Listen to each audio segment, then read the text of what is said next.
Good morning, everybody. Welcome to Dakshin Dialogues 2026. This year's theme, as you can see, is state, economy, and the working class. We have the pleasure of having some of the brightest minds, policymakers, administrators, academics in today's edition. It's with great humility that we welcome the Honorable Minister for Commerce and Industries of Karnataka, Mr. M.B. Patil, who has come all the way here to inaugurate this event. But before the event begins, just a small introduction. Southfirst Annual Conclave, Dakshin Dialogues, aims to highlight issues that matter to all. And we could not have imagined somebody better than Mr. M.B. Patil to actually inaugurate this session. You all know him, perhaps, just as the Commerce and Industries Minister of Karnataka.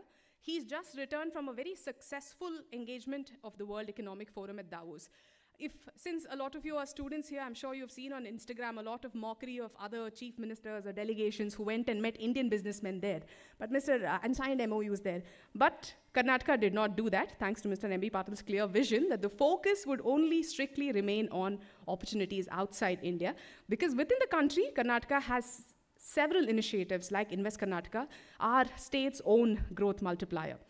Other than a rather successful politician, he's an educationist, engineer, a Basava literature enthusiast, but my favorite part about Mr. M.B. Patil is how he's managed to inspire entire villages, a whole society, to take up the cause of afforestation under his visionary Koti Vriksha campaign. It is not easy to bring together people to plant 1.5 crore saplings since 2016, transforming the arid regions of Vijayapura, his home district. A global story on that. It's a global story on what one person's vision can actually do for a better future. I've had the privilege of once seeing how his house is, and exactly the greenery in his house is what reflects in his vision in the Koti Vriksha campaign also. Thank you so much, sir. I request you to please light the lamp and inaugurate Dakshin Dialogues 2026. Along with him, it's my pleasure to request Mr. K.M. Chandrasekhar, former Union Cabinet Secretary, to also inaugurate the event. On the dais, if the dignitaries can please come on the dais and light the lamp, it will be our pleasure.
Thank you so much, Mr. M.B. Patil, for being here despite your extremely busy schedule.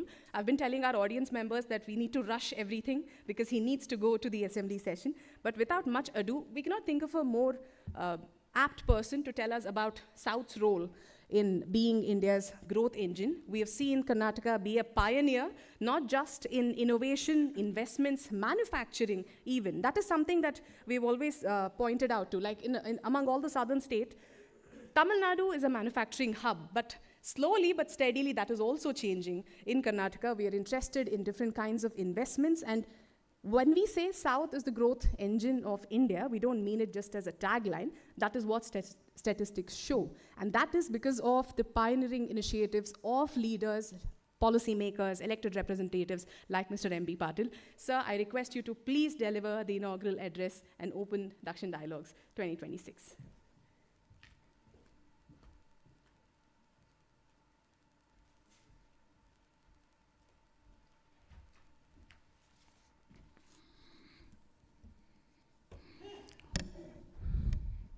ಎಲ್ಲರಿಗೂ ನಮಸ್ಕಾರ, ಶುಭ ಮುಂಜಾನೆ. Good morning to everyone.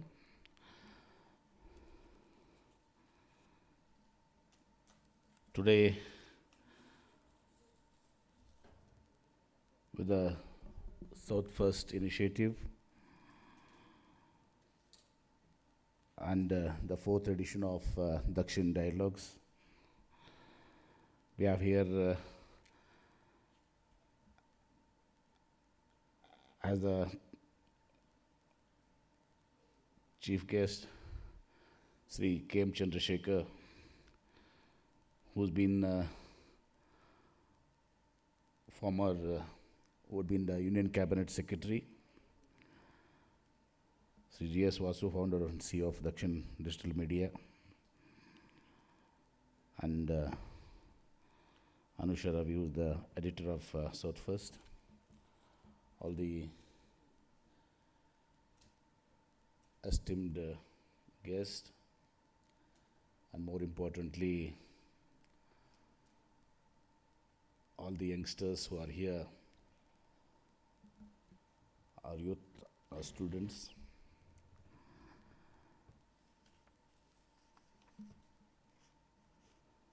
It is a pleasure to be here today to inaugurate the 4th edition of Dakshin Dialogues. I congratulate South First for providing a forum that promotes serious, informed discussion and on the economic and social questions shaping India's future, particularly South India. The theme of the conclave, state, economy and working class, is particularly relevant at a time when India's growth story is increasingly intertwined with questions of employment equality, income security, and access to welfare. As the structure of work changes, public policy must evolve with it. South, the growth engine of India. Recent data show that South India has outperformed the national average in economic growth, recording a growth rate of 6.3% in 23-24, compared to 5% in the rest of the country. The region has also seen stronger per capita income growth at around 5% compared to about 4.2% nationally. Collectively, the southern states now account for nearly 1/3 of India's GDP. The South has emerged as a national leader in advanced manufacturing, IT, electronics, renewable energy, aerospace and defense, shaping India's transition towards higher value technology-driven industries. In Karnataka, since the Global Investors Meet 25, wherein we did get investments, committed investment of around 10.27 lakh crores, and happy to share in the last 11 months, 50% of it, 4.7 lakh crore of the committed investments have already been converted. First time in the Karnataka's history, such a strong conversion is happening. And after the Global Investors Meet, we have an additional 1.1 lakh crore investments which have been secured, commitments, reflecting strong and sustained investor confidence in Karnataka. I like to draw the attention of editor Anusha Ravi. She is mentioning about Karnataka's manufacturing sector compared to Tamil Nadu. Let me share you, we were in manufacturing earlier also, like steel and cement, and of course, aerospace and defense. When it comes to aerospace and defense, 65% of the country's contribution comes from Karnataka, 65% contribution.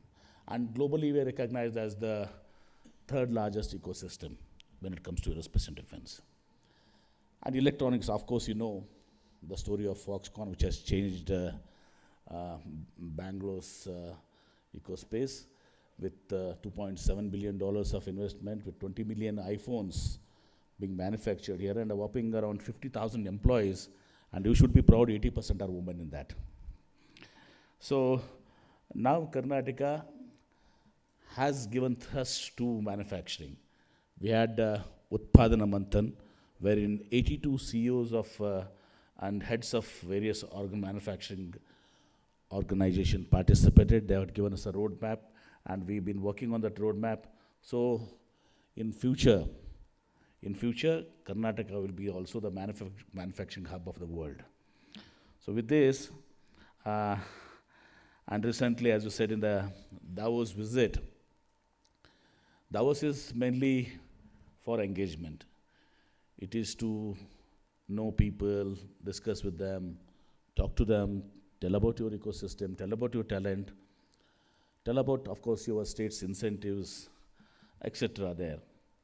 And of course, all these days we have been doing what we have also done in the past, not that we have not done. Let me be honest. So we used to sign MOUs, going there, signing MOUs there in Davos. They were all our own companies in India, with Tatas or whoever it is. We go and sign MOUs there. Of course, we have met the Tata chairman, but we did not sign any MOU, because already they have done a MRO, they have done a helicopter, this one here. And we did not take these MOUs here, which are here, and going and sign a little farce-like a thing, but it all had been done all these days. Now, this time consciously we had decided not to sign any MOUs. But during a press release, I saw when our advisors to industry department, and they said about what all happened in Davos, what were the commitments of various people. So someone in the media carried that Karnataka had got an investment of 13,500 crores. If you had done the same thing like other states, would have got a whopping around 5 lakh, 10 lakh crores, but we did not do it consciously. So Davos is a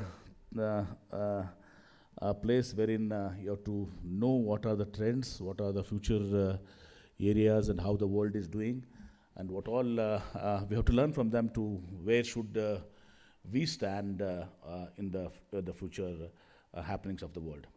So with this, Karnataka, as regarding workers in Karnataka, Karnataka has emerged as a major center for employment generation in new sectors, from manufacturing and electronics to startups and the platform economy. At the same time, we recognize that new forms of work bringing new policy questions around social security, workplace protections, and long-term livelihoods. Our state has taken a range of policy decisions over the years to promote the welfare of working people in the state, with a focus on social security, access to public services, and economic stability of workers across sectors. The Karnataka Platform-Based Gig Workers Social Security and Welfare Development Act was introduced in 2025 to create a formal framework for social security and welfare for platform-based gig workers, including provisions for a welfare board, a welfare fund, and obligations on aggregators, along with transparency-related safeguards. And of course, we also, in our new policy, industrial policy 2025 to 2030, we have included incentives for employment, special incentives for employment, and much more incentives for women employment in this 25-30 policy. And also for sustainability also, we all sit in Davos, we discuss about sustainability, climate change, poverty, and other issues, wherein for sustainability also we have given a special incentive of 10%. So that's how Karnataka is progressing for the welfare of the planet, as well as welfare of the employees, women. And we have coming up with various housing models, walk-to-work concept with dormitories and other things. I was just talking to Foxconn about the residential facilities for the women over there and the safety over there. So they have going to inaugurate 2 blocks already, which have been there, and for the security also, we have taken a lot of measures which they have been discussed with them. And the Shakti scheme, already launched in 23, enabled free bus travel for women, which has resulted in more women entering the workforces and supported them to travel longer distances for work. The state has maintained a future focus on develop a pipeline of a strong workforce aimed to aligning skilling with industry needs and future-ready sectors. The state skill development policy 25 to 32 with an outlay of around 4,432 crores over 7 years was recently announced. In conclusion, while a dynamic economy is essential of generating employment, job guarantee and welfare programs remaining crucial in providing income support and stability, particularly during periods of economic stress and transition. Any weakening of such frameworks is a matter of concern. The initiatives like NREGA have played an important role in sustaining rural livelihoods and offering a basic safety net, strengthening both employment opportunities and social protection will be the key to ensuring growth that is inclusive and resilient. What focus like Dakshin Dialogues do especially well is bringing together policymakers, administrators, economists, workers, representatives, and industry voices in one space. Such conversations are essential if we are to arrive at balanced, evidence-based solutions. I hope the discussions today will contribute meaningfully to shaping policies that support both economic dynamism and social security, ensuring that growth remains inclusive and sustainable. Thank you.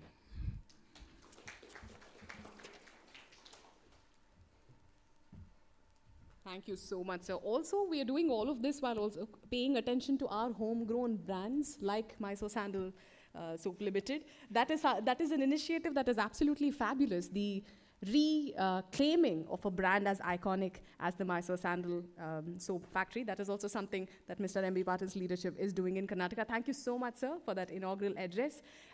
Thank you for sparing your time to inaugurate Dakshin Dialogues. I request Mr. G.S. Vasu to please give Mr. M.B. Patil a small token of our appreciation. Mr. G.S. Vasu, the founder and CEO of South First. This is, sir, a small token of our appreciation for your time, for being here and inaugurating Dakshin Dialogues. This is what happens when two intelligent people meet, they start discussing policies. We are all left out of the conversation.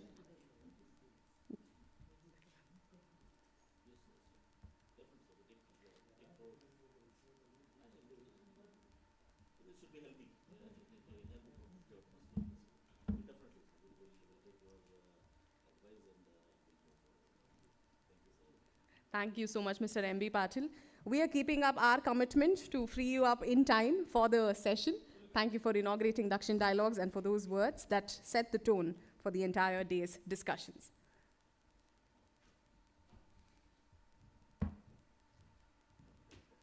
I would request the tech team to just play the show reel of Dakshin Dialogues so that our guests can take a look at all the predecessors, panelists, speakers who have been part of the event.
Thank you for being a very wonderful and encouraging audiences. So right when you walked in this venue, you must have seen a lot of our standees. It says, south, north, east, west, which is very different to north, south, east, west.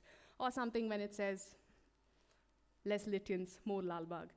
So when we came up with these liners, actually somebody pointed to me that unless you're a journalism student, you won't understand what is this less Lithians, more Lalbagh. Lithians is just this is a term that journalists are described as when they belong to one elitist club, only in Delhi. So we decided we'll have our own elitist journalist club here in Bangalore and call it Lalbagh. So that's why, you see. So basically our standees tell you very clearly why we are named South First. We insist. A lot of people have asked us, in fact, does that mean you do not cover news that is not from the South? And as the editor of South First, it's my responsibility to answer that question. And my answer to that question has always been no, we do cover other things. Except we've taken an editorial decision to look at things slightly differently, look at things through the lens of South, look at things, narrate stories that are from the South. We don't report only on the South, but we definitely do prioritize. And that prioritizing of South has gained us a lot of well-wishers, very ardent readers. I have one of our readers here, Mr. Ganesh Chetan. I think he reads South First only because we're a South-focused website and Southern perspectives shine through our reportage. We prioritize South, its stories, its people, its perspectives, its contributions, challenges, and definitely the gaps, because we can't keep talking about the good things. We also need to highlight the gaps and the things that are required to bridge those gaps, the necessity to bridge that gap.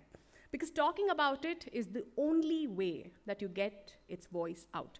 Our attempt is simply to slightly adjust the way news is broadcast, printed, and consumed in India. To say South is here too, and it needs to be heard.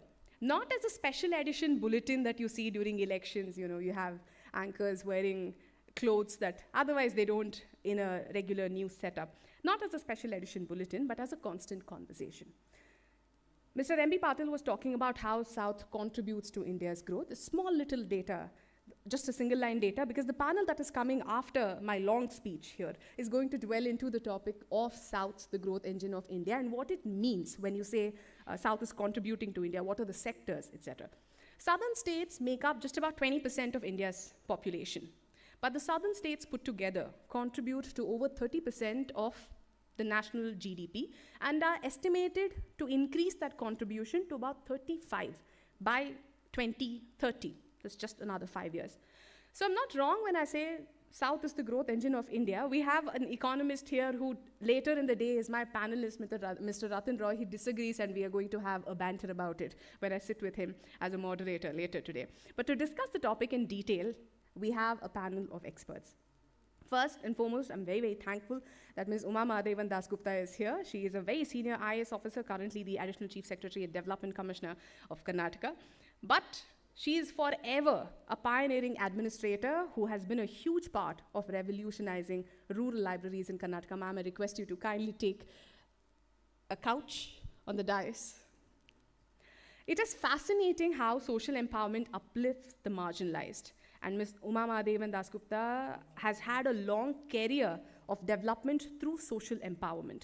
Her columns in news publications, including South First, are insightful windows into a world of good. If any of you have loved libraries as kids, I know I did. I was just telling one of the moderators here, I didn't have a television growing up. It's ironic that I was a television journalist for a bit, but nonetheless, libraries were my go-to, and had Ms. Dasgupta been a part of revolutionizing libraries, I would have enjoyed them much more. Along with her, we have with us former Union Cabinet Secretary, Mr. K.M. Chandrasekhar, a public administration veteran with decades-long career as an IAS officer serving from 1970 to 2011, having held the highest office of a public administrator in India. Mr. Chandrasekhar has been at the helm of affairs when India witnessed flagship policies that to date impact us. The man has been a part of planning, formulating, and implementing those policies, and all of this under Dr. Manmohan Singh's tenure as Prime Minister. He has been the Vice Chairman of the State Planning Board, Revenue Secretary in the Union Finance Ministry, government of India. His passion for policy is so strong that he actually traveled all the way from Thiruvananthapuram yesterday to be here, to be part of this conversation and enriching this entire experience at Dakshin Dialogues. We also have with us Mr. Jyoti Sivagyanam, who took a very early morning flight from Chennai, might I would have never taken that flight, just saying. He took a very early morning flight from Chennai to be part. He's a very noted economist, full-time member of Tamil Nadu State Planning Commission, has been professor and head of the Department of Economics. Mr. Jyoti Sivagyanam brings with him a rich experience of academia and policy formulation. He has held several key positions at University of Madras, including director in charge of the Agroeconomic Research Center under the Ministry of Agriculture and Farmers Welfare. He's been the director in charge of Dr. Ambedkar Center for Economic Studies, Dean of Research, and the director of the Publication Division. But what caught my attention, it was not part of his bio, but nonetheless I did a little bit of digging. 26 years ago, he co-authored a paper that went on to pretty much define or decide on a lot of fiscal policies on how India's fiscal administration came into being. So 26 years ago, he co-authored a paper that had a far-reaching impact on the way India's economy was administered. The paper that he co-authored not just spoke about fiscal federalism, a topic that is very close to our heart here at South First, but also about prudent fiscal management as a yardstick for fund transfers. Today in this discussion, we hope to hear more of these insights on this matter. And moderating this panel will be Professor Kanchan Kaur. Many journalists across newsrooms in India today were perhaps once her students. And look at you all, you're clapping only for Ms. Kanchan. Just saying. She's currently at Manipal Academy of Higher Education, and she has planted some of her students here so she can get claps. Ms. Kanchan has actually been trying to keep the fire of good journalism ignited in young hearts and goading their inquisitive minds to ask the right questions. Previously, as Dean of IIJNM, she has trained journalists and let them loose on the world. A former journalist herself, she's now in academia, who will today ask panelists what they have to say about South, the growth engine of India. Over to you, Ms. Kaur. Hello. Thank you, Anusha, for that. And I'm so happy to be here. Good morning, everyone. Let's go straight away into the panel. The phrase actually that South, the growth engine of India, is really powerful, but also very deceptively simple. When we describe the southern states as India's growth engine, we're not talking just of GDP or industrial output. We're talking about a distinct development trajectory that has been shaped by early investments in health and education, strong public institutions, and social reform movements, and long traditions of state-led planning. At the time of independence, the southern states were not doing as well. Right? They were at the middle or the bottom of the rung, and this changed in the 1980s. But really what makes the southern story unique is not only that these states have grown, but how they have grown. They've grown through human development, administrative capacity, social infrastructure. All of this has ensured economic resilience across generations. But then this growth comes with questions. Right? Can these models sustain growth in an era of fiscal stress? There's demographic transition. We know about the realignment that's about to happen. And there's global economic uncertainty that's affecting all of us. So, do successful states face a success penalty, especially in public finance and federal policy? And is there space for greater coordination among southern states, or does each state need to chart its own path forward? So today's conversation is not really only about celebrating, but it's also about understanding what growth in the South has really been built on, what structural gaps now demand attention, and how southern states can navigate this complex economic and political landscape. And we, of course, have very privileged to have these three distinguished panelists who've been working on this for a very, very long time. So let me start by asking the panel a very basic question. When we say the South is India's growth engine, what do we actually mean? Growth in output, in human capability, or in institutional capacity? And where do you think this engine is under strain. We'd like to hear from each one of you for a few minutes, and then we'll take it from there. Would you like to start? Whoever. Would you like to start? Yes. Okay. See, we have been discussing development models. Frequently, we hear the names of Gujarat, southern states, of course, Tamil Nadu, Kerala, and Karnataka, all the southern states together. The difference, even Maharashtra is number one in terms of size and growth, Maharashtra also. The difference is, see, in the case of Maharashtra and Gujarat, they have developed economically, whereas the south has developed socially and economically. That is the difference. That's why Amartya Sen, in his Uncertain Glory, quoting states with the UPs and other things. So there is a sequence. In this development, there is a sequence. First, the South has achieved social development.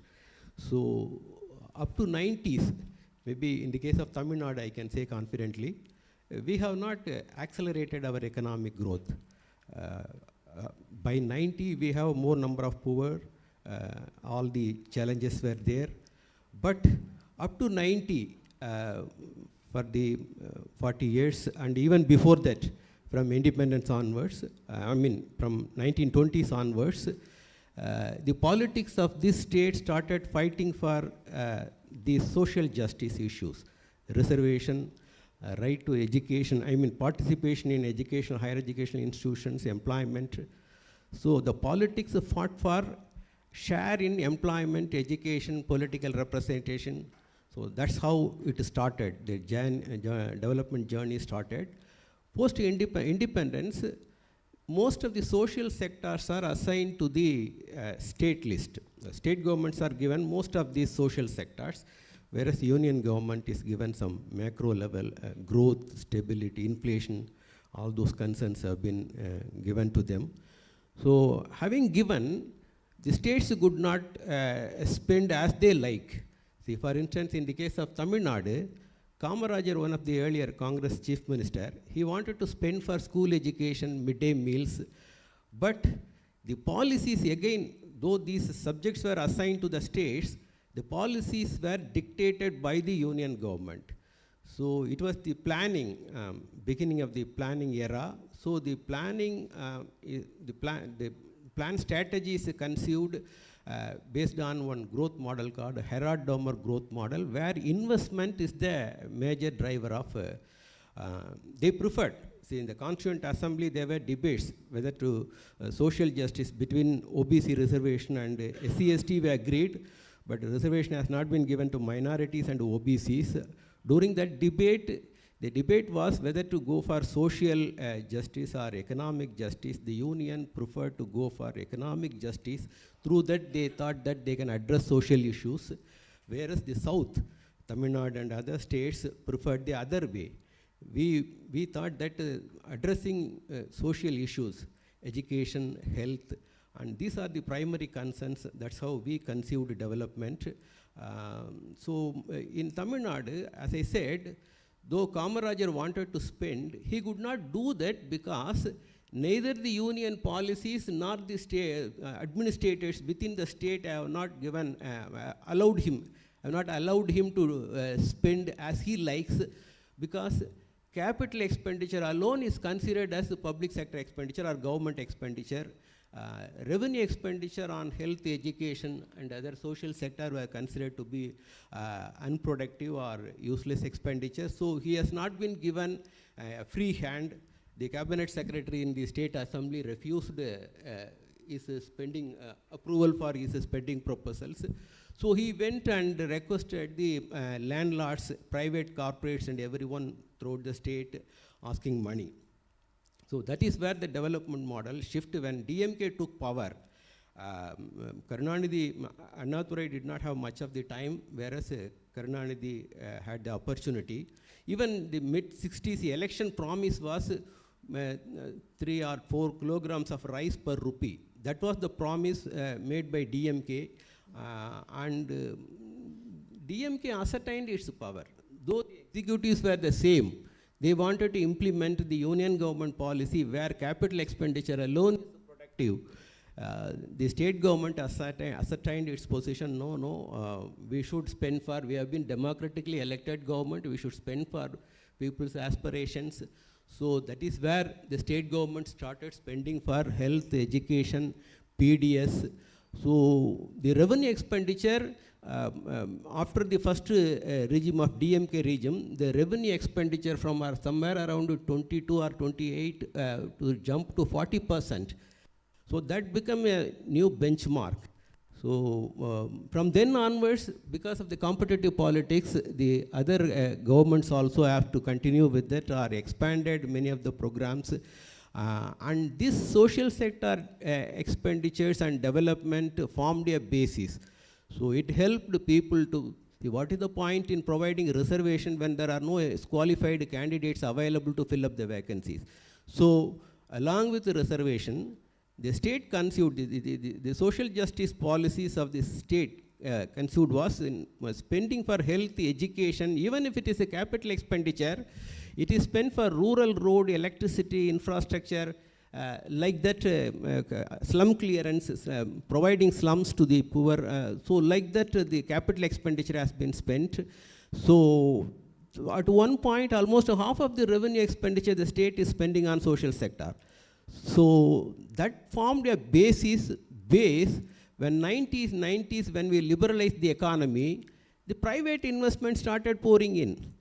So it is not the public investment, the private investment started coming in. So the development which we are witnessing now, Tamil Nadu is a double-digit growth, and almost as the inaugural speaker said, around one third of the GDP is being contributed by southern states with 20% of the population.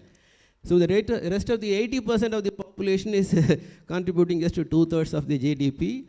And the problem is the challenges are on the social front. Still, they have not been able to develop the social sector, and social development is still a challenge. So this is the model. Now, development is not linear. Once if social sector basis, investment started coming in, so growth took place. When you have growth, the madam moderator asked the question whether we can sustain given the fiscal stress. Yes, we can sustain because we have expanded our economic base. The growth rate is accelerating, and so it is something like a vicious cycle. The expanded economy and the growth rate helps for more revenue, and that we can spend it for the public sector. See, 5 guarantees. Tamil Nadu is spending substantially on social sector. So all this is feasible, and we can see they are encouraging each other. Social development encourages economic development, and economic development encourages gives scope for spending more on social sector development. So this is the model. So in your profile, you said what is working. So this is what working. What is not working, maybe I will add later.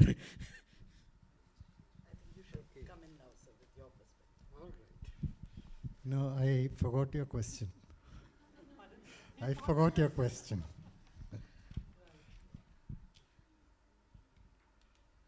The question is, what do we really mean by growth? Is it growth in output, human capability, or institutional capacity? And where do you think the stress is? Where do you think it's going to be? Okay, I think when you talk about growth, generally of India, I see two phases. Maybe there is a third phase that is developing today, but there have been two distinct phases. One was in the early stage, when we believed intensely in the socialist model of development, all the points with which my colleague here mentioned. That is, we focus on certain methods of development. We focus on public sector. We focus on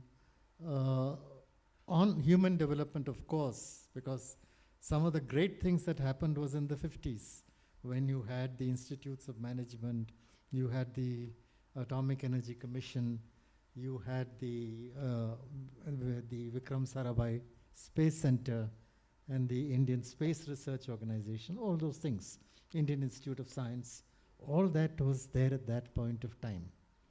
Now, as Mr. Jyotirlingam mentioned, there was a focus towards control at that point of time. The method of growth was controlled. I remember there used to be a horrible organization called the DGTD, the Directorate General of Trade and Development. I'm sure you must have remembered that. What it used to do, even industrialist wants to start a unit, say in Tamil Nadu, or in Gujarat, or in Maharashtra, or in UP, they will say, no, you have to start it in Kerala, because Kerala is regionally underdeveloped. Now, the industrialists would want to start a particular capacity. They will say, no, you don't have enough demand, enough market for that, so you have to reduce your capacity. So this kind of control was exercised during that period of time. And the whole thing changed. That is what I said in 1991, when we decided to liberalize. At that point of time, now, I had been working in Kerala, so I have the left mentality very strongly in my head. So when this 1991 thing happened, I told my minister, I was then industry secretary of Kerala, I told my minister, I was a Muslim League man, Kunyali Kutti. I told him, they have done this, but I don't know what is going to happen in the future. Later, when in 2011, when I went back to Kerala as the vice chairman of the state planning board, then he told me at that time you had said this. But the whole situation had changed by then, after 1991. When industry was given a more free hand, there was a great deal of development that took place in different places. Now, the South has been definitely a gainer from this 1991 revolution that took place. We contribute about 30% of the national GDP.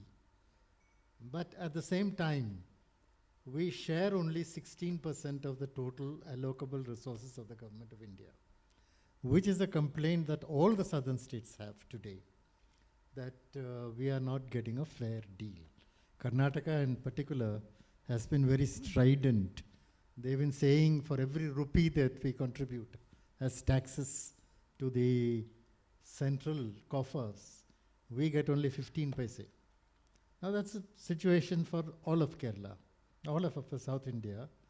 Probably the highest is Kerala with 57 paise. But all of them are getting below what they're contributing to the state exchequer. Of course, we understand there are various other parameters working.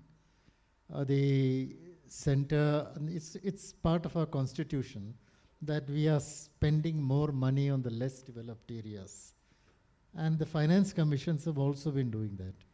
But increasingly, there is a feeling that we are not getting the share that we wanted, that we are not politically powerful enough to get what we want. And this is an important factor that is governing the approach of the South. All the southern states together do believe this is happening. Of course, the South is very varied. Karnataka, as was mentioned, you have a very strong services industry. Now manufacturing is also coming, as the minister said in his inaugural speech. Tamil Nadu has been a balanced industrial growth, both industry and it's doing very well in the social development areas also. Kerala has been, on the other hand, it's been developing in the services sector, particularly tourism and so on, but still it depends to a great extent on the migration of people from Kerala to the Middle East, to USA, to Germany, and the money they send. So it is essentially a consumption-led growth that you see in Kerala. Andhra is more agriculture oriented. It is, the fisheries have started, and that too last 10, 15 years. They've been doing very well in inland fisheries. And Telangana, actually, Telangana, after the bifurcation of the state between Andhra and Telangana, Telangana has been growing at the fastest, growth rate has been the fastest, primarily because of Hyderabad and so on. So essentially, there are differences between the southern states, but all of them need to look at what is happening today all over the country. I was having a little word on the side with the minister, and what is happening, what is going to happen. Today you have things like, as was mentioned, it's been openly said, people are speaking openly of double engine governments, which should never be said in a constitutional system, because all states are to be treated equally. Then all the states in the southern sector are showing stress in public finance, and particularly Kerala. Others also, Karnataka and Tamil Nadu, are a little better off. Telangana, Andhra Pradesh is showing stress. It's not getting enough money, and now borrowing has also been curtailed. And tomorrow you are going to have another problem that is going to arise. Political power is going to be restricted if you have delimitation of parliamentary constituencies. Kerala, if the same 543 seats, the strength is maintained, Kerala will lose 8 seats, Tamil Nadu will lose 8 seats, while Uttar Pradesh will gain 11 seats, Bihar will gain 10 seats. So what is really going to happen is that the political authority, the share of political power that the South has will be diluted to a considerable extent. The South has also developed in a different manner. There is a much higher degree of urbanization. Tamil Nadu's, the urban-rural share, the urban share is 48%. Kerala is also around 48%. And urbanization has its own problems of development. So that is another issue. UP, on the other hand, is only 22%. Bihar is only 11%. So this is another problem that we are facing. So we, as a separate block, we have our differences. We have our different methods of growth. We do attach, generally all the states, do attach a great deal of importance to health, to education, and so on. And many of the states have grown in different ways. But at the same time, we are getting stressed in many ways. We seem to be losing a bit of clout in the overall scheme of things. And this is something which I think all the southern states need to think about. Federalism as such is a very important concept under the Indian Constitution. There used to be federalism expressed through the National Development Council, through the Interstate Council. The Niti Aayog was actually set up to bring all the states together. In fact, the first meeting which I attended as Vice Chairman of the State Planning Board, there was a big kind of a plaque behind the Prime Minister saying Team India. Now the whole idea was that we should bring the states together. That was his thought at that point of time. But increasingly, splits are developing, which is not good for the country and which could adversely affect South India at a later state. The finance commissions are there. They are supposed to do certain things, but they are covered by certain parameters, certain terms of reference, which do not really provide for equity. That is what the South at least believes. We have many other problems. like there's high pollution in the north, while here we have water scarcity. Bangalore has a lot of water scarcity. So these problems are different. Our ways of thinking are different, our ways of development are different. How we are going to, I think there will be differences between the states, there will be competition between the states, yes. But at the same time, I think the South must seriously think in terms of how we can unite, how we can combine together and talk of our issues. Talk of our issues, not necessarily in a political way, but we have a lot of think tanks, we have a lot of intelligent academic people, we have bureaucrats like me and Uma, who all have things to contribute. So why can we not talk together? Why can we not provide a kind of a common forum which will help all the states collectively? We need not take up the issues which divide the states, but take the issues where we are together and where we can gain from each other, and where we can collectively assert our position in the national scheme of things. So these are the ideas I had. I hope I have answered some of your questions. Thank you.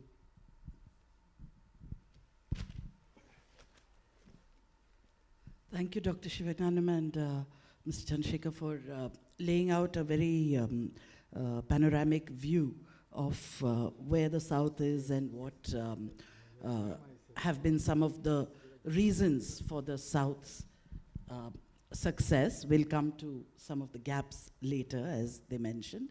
I'd like to zoom in a little bit now on your question was, what do we conceive of as growth? And looking at all the young people in this room, I'd like to zoom in on this room itself. I think one of the manifestations of what the South has been able to achieve is a room like this, where mostly everybody is young, and roughly half of the people in the room are women, roughly equal numbers. This is a big success. This is a success that you'll see in the South. It's also the very fact that we're having such a dialogue, an open dialogue, where we're talking about successes, but we're also mentioning that we will go on to talk about gaps and talk about some of the failures. I think open dialogue is also creating an environment for open dialogue is an important part of what makes the South what it is. Looking at the young faces, I was reminded of when I joined the service 34 years ago. At that time, when I joined, I have to tell you, when I was a trainee, young trainee IS officer, when I disheartened to see that there were young girls who were washing vessels on the side of the road, looking after siblings, all of this, young girls not being in school was a common phenomenon, especially in northern districts. Over the 3 decades of my service, even now when I travel on road trips, when I went to Belgaum last this thing, it's exhilarating for me to see girls lining up with backpacks at bus stops, going to school, going to college, and I take pictures of this because I have seen that this is something that has happened over 30 years, and it has happened as a result of concerted action, state action, but also civil society, also the pressure of community, the efforts played by local governments. All of these, I think, are a part of the recipe of what has led to transformation. Human capital, human flourishing, what vision has been laid out by people like Amartya Sen, this has to be the foundation of growth. Human flourishing, supported by a bedrock of health, of education, of skills that people want, not skills that we just want to force down their throat,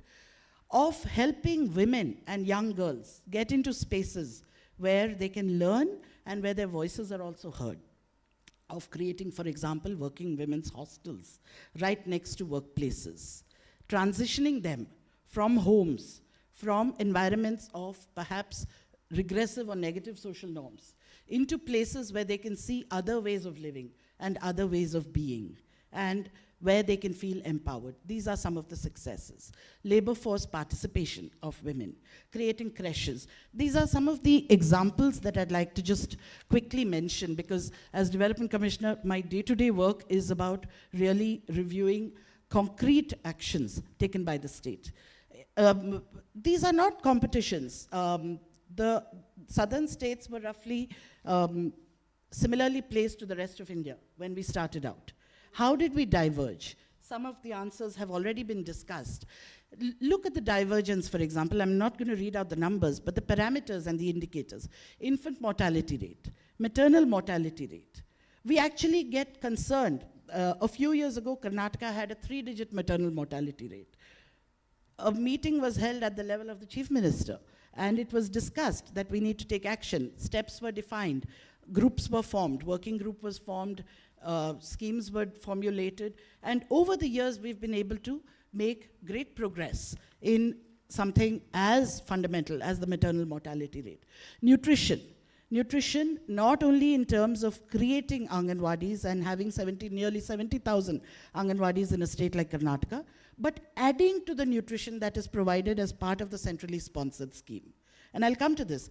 Centrally sponsored schemes are important ways to give fundamental basic coverage in social services. But the plus that states are doing, the plus that, for example, Tamil Nadu did when they launched the midday meal scheme, when they scaled it up and taught a lesson to the rest of India, that Karnataka did when we launched eggs in Anganwadis. Now we have eggs in schools, we have milk in schools, nearly 1 crore children getting milk every day, nearly 1 crore children in Anganwadis and schools getting eggs every day. And this is happening not only because of state action, but because of important civil society partners like the Azim Premji Foundation.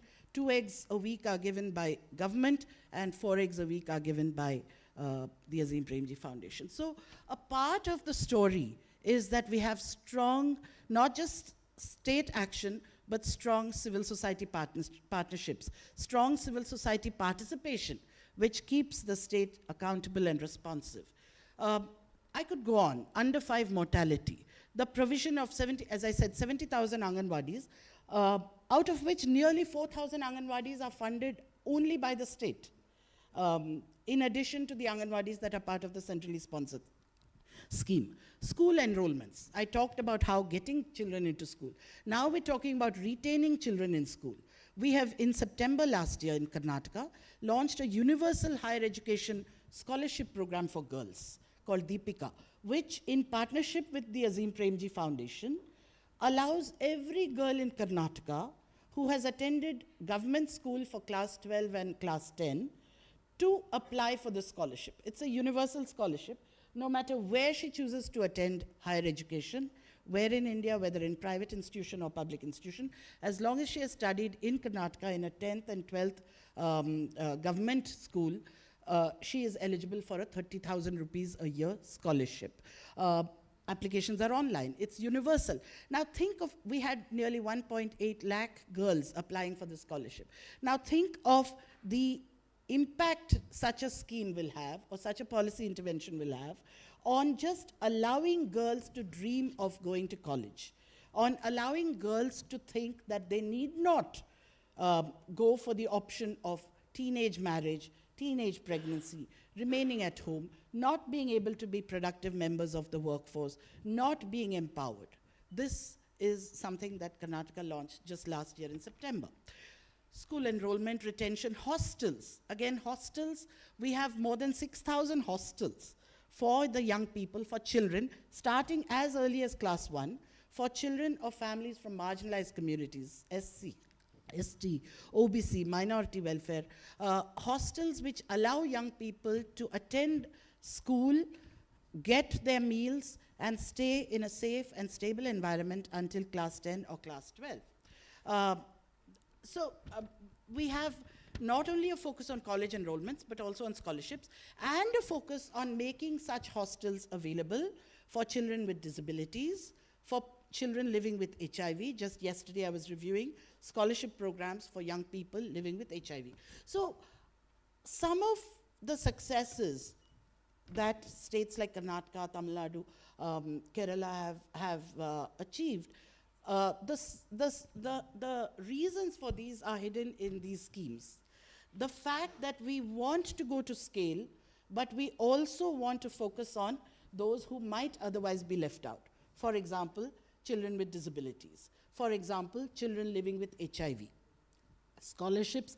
We have a sponsorship program for children who are not only infected but also those who are affected, that is, whose parents might have or family members might have HIV.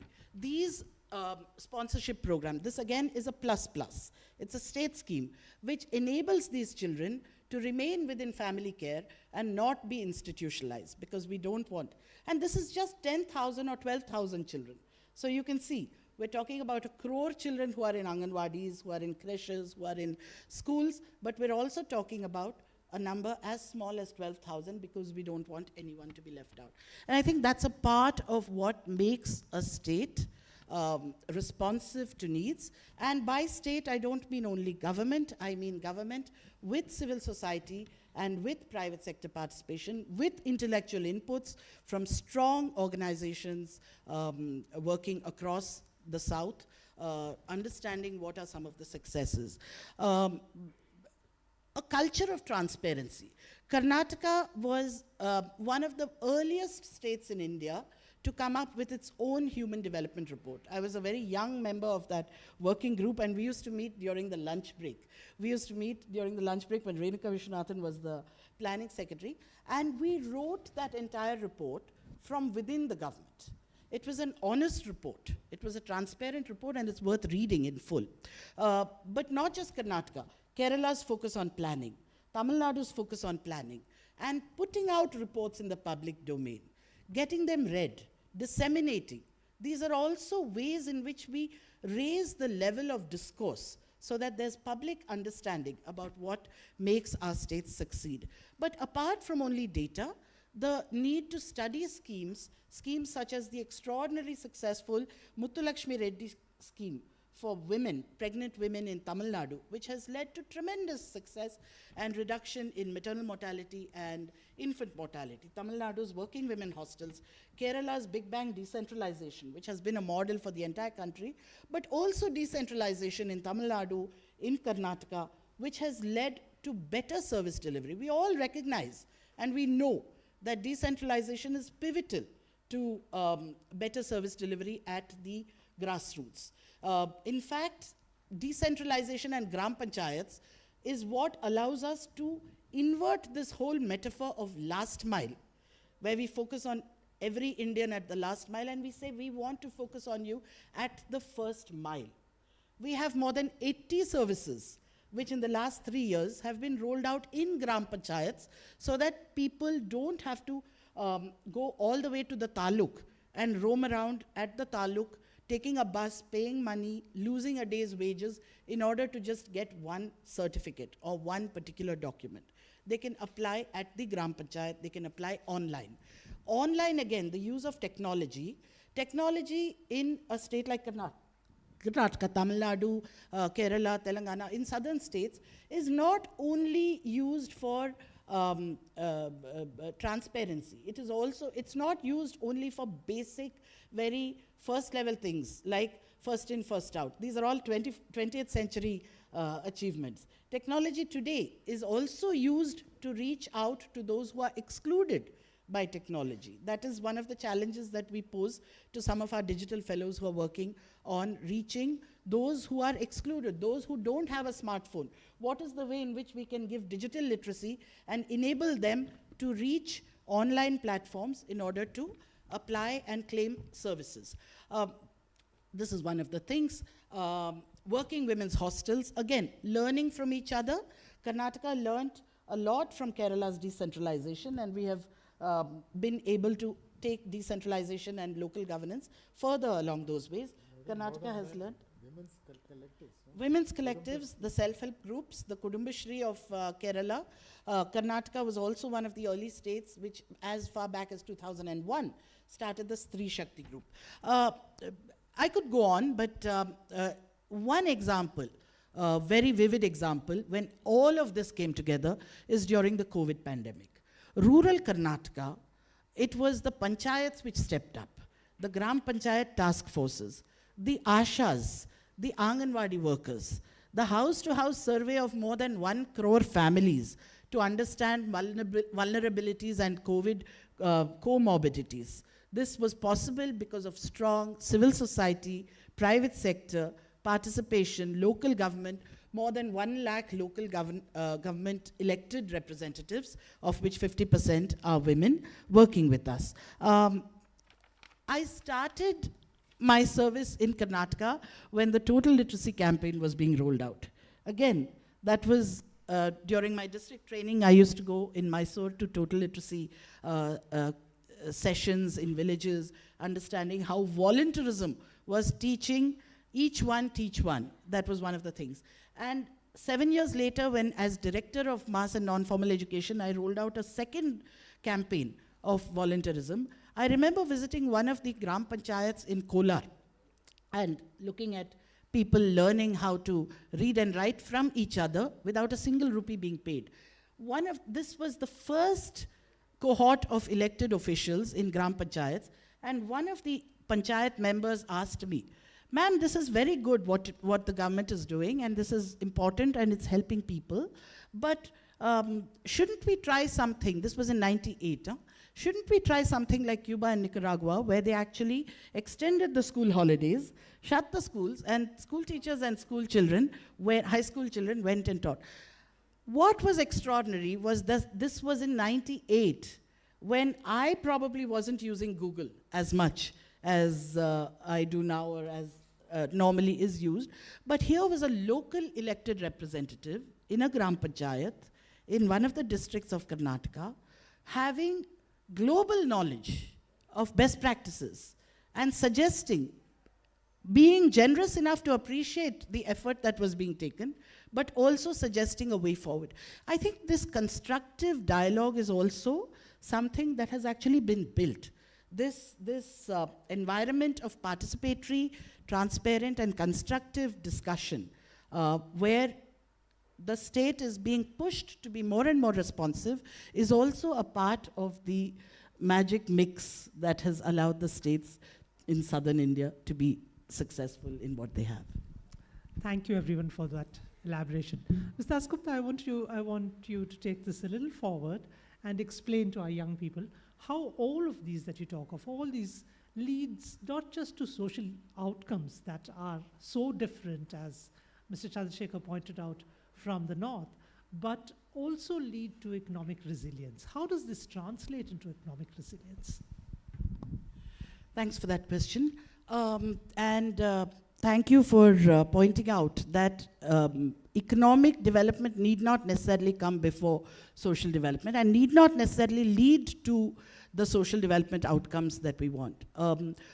It's possible for, across the world, there are people talking about this. Growth alone is not sufficient. We need to look at per capita income.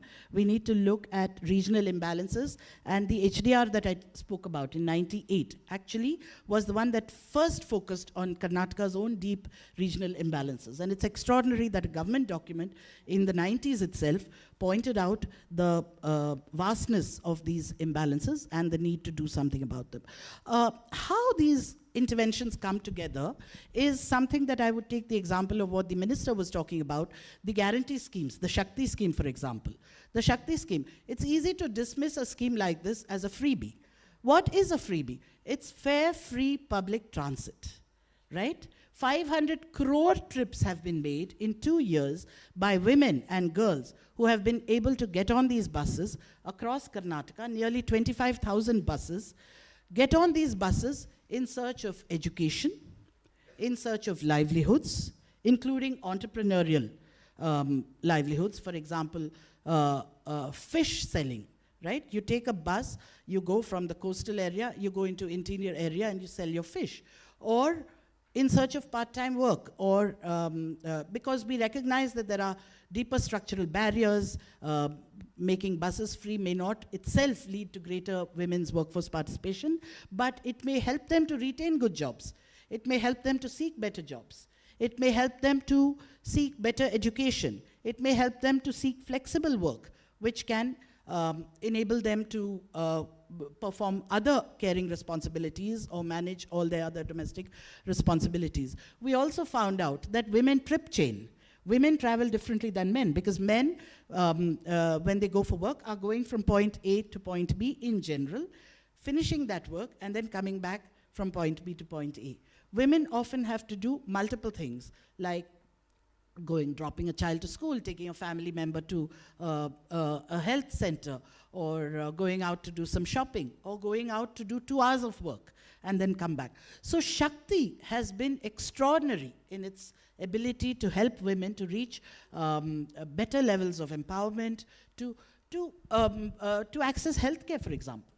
Accessing healthcare, healthy workforce, better workforce. You have lesser absenteeism, you have greater participation, you have more women being able to go out and do whatever work they choose, whether it's garment sector, whether it's working in MG Narega, whether it's working in MG Narega itself. During COVID, Karnataka generated 16 crore person days. And in the last 5 years, the participation of women in MG Narega in Karnataka has grown from less than 48% to something like 54 to 55%. Cash transfers, the Grihalakshmi cash transfers, Karnataka was the first state to do 2,000 rupees a month. Cash transfers, together with bus mobility, are enabling women to access other forms of work, other forms of entrepreneurship, access higher education. I have myself, over the last 2 years, interviewed young women who have come to Bangalore for these interviews. Some of them definitely would have had to borrow money or would have not even been able to attend those interviews, but because of Shakti, they have been able to come.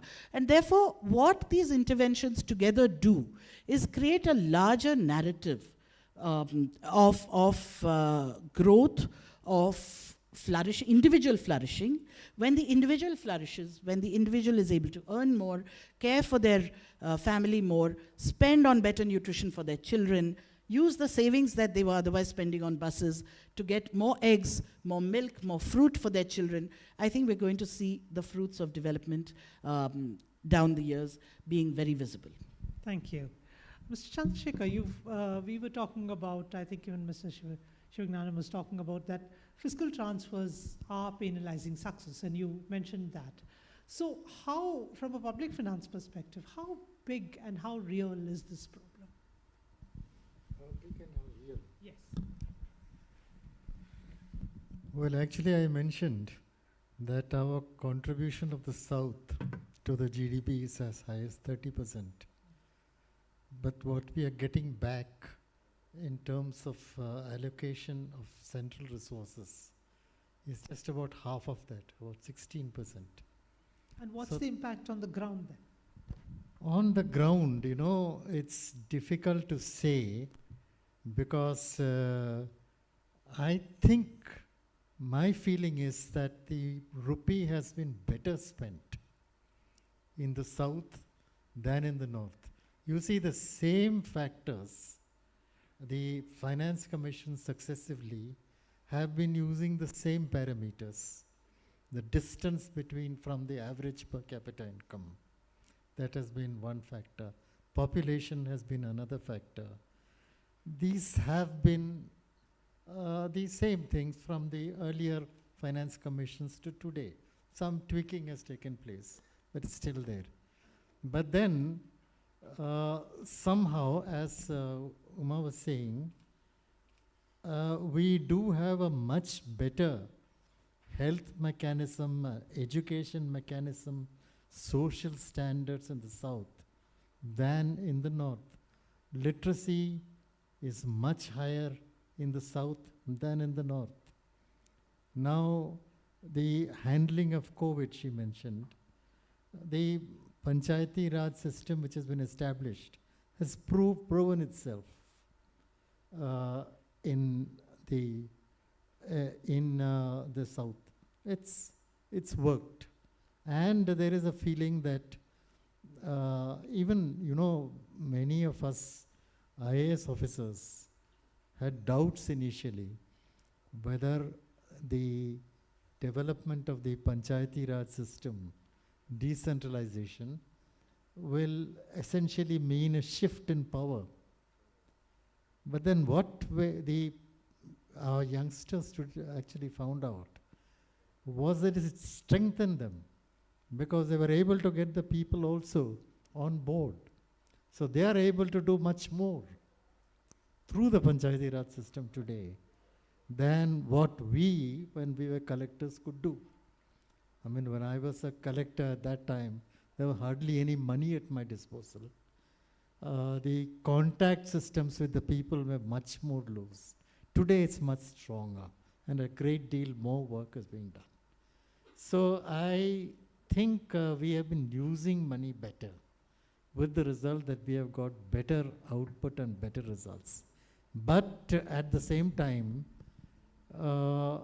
I do believe that we can achieve a great deal more if there are certain variations in the pattern of spending, in the philosophy of governance at the central level, which applies across the board to all the southern states, which is why I feel that now the time has come seriously to think in terms of the southern states getting together in some form or the other, talking of their, and we also have to learn from each other.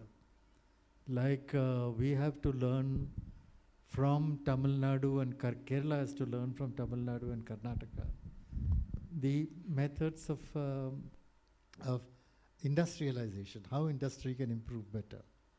Likewise, I'm sure the other southern states can learn a lot from Kerala on the services sector and on the health education system at the lower level.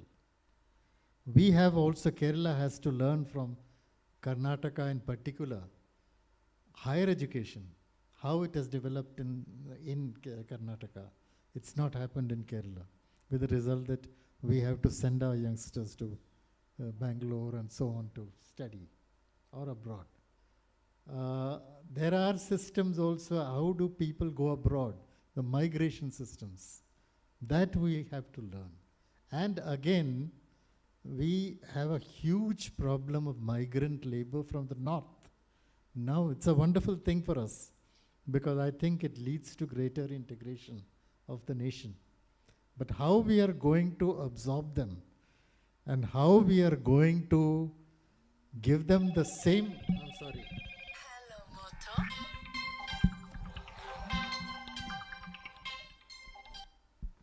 How we are going to give them the same facilities as the people already resident there. I think that's another issue which we need to handle. So there are many problems cropping up. We have the problem of urbanization, which I mentioned. We are far more urban than the north. We have a number of such problems coming up, where I think we could gain by constant interaction between our states, and it could also help in formulating some common policies. We generally do meet, that is the states do meet just before the finance commissions, and we talk in terms of what we can do jointly, but that's not enough. You got to think in terms of continuously talking to each other, learning from each other, in which case I think all the states will benefit. Please. I just wanted to add two things. One is, thank you for mentioning migration. That is, I think, one of the things where the southern states have to really think about how we're going to provide services and provide basic services like health, education, and so on to migrant populations, because they contribute to the economy. That there's much more work to be done. And the second point, thank you for raising this, sir, regarding southern states needing to talk to each other, because there's much that we can learn from each other. And Ratin is also here. I think there's a space for an institution which actually should be anchored and based in the south, which studies what has actually, we do a lot of things in terms of studying what goes wrong. We need to start studying what has gone right and why has it gone right. Like the Muthulakshmi Reddy scheme, that happened in Tamil Nadu, it didn't happen in Karnataka or Kerala, but how did they get that right? And how can other states do it in their situations? That could be one of the calls to action of this entire dialogue today. Thank you. Mr. Sivagnanam, you were talking about the federal and the state, and you were talking about how the schemes worked and the social schemes in Tamil Nadu worked. But what kind of planning do we need now? Is that, is it going to be industrial? Is it going to be social? Is it going to be ecological? What do you think is really needed there? You said you will talk about the gaps. Is whatever is working right now for South is working very well, madam, and we can improve upon it. And there are minor differences, divergences, as Professor pointed out, Chansey pointed out, madam pointed out, but they are minor. The convergence is substantial. See, for instance, you pointed about the women development. In Tamil Nadu, 10th pass out, +2 pass out, and the TNPC recruitment, more than 2/3 are girls, women. See, it is because social justice means not just to OBC, SC, ST, even gender. In all the weaker sections should be included.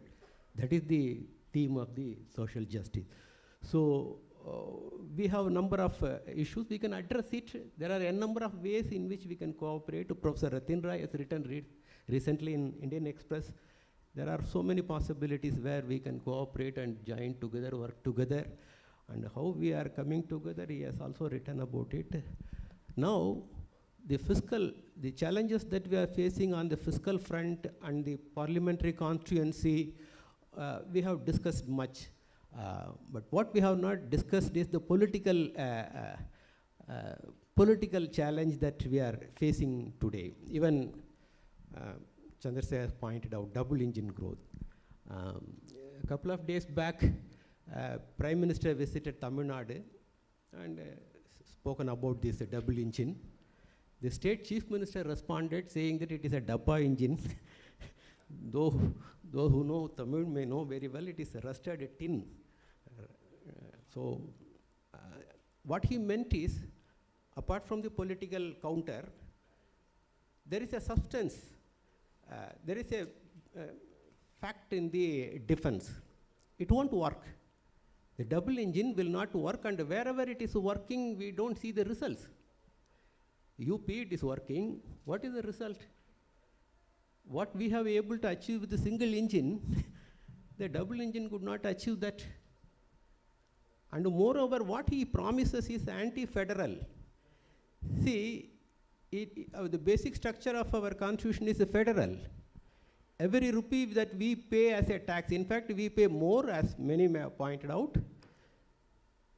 Every rupee we pay should be spent efficiently, equitably. Here is a prime minister who is promising, if you elect me, I can spend more.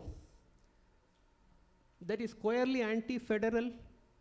How can you promise that if you elected me, I can support more?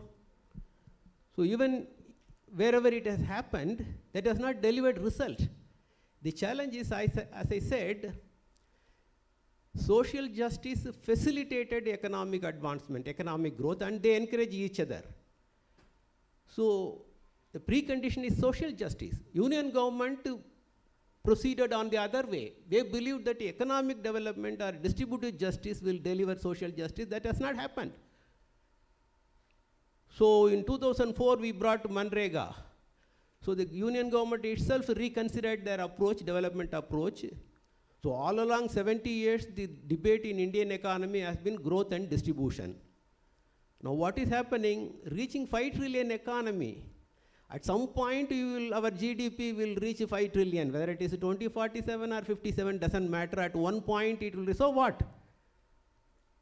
What it does for the people? So distribution is totally taken away from the debate. Reaching a trillion, 5 trillion become the target. Sheer GDP, size of the GDP, achieving a sheer number become the target. So distribution is taken away from the debate itself. Now this won't work. This won't work as we have demonstrated, South has demonstrated. Social justice should preside, social development should preside for any economic development. That's what the convergence, the message that we will be able to convey. And another thing, your double engine on the political front, you think that your philosophy think that one religion is superior, one caste is superior. So by default, this philosophy itself is exclusive. It cannot be inclusive. Here we spoke about women, backward community, scheduled caste, scheduled tribe, all sections of vulnerabilities, even transgender. We have special schemes in the Tamil Nadu. So we have been looking for vulnerabilities, packets of vulnerability trying to address. Whereas your political philosophy itself is divisive and exclusionary. So how can that engine will work? So that may not work. Whereas we have single engine, but that delivers double-digit growth because it is based on a sound foundation, social development. And they encourage each other. So we don't need any engine, any further engine. If at all, if we need, we will legitimately fight for. Most of the southern states are engaged in court battle litigations against the governor, against act, union acts. There are a number of series of acts the union government during the last 10 years have enacted, taking the rights of the state subjects. See, centrally, we have been discussing, debating centrally sponsored schemes. Most of these schemes are on the state subjects. Now recently, maybe 25 acts, Professor Ratin Rai may know very well, number of acts have been passed silently taking away the state rights. So that is the formidable challenge we are facing. So double engines, the political leaders, our leaders can face it. So whereas behind this double engine is an incentive. The political philosophy thinks that we can incentivize people to suffranize. In Tamil Nadu, you have maximum number of temples. Unlike the northern India, we have so many number of thousands of temples, and most of us are faithful believers. And parallelly, we also believe in Periyar. So we have both the extremes, but you cannot thrust upon. You cannot thrust anything on that count we are converging. As well as these values are concerned, we all have faith. We all have faith, but that should not come into politics. That is my personal. So here is a philosophy that brings this divisive, exclusionary development strategy into politics. So that may not work here. Thank you. What I see really here is a great sense of confidence in ourselves. What I see is a great sense of confidence in ourselves. And I think you also mentioned when I talked about fiscal stress, Mr. Chandrasekhar mentioned that we spend the rupee better. Now, my fear here is this going to lead to a certain sense of complacency? This confidence is coming from, for instance, Chandrasekhar pointed out the fiscal thing. Out of every 100 rupees, 75 rupees is generated through our own tax revenue. Yes. See, from where it comes? It comes from our economy, from where our economy got developed. See, the first thing, the double engine, the union government thinks that public investment, they are promising public investment, for which we deserve those investment legitimately. Metro, Coimbatore, Madurai deserve that. It's a mega city. If you want to achieve rapid economic growth for the country as a whole, the metro should be given to Madurai and Coimbatore. It is withheld politically. Okay. So the investment he is talking about is a public investment. I'm answering your question, from where the confidence comes. Yes, no, I understand. See, the public investment is just 1/4. The public expenditure as a whole in the country is just 26-28%, Professor? Yes, 28%, of which the union spends some 13% or 12%. That is also declining for the last 10 years. And within that 1/10 of the expenditure, or 2-3% may be investment expenditure. That also boosted, railways included, state supports are included. Still, it is not increasing 3%. So, what you are incentivizing, trying to promise is very, very minuscule. whereas the lion's share is outside the public sector. 3/4 of the economy is private. Now all the southern states are relying on the private investment. And our single engine is going faster because of the private investment, which comes from 3/4 of the economy. And that comes based on the inherent strength in the southern economy. You have highly skilled labor force, infrastructure, governance, you have invested in infrastructure. The state government invests in infrastructure. The union refused metro, the state government is going ahead with the spending. The school education program, they withheld because on condition, if you impose Hindi, we will give that for 4,000 crore. Nothing doing. The state chief minister announced we will spend that money. 4,000 the state is bearing. Our budget is 4.5 lakh crore. So 4,000 is nothing. We can bear it.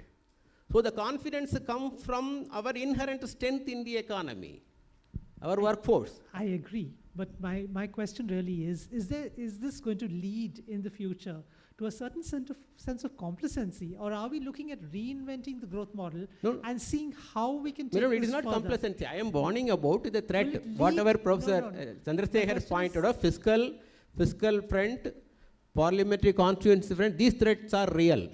Similarly, the double engine threat, I mean is a political philosophy.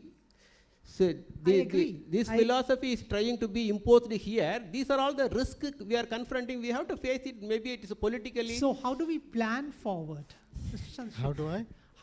How do we look at reinventing the growth model that we already have? Because in the future, it is going to change. I do believe that I don't think complacency is going to come, primarily because in spite of growing faster, we are still very poor. So long as that poverty is there, so long as democracy is there, people have to get voted to power. I think we are not going to take the problem of the people lightly. I mean, otherwise, after 5 years, you will be out. That's itself one of the great things that our constitution makers did, bringing this. But there are many changes that need to take place. For example, I'll just give you one example of something that is happening. You see, there is a feeling that all the states are uniform, which is not true. You see, there is, what is that called? The Jal Nidhi scheme, is it? Prime Minister's Jal Nidhi, Jal Jeevan program. Jal Jeevan program. Now, it is supposed to bring water to all the villages. Now, the whole idea is that you dig a deep well, groundwater well, bring the water up, store it in a tank, then from the tank take it by pipes to all the villages, villagers, to the houses, and take money from them. The panchayat takes some money from them. That is the scheme. But then in Kerala, we do not have villages like that.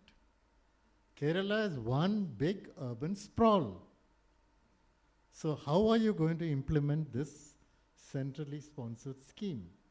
Likewise, there are many centrally sponsored schemes, complete rigidity in implementation, no changes allowed, with the result that many of them, the states are not able to make use of. Kerala, for one, I know, has always been underspending the resources available under the centrally sponsored schemes, primarily because they are not tailored for Kerala. Now, if we get the amount that is to be given under the centrally sponsored schemes, and we are allowed to formulate our own schemes, probably we will do a better job. Which is the reason why, I mean, this is a problem not only of Kerala, it is a problem of all the states. Which is the problem, which is the reason why, particularly since the old systems of talking, there used to be the National Development Council, every year it used to meet, the chief ministers used to come, present their views. There was the interstate council, there used to be many ways of doing that. That is lacking today. So we have to bring it back into existence. And that's why I feel that all of us, and Uma, I'm so happy she feels it is a good idea. I feel that the southern states have to sit together, exchange ideas, exchange problems, talk in a joint manner, in which case we'll probably get a far better deal than what we are getting today. And we will be able to talk to, by talking to each other, we are also going to grow our own states. What scheme, the Kudumbashri scheme, for example, in Kerala. Now it was somebody's young IAS officers, brainwave. He said there are so many women unemployed in the villages, why not we make them into productive units? So they were constituted into small groups and they started contributing to the economy. They started producing products. Now it's it's even there on your internet you will find, they're selling their products. And they're doing a lot of other things for the people. So that really, it's a big change. It is something like what was done in Bangladesh initially, that was transplanted to Kerala, and it's working. So like that, there are ideas which we can share with each other, and we can talk to each other, get those ideas. We can talk to the center, we can even talk to other states. And really, I think by this kind of exchange of ideas, we can develop the whole, we are already have a base. From this base, we can go many times forward. And I think we are best positioned, the South is best positioned to achieve significant change. Now let the $5 trillion be achieved, as he said. That will happen. It's bound to happen. It will grow. I mean, I remember we were very excited. That was in 2006 or 7 when we touched $1 trillion. Since then, we are now grown, you know. It will grow. Your total growth will take place. But at the same time, what they call the Gini coefficient, the extent of inequality in society, that has substantially increased. And how we are going to, I mean, the top 1%, how much percent do they have? 40%. 40% of the GDP they have. And the bottom 50% have 3% of GDP. Now, is that the kind of growth that we want? I think these are ideas where we cannot just stay back and allow things to happen. Saying we will reach 4 trillion, 5 trillion, that won't, it will happen, 4 trillion will be achieved. But how we are going to achieve, who is going to achieve it, how the people are going to benefit, how will we take care of the poorest? I mean, this was Gandhiji's philosophy, no? Look at the poorest man in society and let him guide you on each policy that you make. Will it help him? That should be the focus. So if we are able to go that way, think a little differently, devise new schemes. As again Uma said, there is a lot of good civil society in the South. Let them get together. We have problems. Like in Kerala, I don't know whether in other states, we have a huge problem of drug abuse among students. We need to handle that problem. Civil society is trying. Government is not really able to make an impact. How we can do these things together and think it together, that's important. And that kind of organization does not exist at present. Thank you, Mr. Dasgupta. Some last words. Yeah. Last words. Yeah.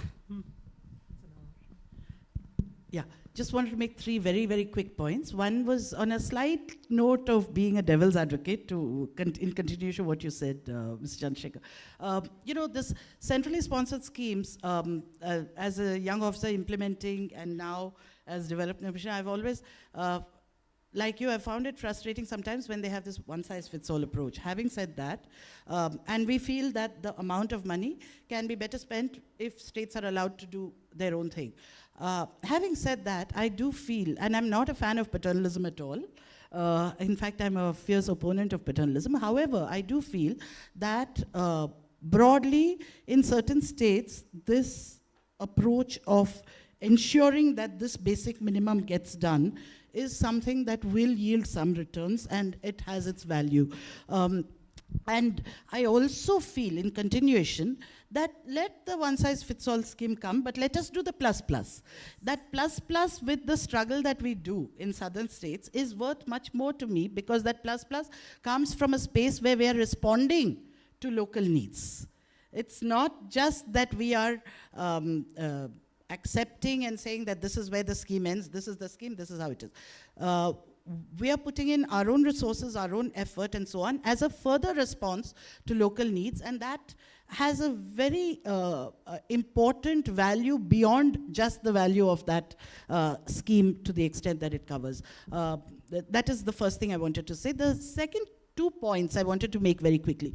It's not that southern states haven't had deep, trenchant problems, just, and social practices like the Devdasi practice, for example, in Karnataka and many other states in southern India. The Devdasi rehabilitation scheme in Karnataka is one of the most successful because it has been a partnership between the state and with many, many civil society organizations, and not only civil society organizations as such, but also the public. A response that has come. There have been 2 surveys, one as far back as the 90s, one in 2007, identifying 46,660 former Devadasis who have been given a comprehensive rehabilitation, and a further survey has happened this year to understand their socioeconomic conditions and see what else can be done in order to improve the lives and the quality of life of them and their families. This, again, is just one example of what the state, but also other actors, the civil society, public participation. And this is where I extend civil society to mean public participation, whether it's in Gram Sabhas or whether it's in ringing up the panchayat to find out why you haven't opened your door yet, because it's 11 o'clock and we want to get some work done. I value that deliberative space where panchayat members are held to account, not just panchayat members, but consultations whenever we bring new policies. The third thing that I wanted to say was that this very participation and of holding the government to account leads to better things.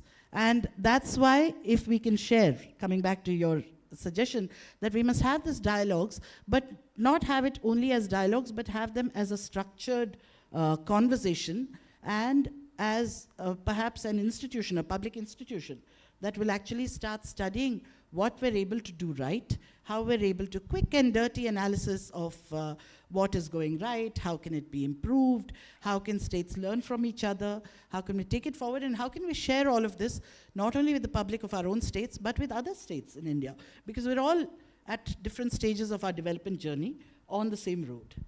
Thank you. Thanks. We'll take a few questions now, I think 2 or 3 questions, and then we'll close.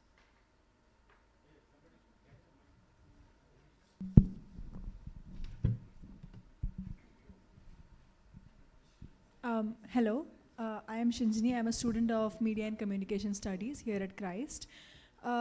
First of all, thank you for such an enlightening panel. I really enjoyed it. My question is that the panel spoke of the friction between different blocks in the nation, and also about the need of collaboration and dialogue that is imminent. So how can we, the concerned leaders, the representatives, and us as a nation, strike a balance between the friction for the benefit of federal governance and unity for the sake of progress? The second part of the question is that what should be the approach, and does the civic society, specifically the youth and students, play a role in this equation? What is the first question? I didn't hear. The first question is how can we strike a balance between friction for the benefit of federal governance and Friction unity with the central government. friction for the sake of federal governance and unity for the sake of progress. Friction between the southern states, you mean? Friction between the different blocks of the nation and like regarding placement and like policy making and all of those things, and unity for the sake of progress. I think friction arises primarily because of all these factors that were mentioned here, which I don't want to elaborate because I'll get too political. Mr. Shivanand, I will respond the first question alone. See, there is no such a friction. Are there any states between, they are fighting with each other? No friction between the states.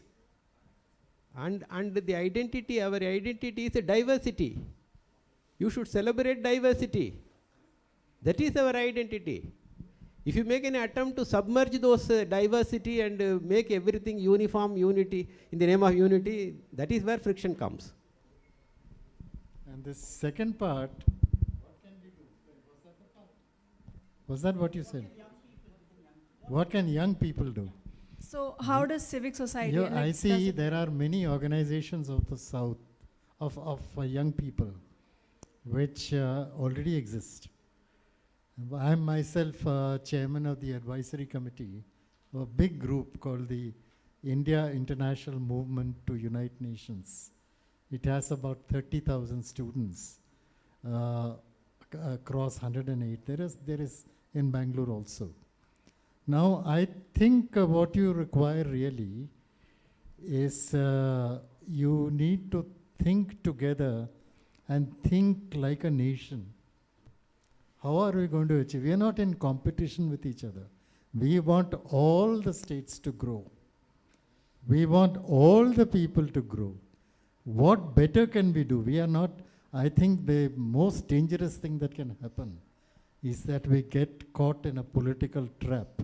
And I entirely depend on the young people present here, the young people not present here, to take us out of the trap, because this nation's growth, this nation's development depends entirely on working together. I mean, after all, we are proud of what we have done, but at the same time we know that Vietnam, which faced a very difficult war, is now far above us in terms of technology.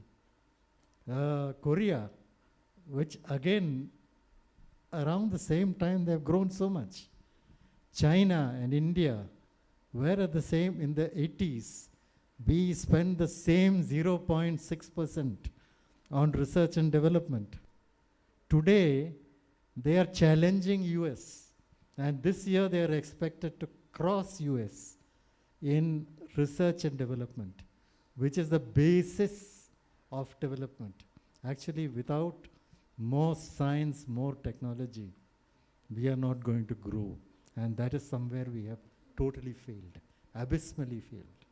Which is why I feel, the South has a better sense of research, of development, etc. And you people have.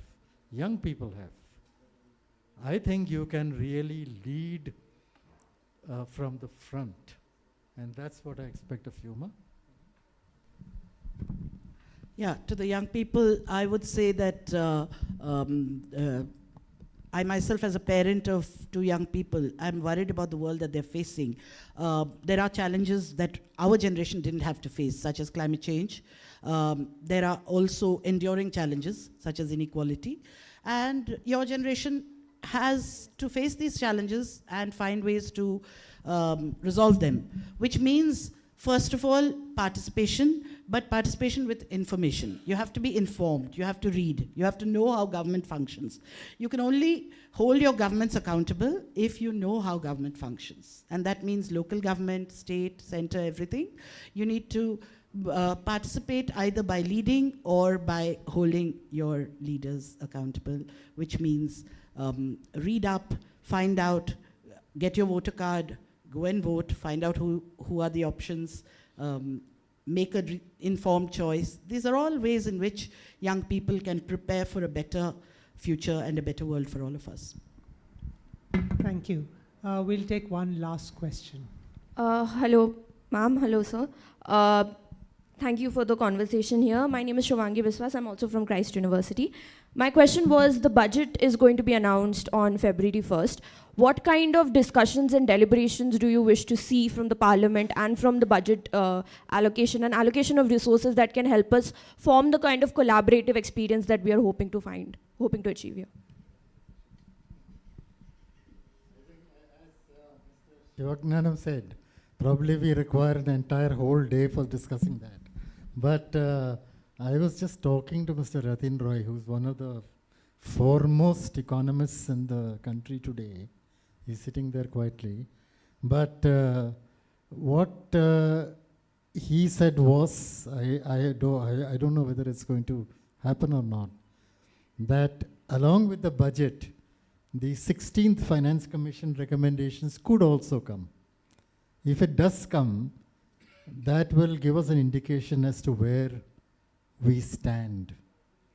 As it is, as I mentioned earlier, the focus of growth, the direction of growth has been just in one direction. That is the more towards the poorer states, less towards those who have progressed. Now, whether that will change and there will be a kind of dividend for efficiency in spending, that is to be seen. The 16th Finance Commission recommendation will come. But budgets, of course, every year there will be a budget. Certain changes will take place. I hope, and I don't know whether Mr. Ratin Roy will agree with me on this, but I feel that the focus for too long during the last 10 years has been supply side economics. Basically give more and more to the corporates and they will give to the people. Recently, last budget we saw a change. We found that income tax rates were reduced. And the whole idea was that consumption will get a boost. You see, unless you have a balance between supply and demand, your growth is not going to take place.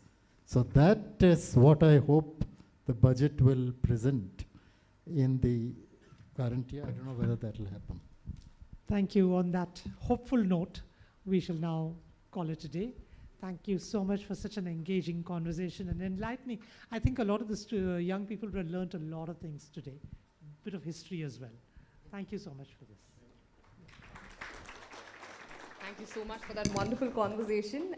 Despite it had the makings of a lot of fiction as well, so I'm very, very glad for a very interesting conversation. On behalf of South First, we would like to thank the panel members, our moderator, Ms. Kanchan Kaur, for making this such an engaging conversation. I'm calling on stage Mr. Ratin Roy, since his name was taken so many times in the debate, to please give a South First token of appreciation to the panelists here. Along with him, I also invite on stage Chetna Belgere, our editor for Health. If you may please join me on the stage to thank our panelists today for being here. The moderator, Ms. Kanchan Kaur, who has her own set of fans in the audience, clearly. Ms. Uma Madhavan Dasgupta, a very senior IAS officer who was so excited to be part of this discussion. Mr. K.M. Chandrasekhar, like I said, traveled all the way from Kerala to be part of this conversation. And wonderful insights, just goes on to show the kind of experience that you bring with you to the stage. And our sincere thanks to Mr. Jyoti Sivagyanam, coming here all the way from Tamil Nadu and highlighting what different states have to offer.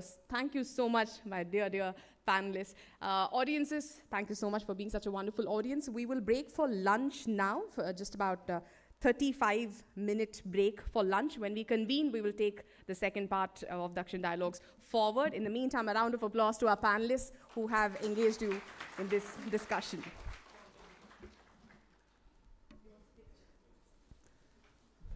My colleagues at South First will take the panelists to their lunch area. The audiences may please proceed to lunch right here, where we had our morning tea. A word of thanks to our event partners, the Government of Karnataka, the Government of Telangana, K-Tech and Startup Karnataka, all of them coming together to make this conversation possible.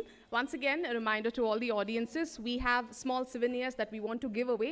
Again, the catch is you have to stay till the end of the event. Thank you all. Please enjoy the lunch and return in about half an hour so we can proceed. Right now, we were supposed to have a session, keynote address by Mr. Krishna Gowda, because the session is still underway in Karnataka. He will come after his question hour. So post-lunch, more engaging conversations. Thank you.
Thank you for being a very wonderful and encouraging audiences.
इसलिए मेरी राजनीतिक सूझबूझ पर आप शक मत कीजिए।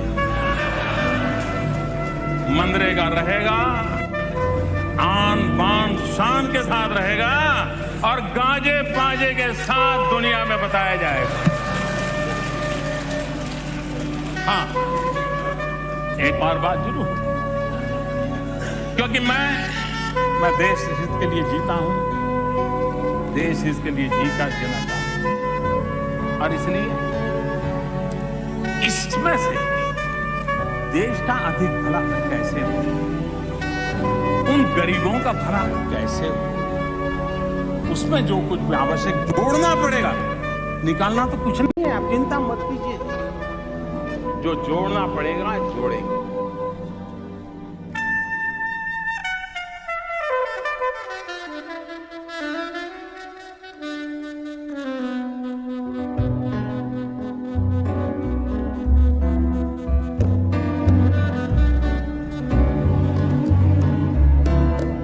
Okay, one surprising that I need a mic for the first. But thank you so much for staying back. I would request you to please settle down. We'll start in the next 5 minutes with the keynote address, scheduled but delayed by Mr. Krishna Baregowda, the Minister for Revenue of Karnataka, followed by a short session and interaction with Mr. Priyank Kharge, the Minister for RDPR, IT, BT and Electronics, and he will be in conversation with Mr. Ratan Roy. All of these conversations, we're trying to time it within the assembly lunch break, so please bear with the rush of the entire thing. If any of your friends are still outside, please coordinate and ask them to settle down so we can begin the event as soon as possible. In the next 5 minutes, we should start the post-lunch session of Dakshin Dialogues 2026. Our event partners, Government of Karnataka, Government of Telangana, K-Tech, and Startup Karnataka.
विधेयक पर विचार करने हेतु प्रस्ताव स्वीकृत किया जाए।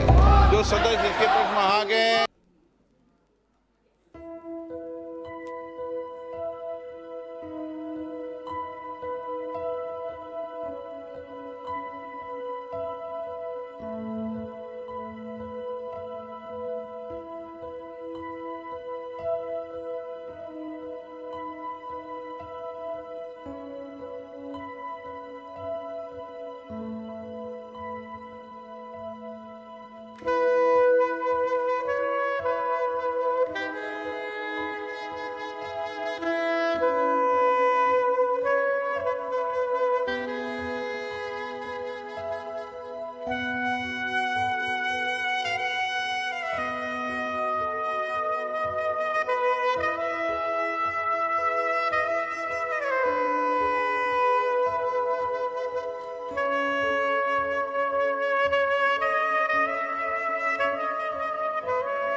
विधेयक पर विचार करने हेतु प्रस्ताव 30 विधेयकांग बने के प्रस्ताव अनुसूची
Right, good afternoon. Hello all. Welcome back to the post-lunch session of Dakshin Dialogues 2026.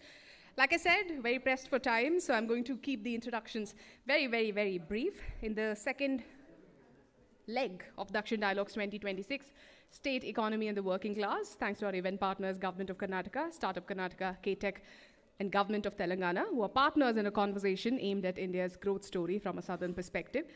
It is our absolute pleasure to have amongst us Mr. Priyank Kharge, the IT, BT, Electronics and the RDPR Minister of Karnataka. How do I make that? I've been requested by Mr. Ratin Roy that I have to keep my introduction really short, so I'm going to do this. There is one thing that I do relate to Mr. Kharge for. Both of us speak our mind and get into trouble for it. Perhaps if there was ever a vote on who's the most trolled minister, I'm sure Mr. Kharge will feature right on top, with a lot of policies and framework related to IT, GCC sectors should all be credited to him. He was among the youngest ministers in the Karnataka cabinet. Even now, I suppose he's the youngest minister in the Karnataka cabinet. Personally, an avid lover of animation and gaming, he's pretty much the first minister I have ever seen talk about gaming and animation in a policy perspective, not just as time pass or entertainment, and focusing on innovation and innovators, not just with a business sense, but also a social sense, how to come up with policies to make the marginalized included. Inclusive growth and inclusive policy aimed at the marginalized is something that I've seen Mr. Priyank Kharge do. Without much ado, I am welcoming him on stage to engage in a conversation with, like you've all heard since morning, Mr. Ratin Roy, one of the most prominent economists in the country. I have a larger intro for him, but I will save it when I'm introducing him as a panelist. Since we are short on time, I request both the dignitaries to please take the seats on the stage.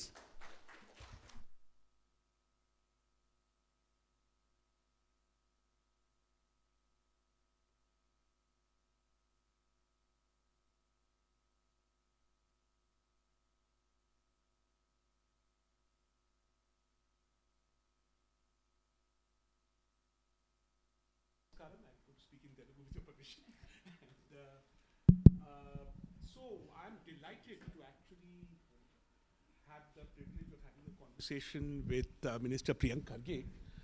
I, of course, only knew of him since he's a Karnataka minister at a political level when I read something that a politician was being trolled for talking about India's allegedly biggest cultural organization. And I said, oh my God, which politician is doing this? Very foolish. And then he stood his ground. And people had to back off, which is what you do to bullies. And then I said, okay, this is definitely someone to watch. This is a leader. This is not just someone who's trying to, get into politics and convince people to do things. This is a genuine leader who's willing to take a stance and then get people to follow him. So great pleasure, welcome. Let's get into the conversation straight away. As you know, the theme is today about growth and the working class. But my first question to you, sir, since you're both RD and IT, I thought, everyone is very conscious that Karnataka has done extremely well. In my own, where I live, Telangana, we have a similar problem. That extremely well tends to be confined to just 3 or 4 districts. So the challenge, and I know that certainly Revanth Reddy Garu is very, very concerned by this.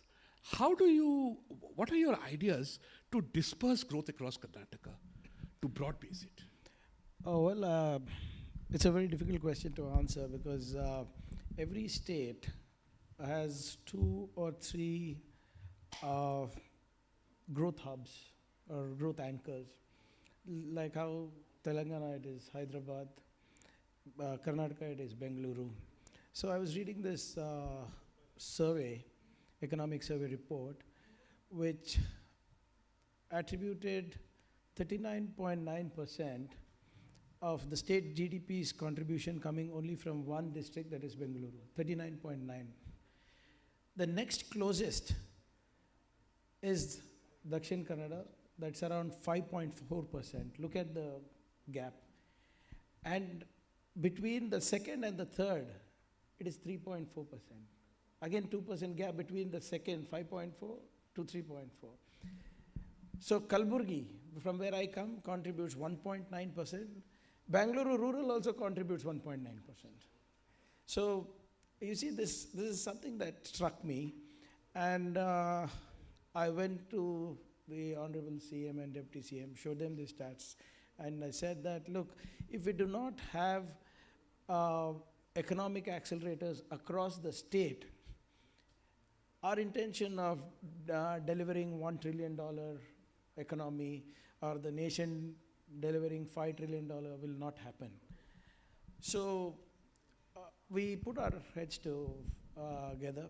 I had a lot of consultations with a lot of individuals, and we came up with a program that will ensure quick interventions across districts to increase their contribution to GDP by 0.15, 0.25%. I'm not aiming for my district to have 1.9. I'll not say I'll make it 3.5. I'm saying, how can I make it 2.15? Small interventions, small budgets, but high impact on economics, high impact on job delivery. So it could be through tourism, it could be through a policy intervention, it could be through ITBT, it could be through any department, working on the demography and geography of the region. So we have created a program of late called the Local Economic Acceleration Program, the LEAP program, that is right now only limited to my department. And when I showcased it to the cabinet, everybody loved it. And now it's becoming a Karnataka LEAP program. So irrespective of department, so how can I ensure that the coastal region becomes an engine of growth through a policy intervention of, let's say, ocean farming? How can I have my UNESCO sites deliver on scale just by putting in minimum fund? So no cost, low cost, or policy interventions. This is the mantra we are trying to see. And just imagine, sir, that if my top 10 districts start delivering 0.15%, that is around 1.5% extra growth. Wow. And I will become the fastest growing state in the country. I'm talking only about 10 high growth this thing. So smaller milestones, not like Vikshit Bharat, Amrit Kal, 75 years later how we will look, jo bolne wala usko bhi pata nahi rahega, jo sunne wala wo bhi bacha nahi rahega. So nothing like that. So it is something that are tangible milestones, tangible benefits that people can see. So this is something that the government is extremely serious on, and that's how we intend to have these smaller growth engines across the state. That's actually quite amazing, because you're not, my second question to you have in a sense answered, which is, one thing I've written about it, is a problem in India is that governments all over India, not just state government, not just central government, state governments, have transformed into what I have been calling in my work compensatory states. Because development has been so narrow and so egalitarian, so most governments are in the business of, biggest is Modi ji, 800 million people ko khana de do. So sorry, you're not Adani, take some money. Kisi aur ko ghar de do. The things that people should be able to buy with money in their own pockets, the government is providing for them as charity almost. So my second question was, what would be the model to move away from this? But I think you have answered it half. Would you like to say something more? Because if you do this, that means money in people's pockets. That means they can buy their own stuff. You're talking about the 5 guarantees. Sorry? You're talking about the 5 guarantees. No, the 5 guarantees are good, but that should be a safety net. Yes. That's not a recipe for I prosperity. agree with you. See, Doctor, what I would, I would not want to comment on the India landscape. But what happened across Karnataka during the COVID? I mean, we all of us, whether it's the southern states or northern states or any other states, were victims of bad policy making, bad economics.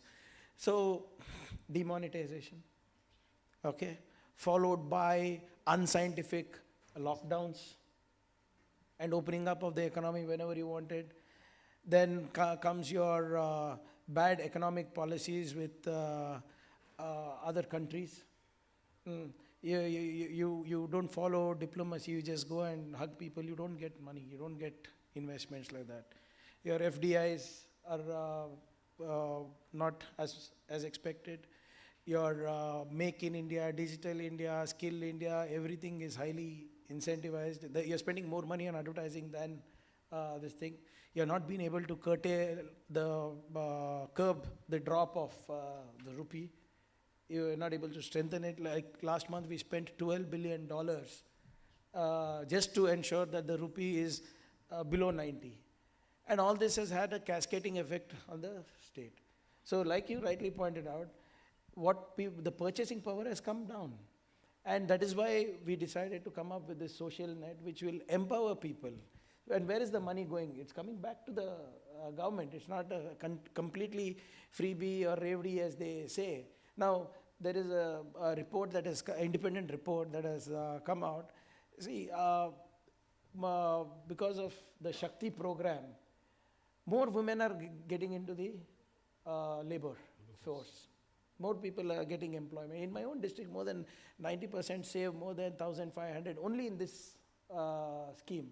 Overall, they're saving, if they're very bad at maintaining household economics, they're still saving around 6,000 rupees. If you're very good, you go up to 9,000 rupees, 10,000 rupees, stuff like that. And where are they using it? They're using it for better nutrition, they're using it for education, they're using it to pay up the EMIs they took during Corona.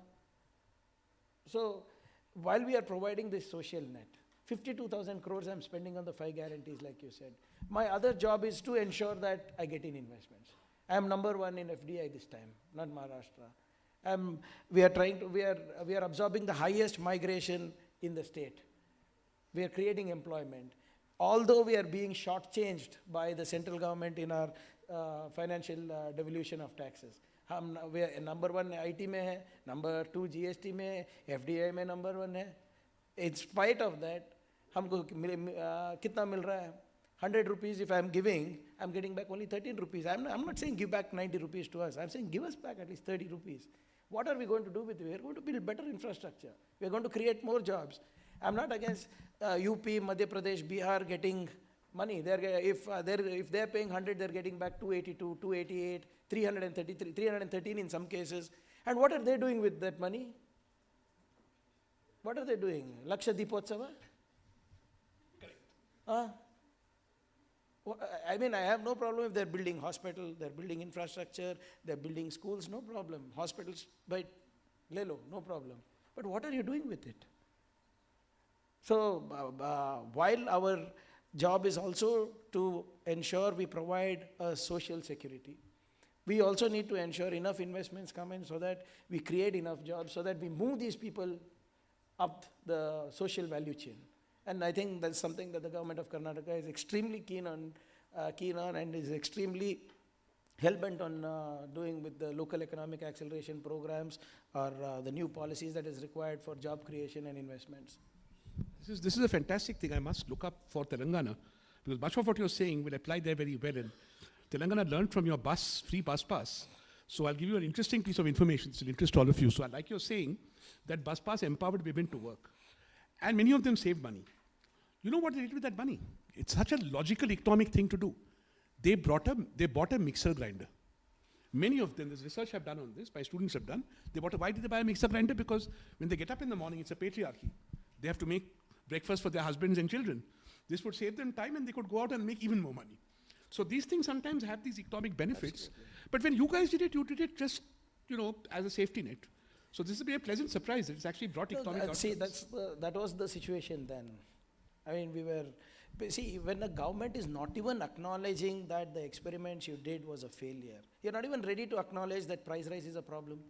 You are not even ready to acknowledge that unemployment is the highest since independence. You are not even ready to acknowledge that investments are trickling down. I mean, if you acknowledge the problem, then you look for a solution.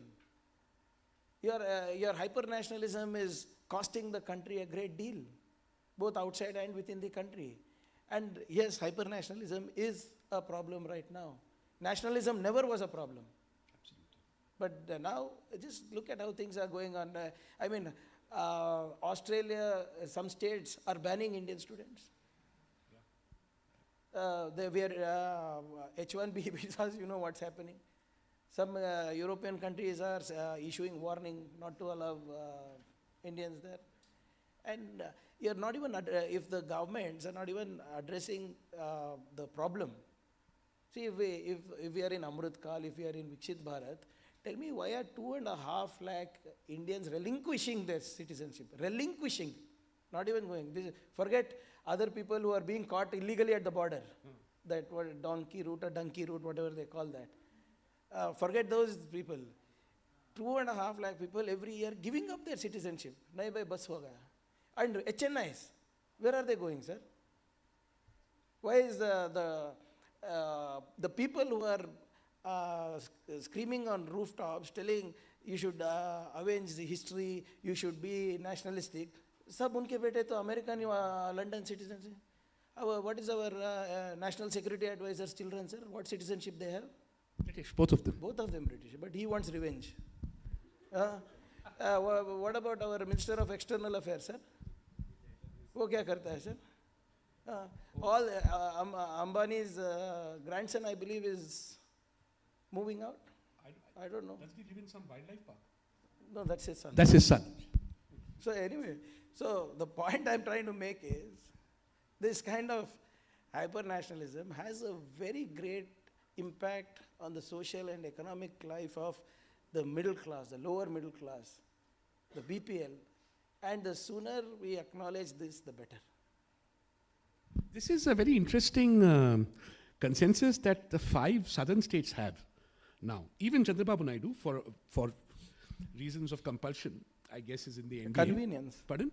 Convenience. Convenience, compulsion. I think he got. अरे अमरावती को 10,000 करोड़ मिलेगा तो नहीं बोलेंगे क्या? वो डर गया था, वो 2 साल पहले उसको जेल में डाला ना, जगनमोहन रेड्डी ने तो डर गया था. तो but even then there is a consciousness of this. So in your previous question, you said that that even PTR has told me this many times, that we are not objecting to money going to UP and Bihar. अभी हिसाब का time आ गया. You have to tell us what you're doing with that money and why is it that today UP and Bihar are even more backward.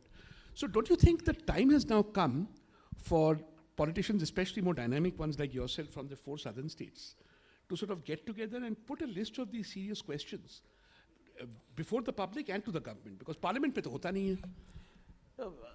We have put it across even in the parliament. We have gone and met the prime minister individually. All the states have gone. In fact, we were the first state to go and protest in Delhi. We actually, the entire cabinet and all the MLAs went and protested in Delhi, saying that you need to give us our share of dues that are. Imagine, they denied us the funds that were coming for NDRF. We protested. We had to go to Supreme Court. Supreme Court ne bola कि what Karnataka government is asking is the fair share due, you give it to them. Almost 2,000 crores we got. So imagine like I said, they're completely blind. They don't want to acknowledge the problem. Like JJM, the Jal Jeevan Mission, it's a 50-50 Bhagidari scheme, right? It's a state government 50, central government 50. Last year, 5,000 crores was supposed to come from the central government. 571 crores came. I have paid 15,000 crores of the central government share so that the projects don't stop here. And photo to lagta hai Modi ji ka. JJM means like har ghar jal, har ghar mein nal, har ghar mein jal, Ganga Jal, some great sloganing they're giving. Every bus stand is plastered with Modi ji's photo. But he owes me 15,000 crores. All right, 2,500 crores in my RDPR department they have not given for 15th finance, which is they are legally bound to, constitutionally bound to. Mr. Nikhil Dey is over here. He knows the problems that the panchayats are going through. So, yeah, while, like you rightly said, we have, after all, we are a nation.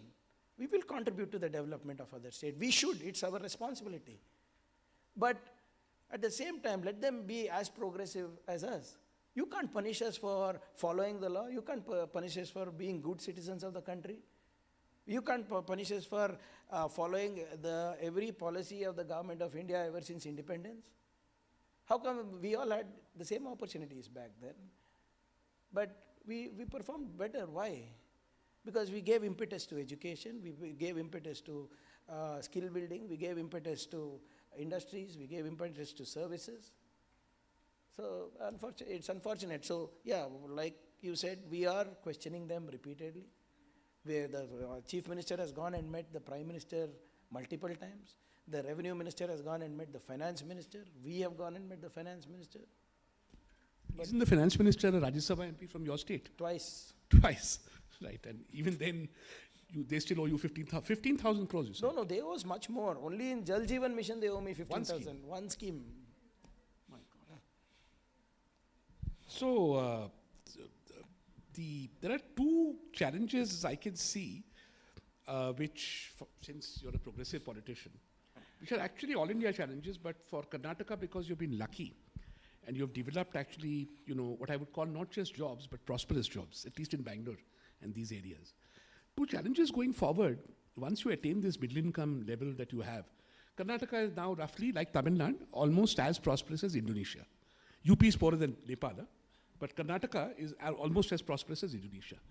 Next step is to improve productivity and to improve wages. So are you thinking about how you'll be able to do this given that the government of India is sleeping? How will you do this in the state? So we have a program within my department, at least for my sector, called the Nipuna program, Nipuna Karnataka. It's probably India's biggest reskilling and upskilling program, where we are talking to over 200 industries and industry bodies to figure out the future skills. So we want to have the most skill-ready human resource in the world. So we are no longer catering only to the Karnataka ecosystem. We are catering to the global ecosystem because of the advent of global capability centers. I think people are looking for the skill sets that match global standards. And if we don't bring this within the higher education department, follow it up with a skill gap analysis and fulfillment of that, we will lag behind. And considering that we are the anchor, we have more than 50% of all GCCs, we have aerospace, agri-tech, everything here. So we are tech agnostic verticals in Bangalore. So if we don't have this solid base of skilled or talented human resource, we will fall behind. So we are very wary of that fact, and we are talking to industries, we are telling them that you give us the course material, you give us the syllabus that you need to train, we will pay 50%, you pay 50%. So this is the first time they're using their CSR funds, corporate development funds. The idea is to make our individuals more productive than they ever were. So I think that is something that the industry bodies have loved. And I think if my numbers are right, we have close to around 130,000 people in the pipeline for being skilled only by 3 companies, I hope you're talking to your party colleagues in Telangana, because we face very similar problems that you have, and there's a lot to learn from this. No, Sridhar Babuji is a good friend, and he was also my district in charge when he in the I see. So yeah, so while he keeps telling me all the things you're doing should be replicated, I just nod my head. I don't say anything. Because the South Indian states are fiercely competitive. We can complement each other. It's very constructive. I find that since I'm half Telugu, but I only moved back to Hyderabad a year ago. I find the competition is of the right kind. It is that, can we match them? No, it can. See, while we compete, we can also complement.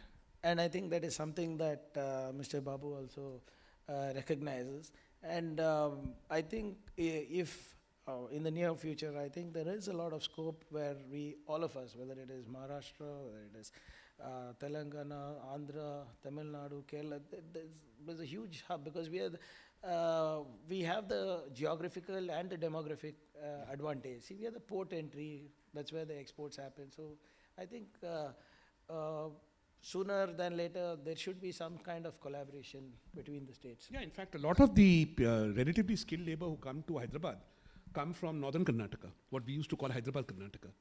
And when they come, what they pick up, I've been speaking to them, is not so much jobs, entrepreneurship. So then they say, अच्छा मैं बेल्लारी में जाके ये क्यों नहीं कर सकता हूँ, मैं गुलबर्गा जाके ये कर लूँगा. The language is similar and all that. So there are lots of ways in which states can collaborate. My final question I'll give you an interesting stat. 15% of Andhra Pradesh people work in Bangalore. Yeah, that's right. This I do. I have no difficulty speaking in Telugu to the auto driver. I love it. Bangalore is the only city outside the Telugu states where auto drivers understand Telugu. Like Ms. Anusha told, I'm the most trolled for this. I see. So, yeah, but I mean, we have it here. I mean, we have, if you go towards Whitefield, you will mistake it for Gurgaon. Seriously, Hindi, English, Tamil, Telugu. I think even Telugu movies, when the single theatre format was there, Tamil Telugu movies also used to run 100 days over here. Yeah, I'm not surprised. And in fact, I certainly know that people from Rayalaseema, I have friends from Rayalaseema, they look at Bangalore as their metropolitan city. They don't look at Hyderabad. This is where they come. This is their place to have fun, buy flats, you know. They don't come to Hyderabad. They say, oh, but I'm backward. So my final question to you, sir, before I open it up, I think we have time for 2 questions, right? One is a question that's always bothered me about South India, which is, I just checked about Bangalore airport. It's true of Chennai, Bangalore, Hyderabad, and it should not be there. This VIP lane business. Sorry? VIP lane. You know the first lane reserved for, see, the toll, yeah, because the top, your CM and your VIP, you don't even use that lane. You know, you go inside the airport because you are VVIPs. वो तुम्हारा तहसीलदार और तुम्हारा deputy commissioner of police. You're talking about the toll. No. The toll is even worse, but that's all India. Can't do anything.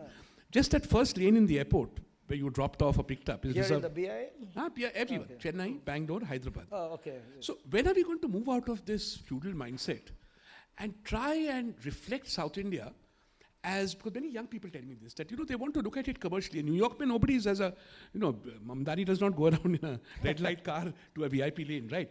And neither does, by the way, the Prime Minister of the UK. There's no special lane in Heathrow for them. They do it discreetly. They go from the back like CM does, PM does.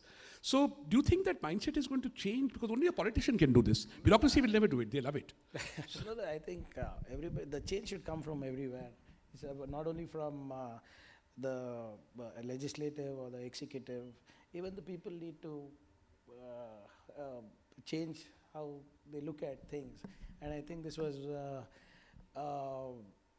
quoted by Dr. B.R. Ambedkar in his last speech to the parliament, saying he spoke about bhakti. So bhakti should be spiritual. Your devotion should be spiritual. Whatever gives you peace of mind, go ahead and do it.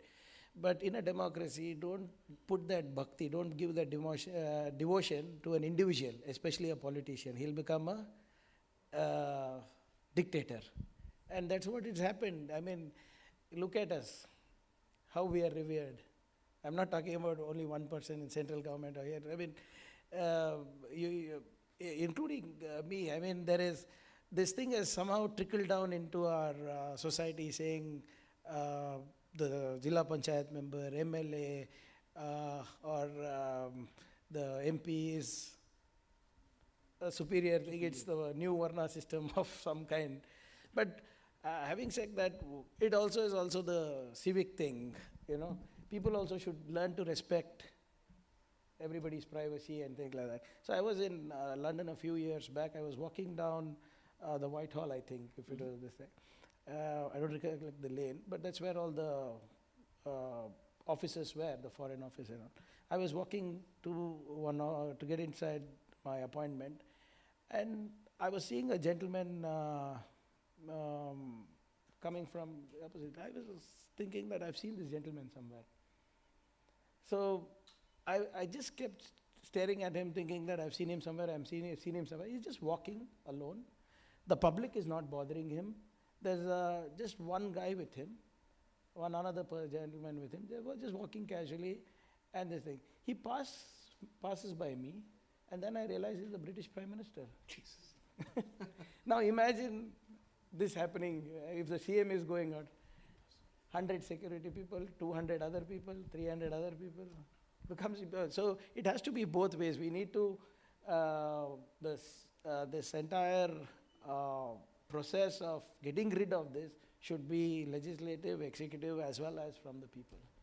I think that's absolutely a great answer, because I've never seen this kind. I hope all you guys took note.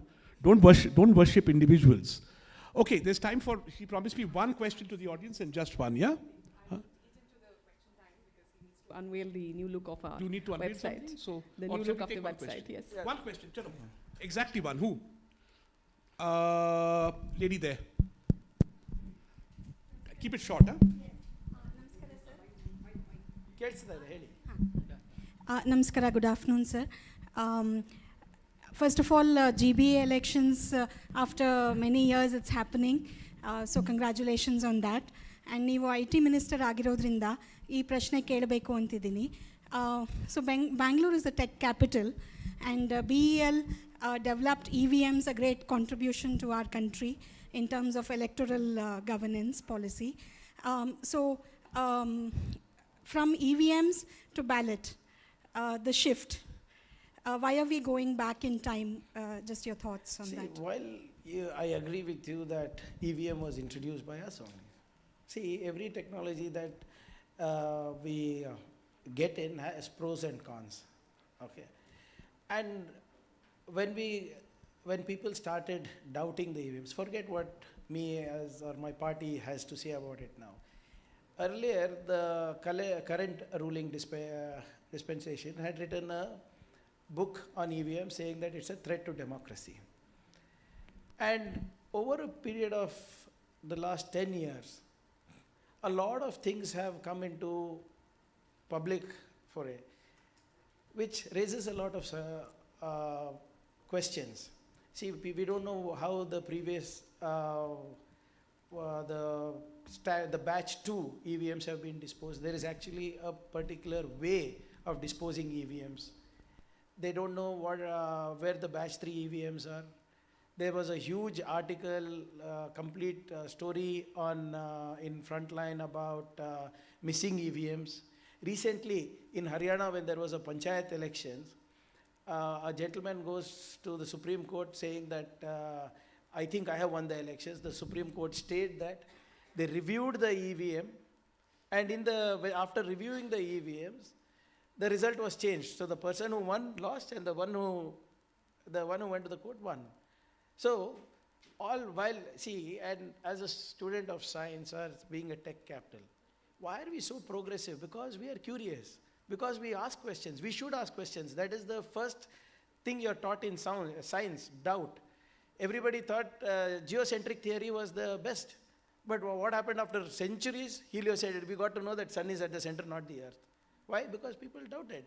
And even with respect to EVMs, what is it that we are asking? We are asking 2-3 simple things. One is, how do you technically upgrade these machines? Why don't you have an ethical hackathon which is supervised by the Supreme Court judge in Bangalore? Don't give it to any party. Don't give it to Congress. Don't give it to BJP. Don't give it to JDS. We are saying, call Indian Institute of Science. Call the hundreds of research and development centers that are here. Have an ethical hackathon. If anything is found, we will rectify it.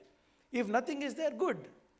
But the recent Supreme Court case has reversed the election. And the election commission has become a black box. Whatever we are asking, nothing is coming back. So how do I trust the system? So it is not that Priyank Kharge is asking a question. You are asking us a question. There was a complaint filed by the State Election Commission here. A 22,000-page charge sheet has been written on vote rigging or whatever it is. And 14 times the government of Karnataka has written to the the Central Election Commission saying that, look, we need the technical details of where the IP addresses are. That is no answer. Now, whose responsibility is it to maintain transparency? Is it my responsibility, or is it the ECI's responsibility?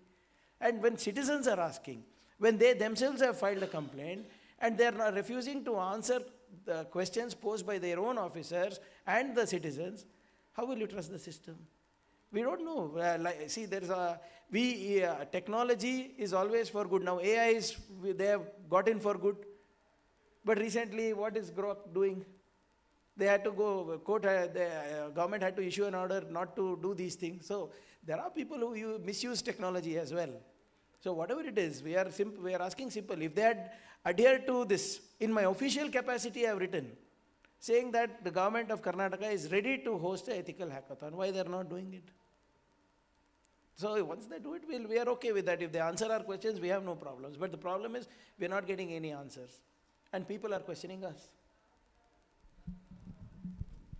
Well, it's nice to have met someone with both domain knowledge, courage and conviction. Courage I knew you had from the RSS exchange. Conviction I can see, it's apparent. And of course your domain knowledge is fantastic. Thank you very much for joining us. Thank you, all the best with your next meeting. Thank you so much, sir. Before you leave from the venue, I request Mr. Priyank Kharge I request Mr. Priyank Kharge to unveil the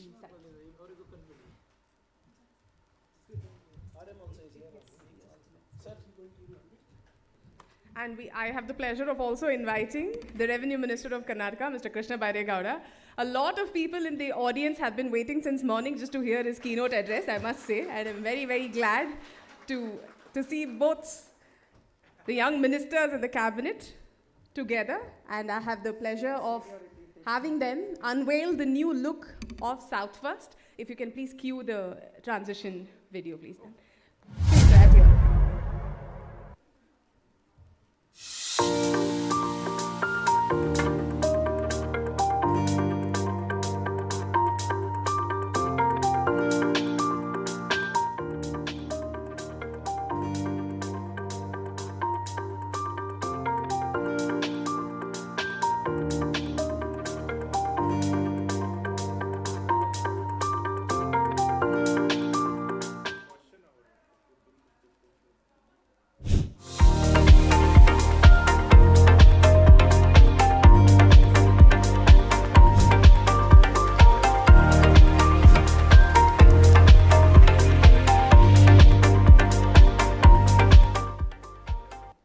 Thank you, dear audience. I request Mr. G.S. Vasu to please give Mr. Priyank Kharge a token of our appreciation before we relieve him, because he requested that he only gave us 15 minutes, but we have extended it to half an hour.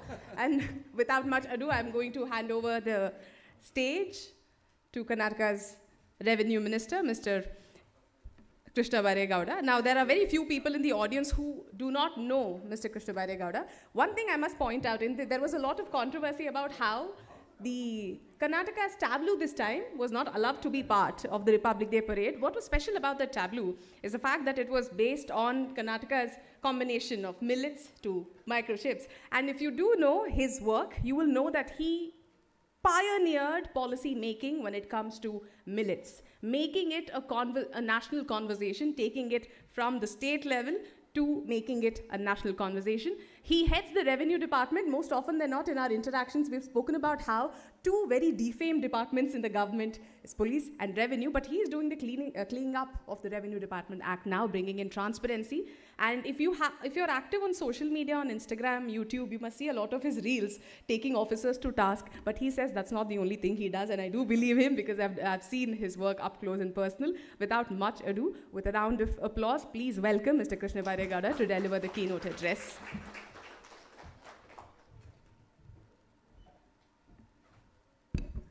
Thank you, Anusha. Good afternoon. I should have been here in the morning. Instead of good morning, my session is moved to good afternoon, and I have to rush back. Today, my duty is in the council, and lots of a volatile situation in the council. But I thought, I should be here to be part of this dialogue and to also support whatever South First is trying to do, which is putting the South up front and in the center of national dialogue, which otherwise doesn't get proportionate priority or attention in national dialogues. Ellargu namaskara. Congratulations to South First for the good work they are doing, and also for putting together this dialogue in Bangalore. I'll jump straight to a few points I want to make. I will not speak about anything specific, but general observations about the lack of proportionality in national attention towards South and Southern issues. I do not know why it is the case. It has historically been the case also. If you read Indian history is all about, in the heartland based history. And as if South was a backwater, that is how predominantly Indian history has been looked at. Of course, recently some young pioneering writers are trying to change that and not only write in an academic manner, but write in a manner that common people, even like me, can connect to Southern history. So somehow, historically, historiography included, there has not been enough focus on the South. I'm sure some of you have traveled around the world. So what goes around for Indian food in India and outside the world, again, if you see, it is predominantly what we would consider North Indian food. Of course, of late, idli has become the staple breakfast around the country. There are exceptions, but predominantly, if you look at food culture, it's again somehow not when you say Indian food, it's not reflective of Southern foods either. So coming down, so this is a legacy issue. Coming to the present times as well, post-independence, there was always this, effort to centralize more and more. In the immediate post-independence, I can understand that, the nation was going through an insecure phase, having just come out of, foreign rule, and the departing foreign rulers warning that India will fragment without their, mighty presence in India. So I can understand the insecurities in the early days, which sort of fueled centralization. But immediately you have seen in the 60s and 70s, there were massive movements in southern part of the country, a lot of linguistic and regional assertion. So that led to a lot more democratization over the last 30, 40 years, sometimes very gradual, very grudgingly, but there was nevertheless a lot of democratization. A lot of power was devolved to the states, finances were devolved to the states. The hegemonization of language, culture was partially checked, and generally a lot more tolerance. And we truly came to, I can't say truly, but we did a better job of celebrating our diversity. We started believing that diversity is indeed the strength of our society. But over the last decade, we are seeing the reversal of all the progress we have made over the previous decades. There is again a firm belief that has taken root and is the driving philosophy of the current dispensation in Delhi, that we have to be a homogeneous society. Because why? Because you look at other societies, they are all homogeneous. So the only way to survive is to be homogeneous, and strength comes from homogeneity. So they are looking at different context, reading a lesson and trying to apply the wrong lesson to our context. So there is a language issues which have come to the forefront again, cultural issues which have come to the forefront. So instead of celebrating diversity, there is a forced homogenization that is being attempted, and this time it is being attempted far more systemically and in institutional manner. So sometimes you can't, it's not palpable, but nevertheless it is happening. You can see it is happening, but you can't really put your finger on it, unlike in the 60s when language imposition led to a lot of outbreak of resistance. Now it's far more fluid, but nevertheless the effect can be seen. Similarly, cultural homogenization, there is I'm a Hindu, but the village I come from, the region I come from, the state I come from, we have our own ways of practicing Hinduism, but now we are told today this is the only way to practice Hinduism a certain way. So culture, language, everywhere, this is, now why is it of importance when we are discussing about South? Because South is all about diversity, right? And if you take my own state, we have Kannada, we have Tulu, we have Kodava, and we have various dialects of Konkani, and also various other dialects. Now, I believe in respecting all of them. I believe that all of them should survive, not only survive, all of them should thrive. Not because I wish it so, because everybody has a right to survive and thrive, right? Not because I am in the government and it is out of my benevolence that I wish it to survive and thrive. No, everybody has an equal. I come from a particular region of Karnataka, but I respect every region of Karnataka and their sentiments. And that is the only way I believe that we can hold our societies together in the long term. This homogenization may seem like a good idea when we look at others and that it is serving other societies well, but we have always been diverse. We have always been diverse, and South is the epitome of that diversity. So any effort at homogenization is a direct assault on Southern identity, Southern diversity, culture, and our interests, right? Because the moment you talk about homogenization, those ideas are not coming from the South. The idea of homogeneity is not created from Southern lives, experiences, cultures. It is being imposed from the outside. It is not germane to us.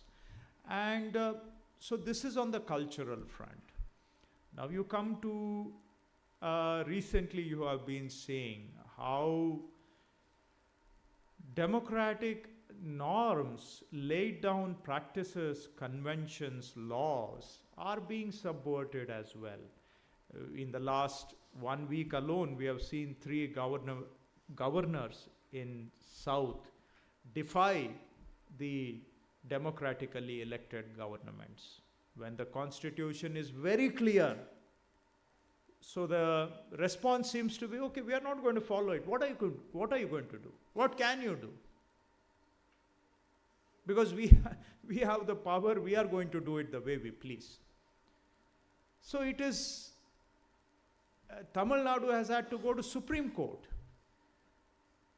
And we in Karnataka went to Supreme Court because in the year 23-24 we had a massive drought, and we submitted a memorandum to central government as per law for relief to farmers, and we didn't get any relief. So finally, first time in the history of this country that a state government took the central government to Supreme Court to get the lawful money that is owed to us.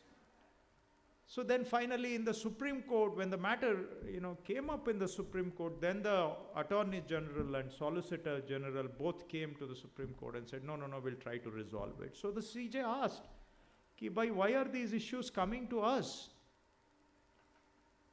So at every stage, laid down norms, conventions, laws are being flouted, and this is again hurting because the South, we speak a different language. I'm not saying this literally, I'm saying it metaphorically. We have different political dispensations, we have different aspirations, our needs are different, our dynamism is different.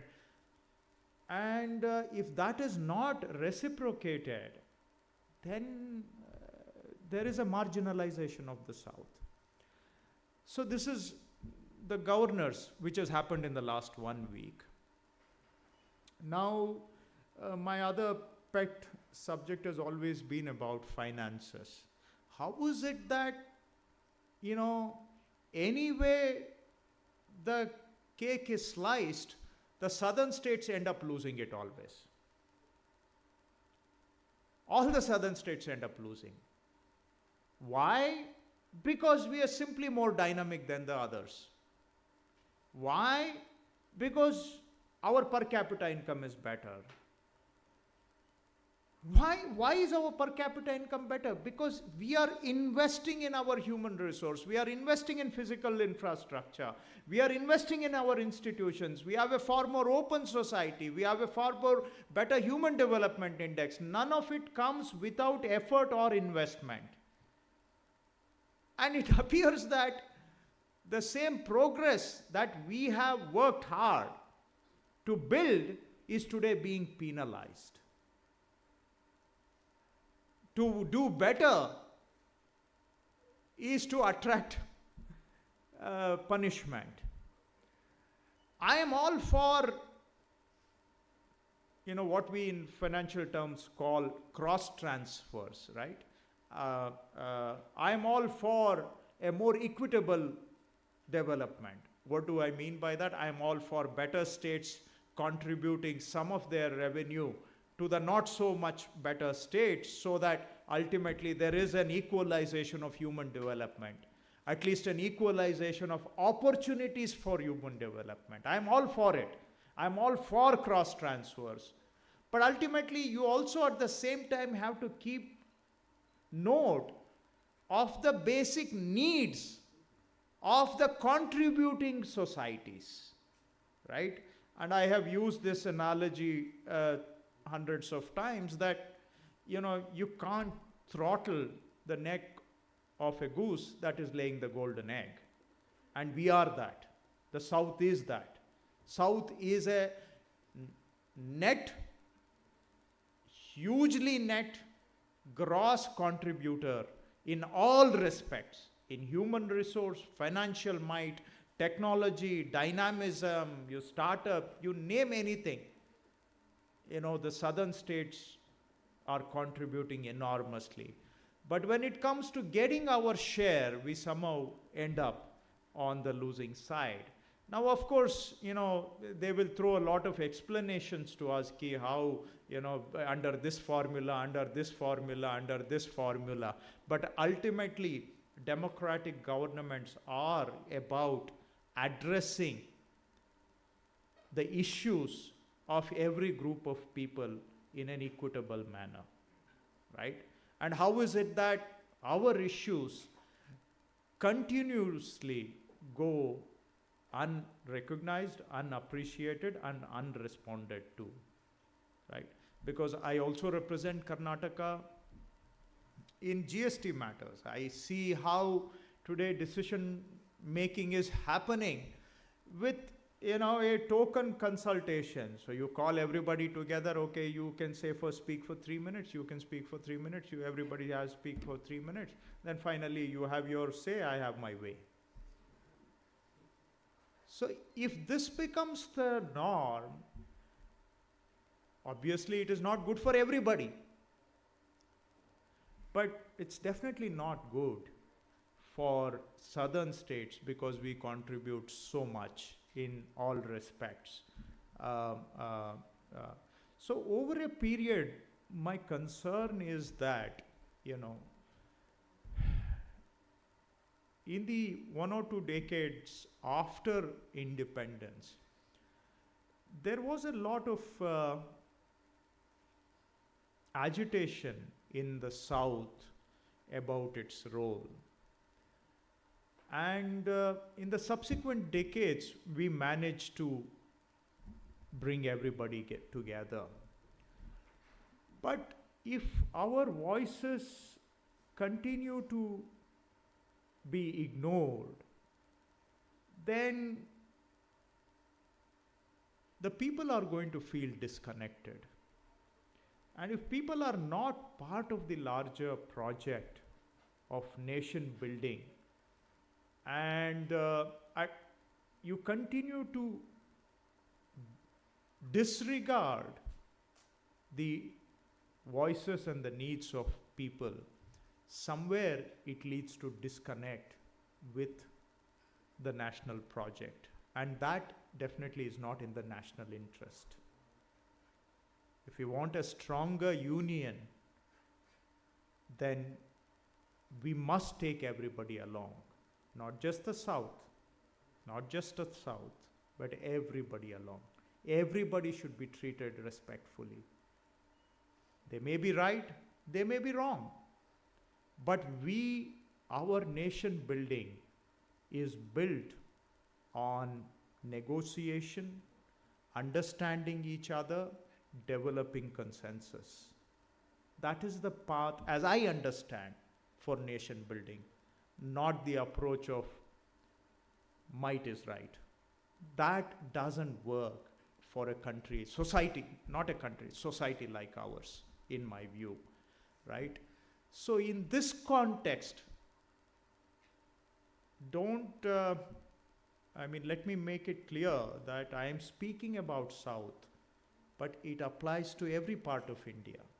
I am for respectful treatment of every part of India.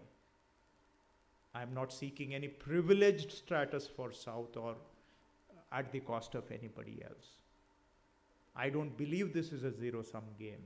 I believe, yes, coming up with win-win solutions is very easier said than actually achieved. But that is the challenge we face in India. And if you want to be a, leader of the nation, you need to look at ways to find win-win solutions so that everybody feels they are a part of this project. And today, somehow, I feel that being in the South, we are not getting that due. I have just listed just one or two anecdotes and subjects, but I can go on adding a few more anecdotes and subjects, but that is the sum and substance, and it is an injustice to South because we are a very essential and very big part of India, and South should get its due. Thank you.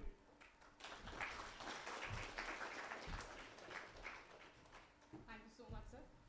And that is the level of talking I aspire to, not having notes and delivering a note, having so much knowledge about a particular subject that you know so much about. I request Mr. K. M. Chandrasekhar to please hand over a small token of our appreciation to Mr. Krishna Vaidegowda, the Revenue Minister of Karnataka, who took out time from the session today and made himself available to deliver the keynote address. We can't thank you enough, sir. Thank you so much for your time, for your insights. Very wonderful to have you. Thank you, everybody.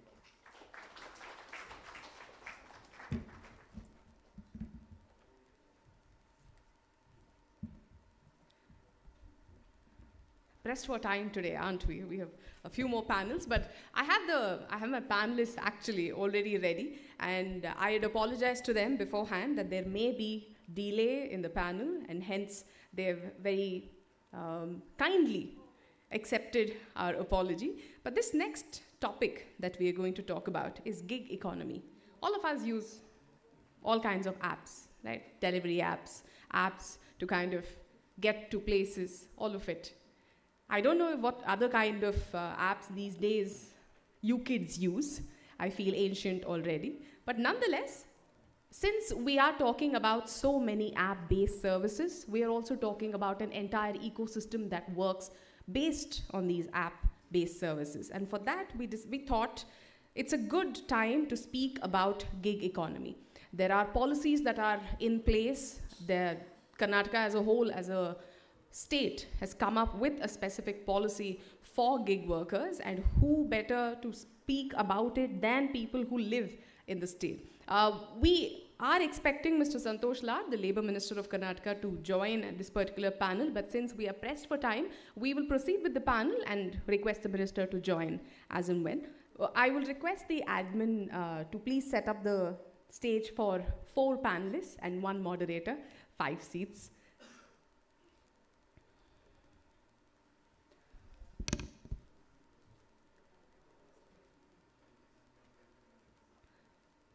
In the meantime, I can probably introduce to you our panelists.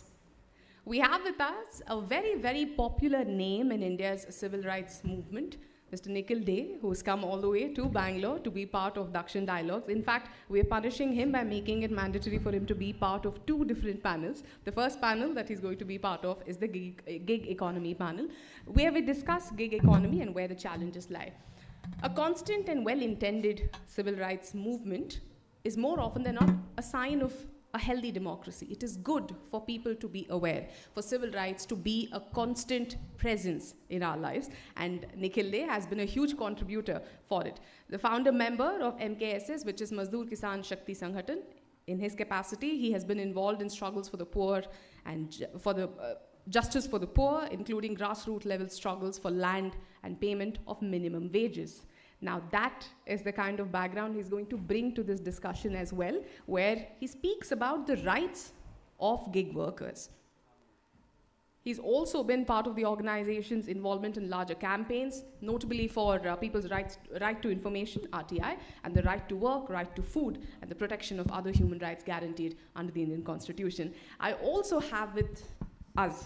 We have with us today, as part of the panel, Mr. Nitin Pai, the co-founder and director of Takshashila Institution, an independent think tank and school of public policy based in Bengaluru. A couple of lines from this bio, I kind of copied from his bio, from his blog, which is very, very active, extremely varied topics of interest. If anybody ever dives into his blog, I do recommend that you read about things he writes. And if nobody ever has, I've had the pleasure of being present at some of the events hosted at Takshashila Institution, and I think some of the best policymakers, writers, thinkers, I've heard all of them talk at that institution. It's on Church Street, yes, the road that you hang out all the time, but if you ever have the time and if he permits, definitely attend sessions at the Takshashila Institution, and it's a gold mine of information.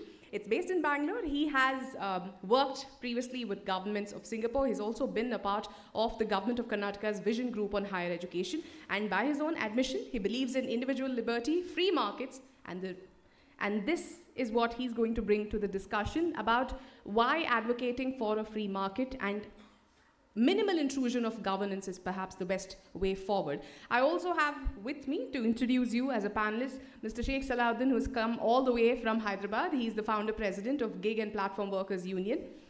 He's an Indian trade unionist and has worked with app-based ride-hailing companies since 2012. A very vocal advocate of rights for people workers within the gig economy. And you are stuck with me as moderator today.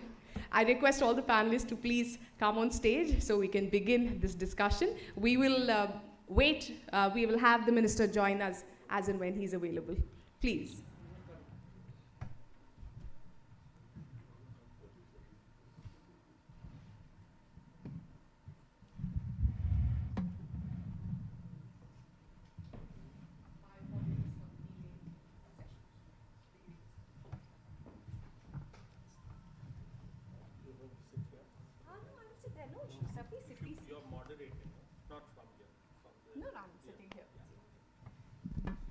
Let me sit down for a bit. I'll take this chair first, and if we have another guest, then we will move on. Right, I did the introduction to the I did the introduction to the topic already, hence I'll not waste much time with it. I think, Mr. Salahuddin, I should come to you first, because you have been such a vocal critic of app-based services, not because they're not providing ease of service, not because they have made our lives easier, but simply because you believe that they're not giving workers the due that they deserve. Would you like to first tell us about your take on gig economy as a whole? Is it an equitable place?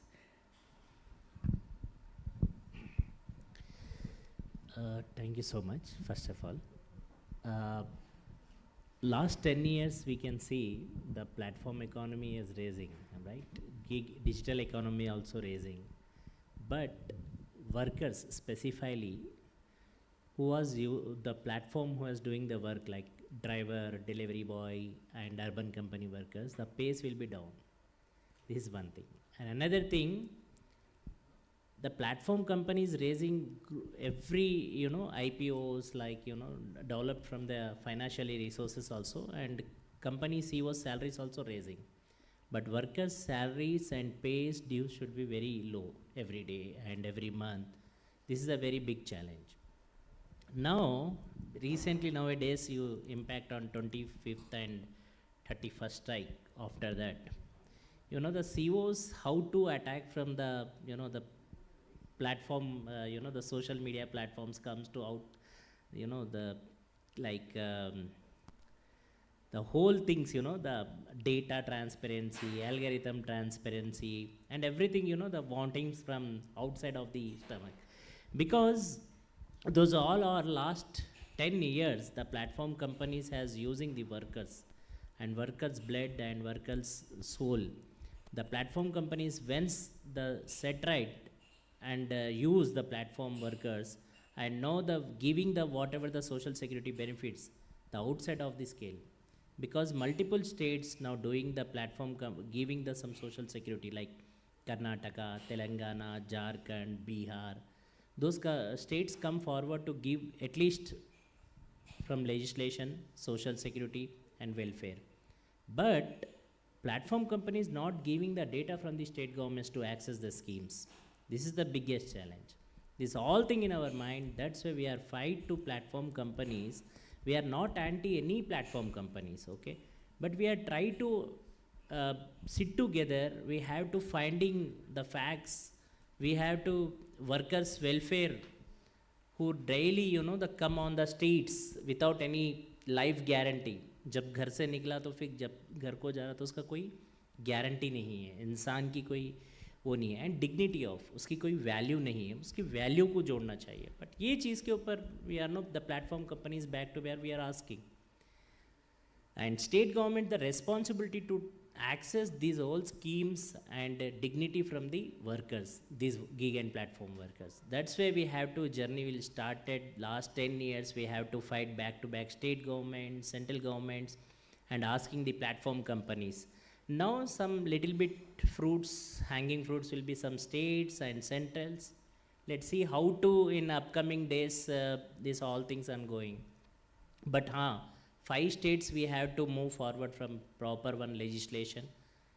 The need of workers कि उनको एक कानून के दायरे में लाना चाहिए, उनको एक एल्गोरिथम का transparency, data transparency, grievance mechanism transparency, ID block, you know, the multiple IDs every day, you know, thousands of IDs will be blocked, like drivers, delivery boys, urban company, home-based workers.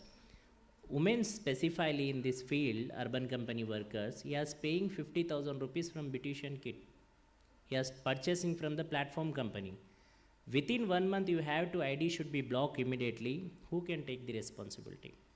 How that 50,000 rupees, those women to take the hand loans, whatever the some family, you know, sometimes will be gold also, take the small loans, micro loans also. How to pay? This type of, you know, without any due process, ID should block, you know, these things we have to fight to state governments and central governments from platform companies. Recently, you know, the social media told them, some CEO, Zomato CEO, how to IDs will be blocked. You know, in our own words is telling, every day, every month, 5,000 IDs should be your block. तो रोजगार कहाँ पे दे रहे भाई? You are said by हम रोज़गार पैदा कर रहे, देश के जो अनएम्प्लॉयमेंट है उनके लिए एम्प्लॉयमेंट क्रिएट कर रहे. That is the model from the tech to stand with the state governments and central government. Central state governments को यही बताया जा रहा है कि हम रोज़गार तैयार कर रहे. अगर जब आप रोज़गार तैयार कर रहे तो सरकार क्या कर रही? सरकार बोल रही कि हम रोज़गार दे रहे जो बेरोज़गार है. तो कौन दे रहा भाई रोज़गार? आप दे रहे या उन्होंने दे रहे? तो क्लैरिटी होना चाहिए. This is the, you know, the one time the platform companies very, you know, the algorithm control should be workers. This is very dangerous, you know. मेरा गाड़ी है, मेरा पेट्रोल है, मेरा खून पसीना चल रहा, और आप वहाँ पे बैठ के बोर्ड रूम पे बैठ के एल्गोरिथम को डिज़ाइन करा रहे कि मेरे को राइड मिलना चाहिए या नहीं मिलना चाहिए, डिलीवरी मेरे को मिलना चाहिए नहीं मिलना चाहिए. This is the pain of workers.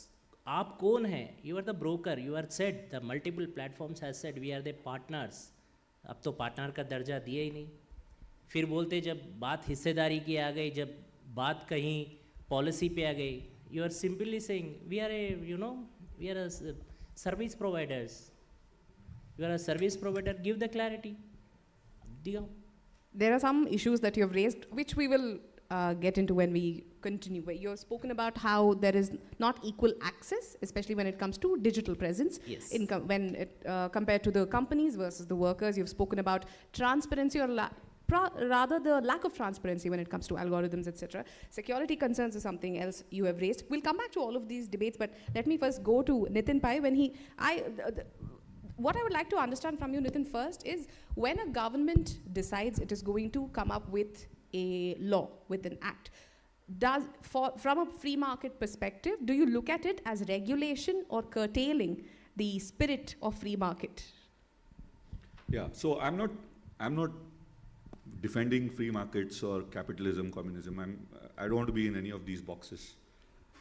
As a student of science, we just go where evidence goes, and only to the extent that evidence goes. And I think Priyank Kharge also mentioned that. Now, my day job is not to look at gig economy or labor economics, right? My day job is largely to look at national security and defense. And when you look at strategy, for the last 20 years, roughly, every single neighboring state of India, neighboring country of India, has suffered one similar security challenge. Large groups of young men, bare bones literate, right? Bare amount of education, bare amount of schooling, with sense of grievance, ganging around with, there are a number of extremist ideologies, it's not one type, gang around together and get more and more acculturalized to political violence. We've seen this in Sri Lanka. Pakistan is the biggest example. You've seen this in Sri Lanka, you've seen this in Bangladesh, you've seen this in Nepal, you've seen this in even in parts of China. Yet in India, you have not seen the same kind of political expression, right? Why is it? So the puzzle is, why is it the national security of every one of India's neighbors was challenged by young people who are barely educated but getting into violence, but not India? The answer is one simple thing, is that we've enjoyed levels of economic growth, 5%, 6%, depending on which government you want to ask, 5%, some people say 5, some 7, 8, that's not the point. You've had high levels of economic growth in India for the last 20, 25 years. Like it or not, that has allowed a lot of number of people to be employed. Not just that, one of the questions people ask, and I think Manu Joseph also has a book called Why Don't the Poor Kill Us, right? If you go to Mumbai, you see this right in front of you, right? There's a huge skyscraper, and then there are low-income housing around the skyscraper. Why is it that they don't rise and kill the rich people, right? It's not because the Indians in general see that that difference is structural. Most people in Mumbai, and now most people in Bangalore who come to Bangalore, come with the idea that there is an escalator, there is a ladder which they can get on, and slowly, maybe not as fast as everybody else, they'll be able to process in life, right? The combination of economic growth and the hope that your life can be better by being part of this design, that aspiration, is causing both some level of social stability in the country and allowing certain political parties to take advantage of it. Because there are a couple of, one set of political parties believe that this is not happening and they're losing elections. Another set of political parties are capitalizing on this and winning elections, right? In my simple view, that there is an electoral evidence of this also. So my response to this as a national security guy is I don't really understand all the complicated things which are happening in the Indian economy. But I do know that economic growth and this correlation, economic growth and social stability aspirational correlation is there, and I want to keep it going. I don't want to mess around with something which I don't understand, right? By saying, okay, I'm going to tweak this, tweak that. I just don't know why it happens. Complex systems are like that, you don't know. That's number one. Now let's look at the scale of this problem. Few years ago, this is about 8 years ago, we were trying to find out what is the required run rate to employ people in India. Okay, this is like cricket. Okay, there's a required run rate and there is a current scoring rate.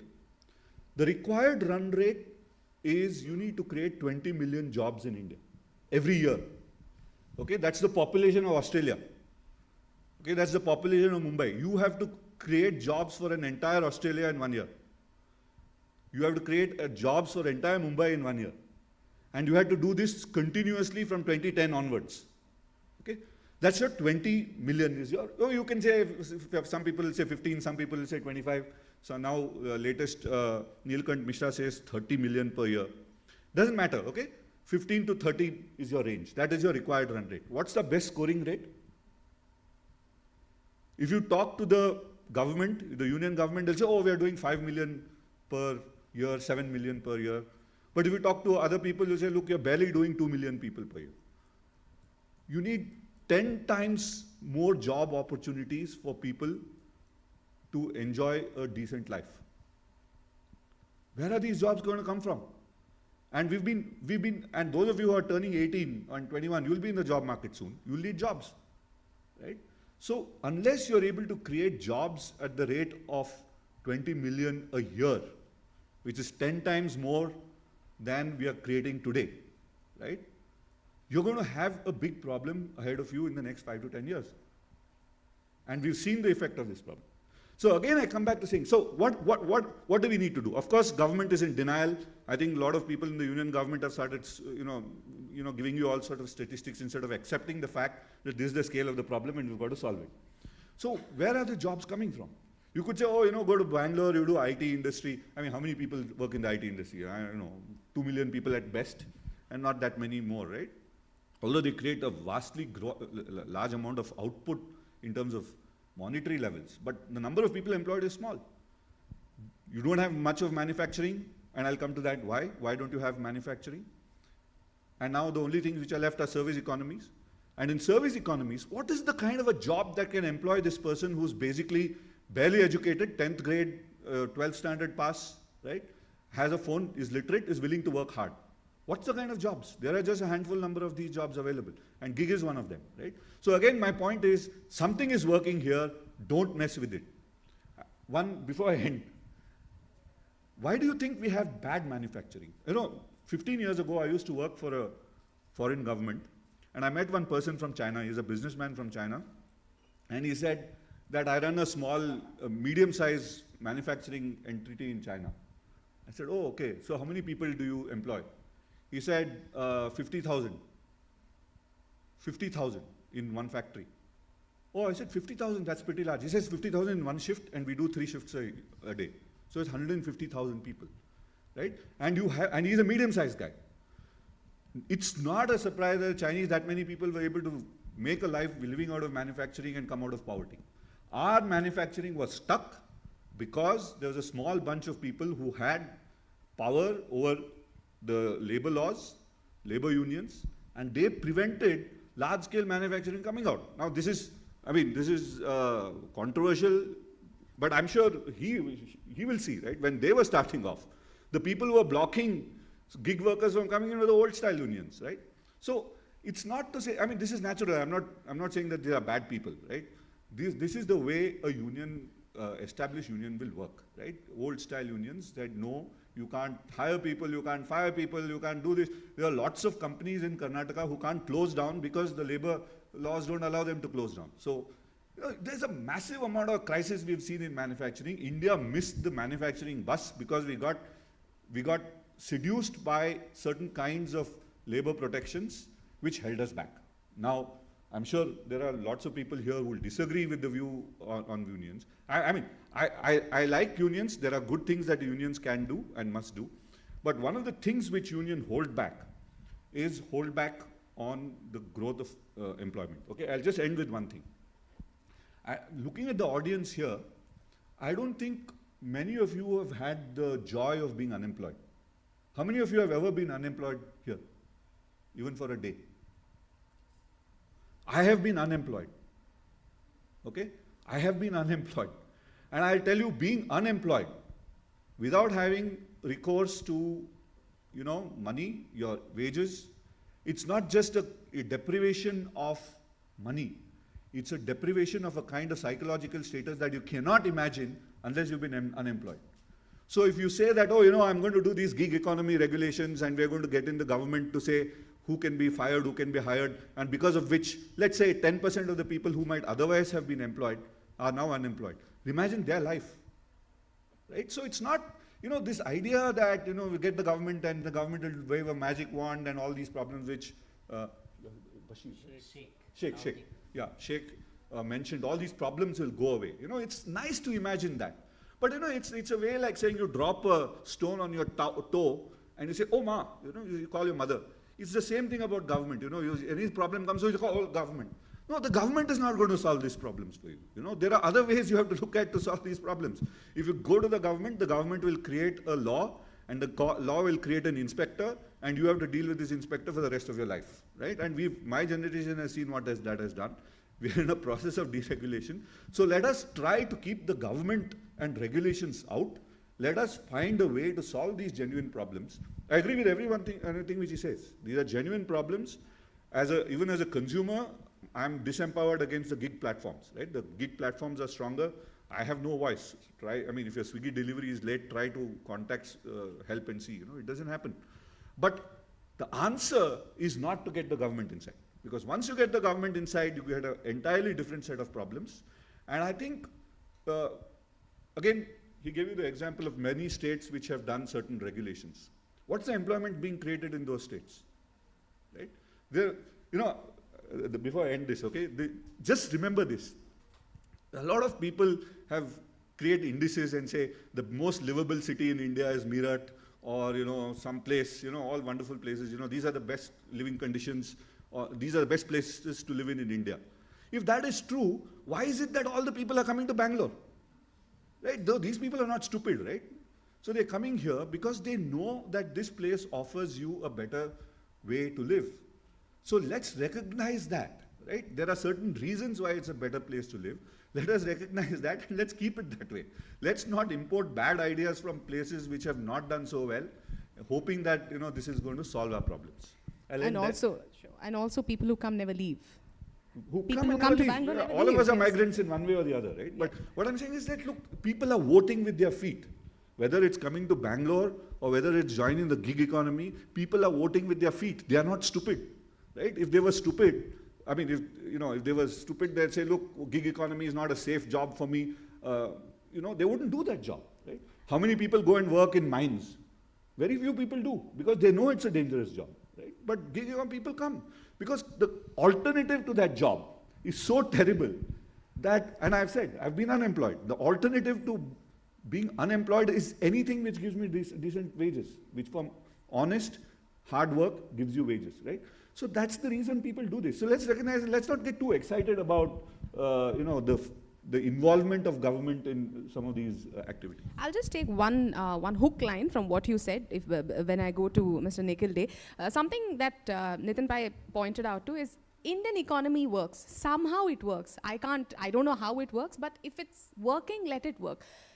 This is also something similar people say if things are not broken, don't fix them. But do you agree that the gig economy ecosystem in India is not broken? So, firstly, I'd like to say that Sheikh Saab I know very well, and for many years for the work that he's been doing, and he started off most of his work as an Uber driver, and there are hardly any unions, because one of the big problems with the gig economy is to build a union is extremely difficult. That he's managed to do it along with others is of great credit. Nitin Bhai, I know of his work, Nitinji, but I must say that some of the things that he says, just as he says, I'm not a one-ism or the other, and I'm not some big capitalist supporter, here the question is not either of unions or of government. It's of a certain working relationship that has been defined by a set of people who are aggregators. They, in India, actually employ people almost full-time, but continue to say they are not employers, and continues to say that those people are not our employees. Okay, They have a certain set of arguments for them because they say people are free to come and go, people are free to move one way or the other. And there are a set of things, and I don't want to go deeply into each one of these. I just think that some of the generic issues that Nitinji has raised, Nitin has raised, some of the generic issues that Nitin has raised don't actually apply to the gig scenario. Some ways they do, just as much as when he says people are unemployed, and this thing of voting with their feet, I have faced far too often. I come from an organization that works with rural peasants and workers, but then when we started working with the unorganized sector, that's where those workers turn up. They turn up in the unorganized sector in mining, they turn up in the unorganized sector in manufacturing, brick kiln work, domestic work, driving, running autos, doing whatever. So I've had a long association with lots of them, and that's how we turned up with the gig worker group as well. I think Karnataka stands at the crossroads. The minister, Santosh Ladji, is not here. When he comes, I would like to say that we need to congratulate them for what Nitin may feel is interference by government. I want to show why it's not. It's not interference. Yes, there is an intervention, but there is a very big difference between what is generically thought of as government interfering in something that's not broken or interfering with a heavy hand in what is just essentially commercial activities. And I want to also lay out that I think there is a big opportunity to do something substantially different in terms of productivity, dignity, and making this sector work. Because just what you talked about, the frustration of young people, I think if you were to spend a little bit of time with Sheikh Ji, with the people Sheikh Saab with who he's with, you will see the quantum of frustration that's building up in what we think are comparatively happy gig workers. Many, many of them are not 8th and 10th standard pass. Many of them have done college degrees, and they aren't able to find jobs, just as you're saying. You've already laid out that they aren't able to. They are doing this because they think they're doing it temporarily, and they end up doing it permanently. And then they are intelligent enough to understand how all the tables are against them. And this set of laws, and I really want to say, I think Karnataka has a breakthrough law and a breakthrough set of rules, and because it has now notified the board, it's going to be the first one in the country that will actually implement it. And I'd like to lay it out for all of you, including Nitin, because as you said, you don't do this in your day job, but I do, day and night jobs. So I want to explain what it is that makes this different. This is a law that said, and where Sheikh, first time I heard Sheikh raise this particular quotation, which I think is a fantastic quotation. The Rajasthan law was being in a public consultation, and there were the government people sitting to see that is it something unfair that we are doing, and the entire aggregator group was sitting and saying, you cannot ask us for data. What is the law, firstly? The law is not government coming in with a heavy hand, it's a setting up of a tripartite board. A board on which there is labor, a board on which there is the aggregators themselves, and a board on which there is government. So all three are there on that board together. And what does the board do?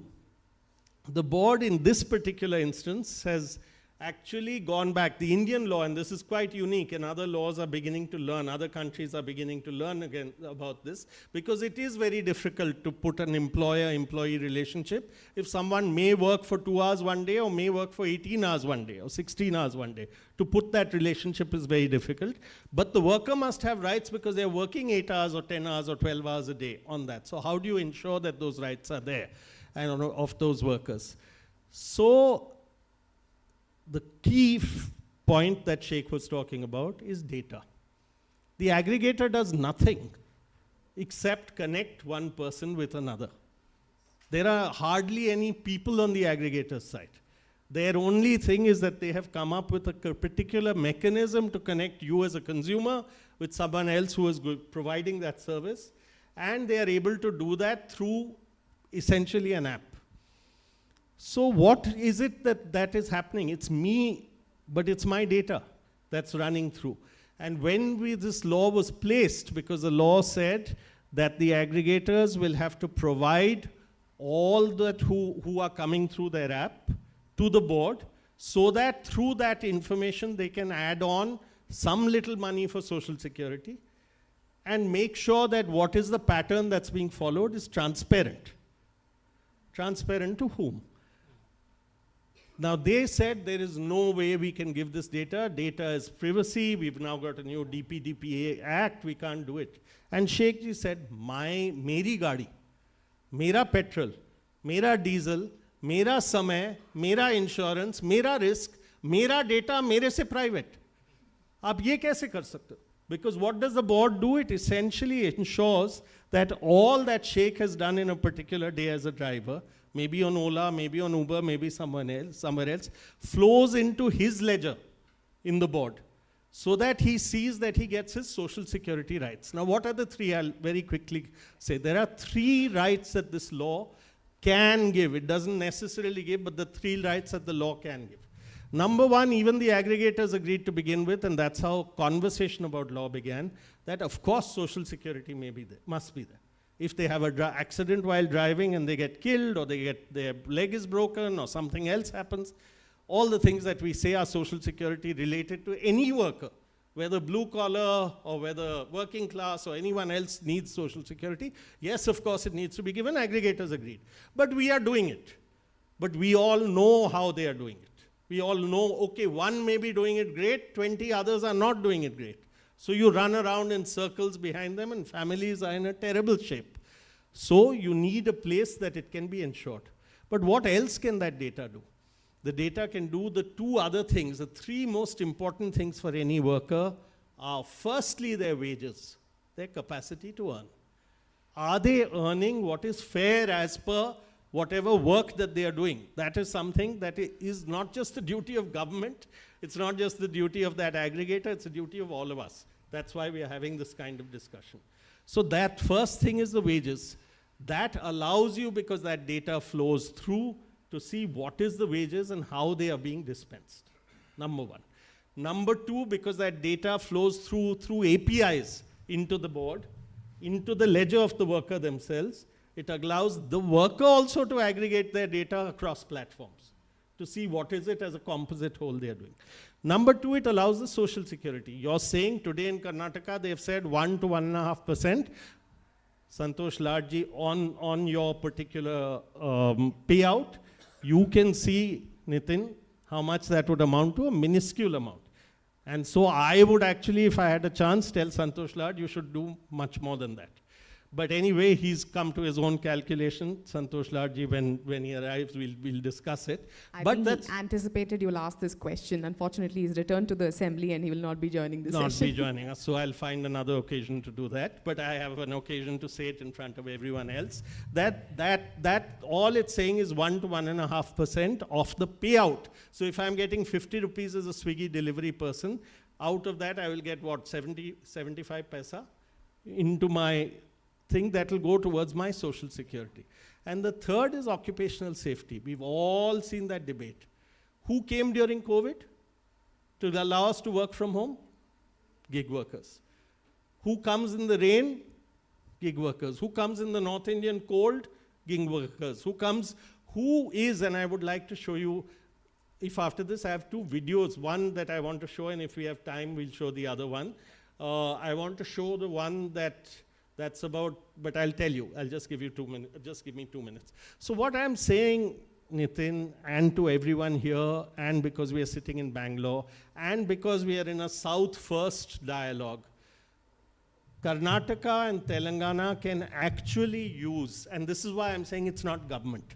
Gig workers have been completely controlled by a digital whip.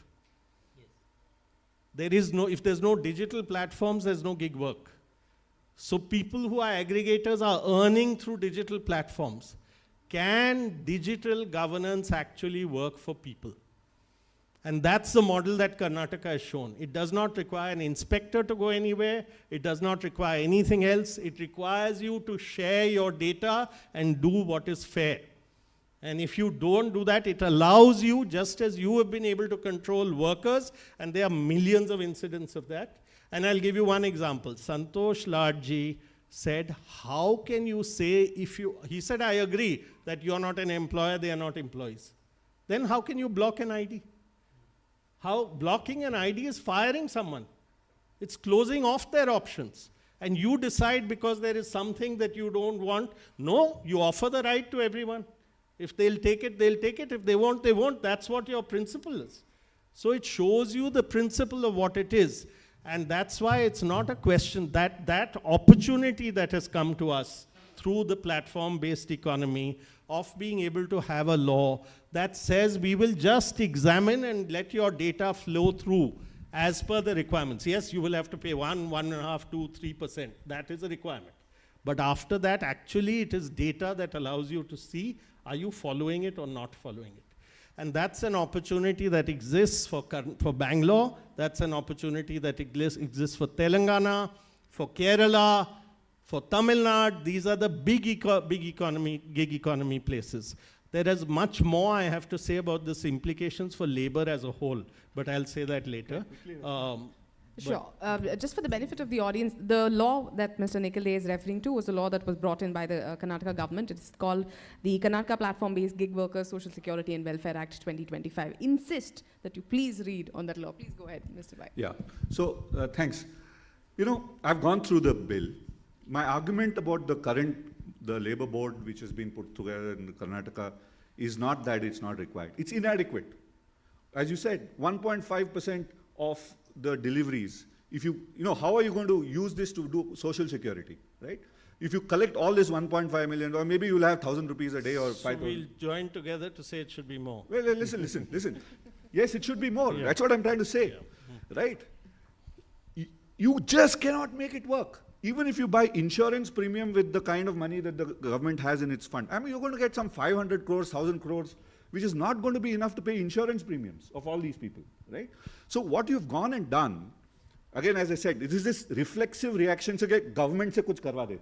And the government is good at taking money and delivering money, right? That's what governments do. You take money from somewhere and give it to somebody whom you deserve. That's the root of, most of the government work is just that, right? Moving money. And that's not enough, right? So what we've said, and this is a discovery which we made during COVID, is when people had healthcare bills to pay, or when people died during COVID, who gave them the money to tide over the difficult situation? Was it the employer? Sometimes, but not always. Employers probably said, we'll just give you salary, we won't give you anything more than that, right? If you had employer insurance, lucky people, yes, but other employers didn't do it. Did government give money for all of these people? No, government created COVID camps and healthcare, but no compensation, etc. It was just not, you couldn't pay that. Government doesn't have the kind of money to give money to everybody who suffered with. But how did India go through this thing? Because money came to each of us through our social networks. So when my domestic help had a problem, we passed the hat around, we could get money from people, and we made that happen, right? So Tagore says this, okay, and this is when I remember Tagore. He says this, in the state in India, through history, has never been interested in social security. The kings and the princesses, whether the British Raj or the princely states before that, were mostly interested in collecting taxes and fighting wars. They were not interested in providing social security or welfare to citizens. Who took care of welfare through, India is not 100 years old, right? India has been around for, hundreds of years. Who took care of welfare? It was society. People helped each other out. So the answer to your gig workers thing, and I would encourage you to look at the multi-contributor social security system proposal that we've put out, is to look at a common social welfare account which has many inputs.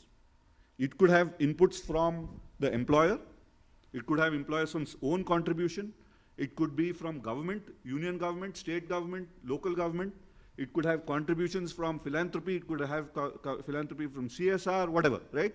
So you look at an account, maybe your Jan Dhan account, where you have multiple inputs to it. And anybody can give money into this account.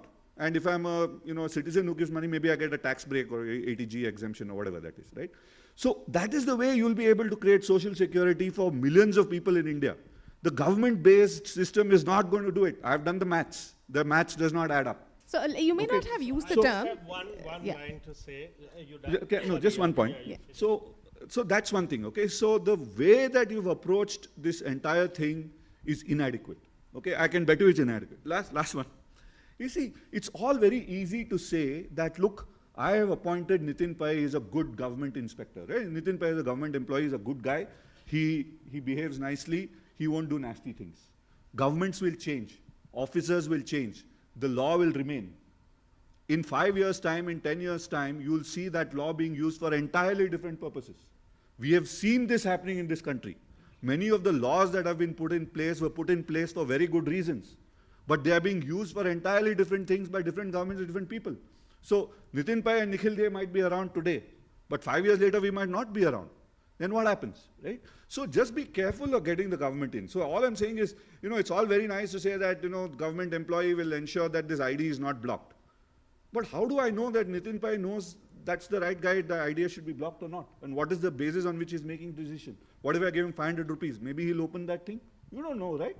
So just be careful of government. That's all I'm saying. No, I do have a follow-up question about what you just said, but I'm going to save it for later. But let me just say one line, which is not in terms of argument, right? It's too much of a fundamental difference. I've spent too many years of my life working for laws that I think have helped people substantially, and those laws are being removed, unfortunately, and to great harm. But, and we'll more of that in that next session I'm going to be in. But I think this is one circumstance, and in this state also, and we heard even in the last session, where all these guarantees government is having to give. Why? Because we have people at such precarity. We have people in such precarious situations right across that we have to give them bus passes, we have to give them some amount of food, we have to give them, we're giving pathetic education, pathetic health, but we do have to give it because they have nowhere else to turn. And during COVID, I think people turned most of all to government, went to government healthcare places, and government dished out whatever, inadequate in my opinion also. But this is one law that does not ask government to give. This says it's part of my earning to get social security. From whom? From the market.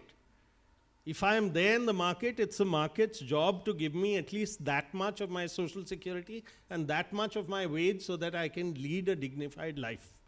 That is something that, and therefore this law, unlike others, unlike our other social security provisions, whether pensions or anything else, is saying you get from there and you are able to then keep your own thing going. It's part of your whole package of whether you should be there as an industry or not. So it's more of claiming one's rights than imposition of a cess? No, it is an imposition of a cess. It is. But it's through claiming of rights from the market, not from the state. Otherwise, the state is busy. All those gig workers who, if they have an accident, where do they go? To the state. If they have something else, where do they go? To the state. Whereas then what is that aggregator doing if it cannot meet those adequate needs? There were 2 points that from what Mr. Nikhil Dey and Nitin Pai said that I want to ask you, Mr. Sheikh Salahuddin. First, about how gig economy or gig-based apps are employment generators. He was talking about how when you have no job to do, any job is good. Any job that pays your bills, that takes care of your necessities is good. Second thing he spoke about is also how overall, as a country, we've seen that society has come together largely to help each other out whenever there has been dire situation. But is that situation, or rather that empathy, applicable in the case of gig workers as well? I have to give credit because I'm going to quote from the Indian Express report. I'm sure it was a very highly discussed report of a reporter who went on a gig working spree.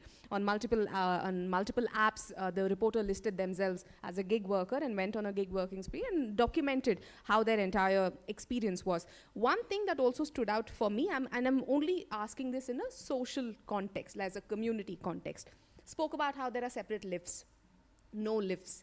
There is, of course, the question of dignity of labor is one thing, but do we actually respect people who are at the end of it giving us or offering us service, to be very fair, at very cheap prices?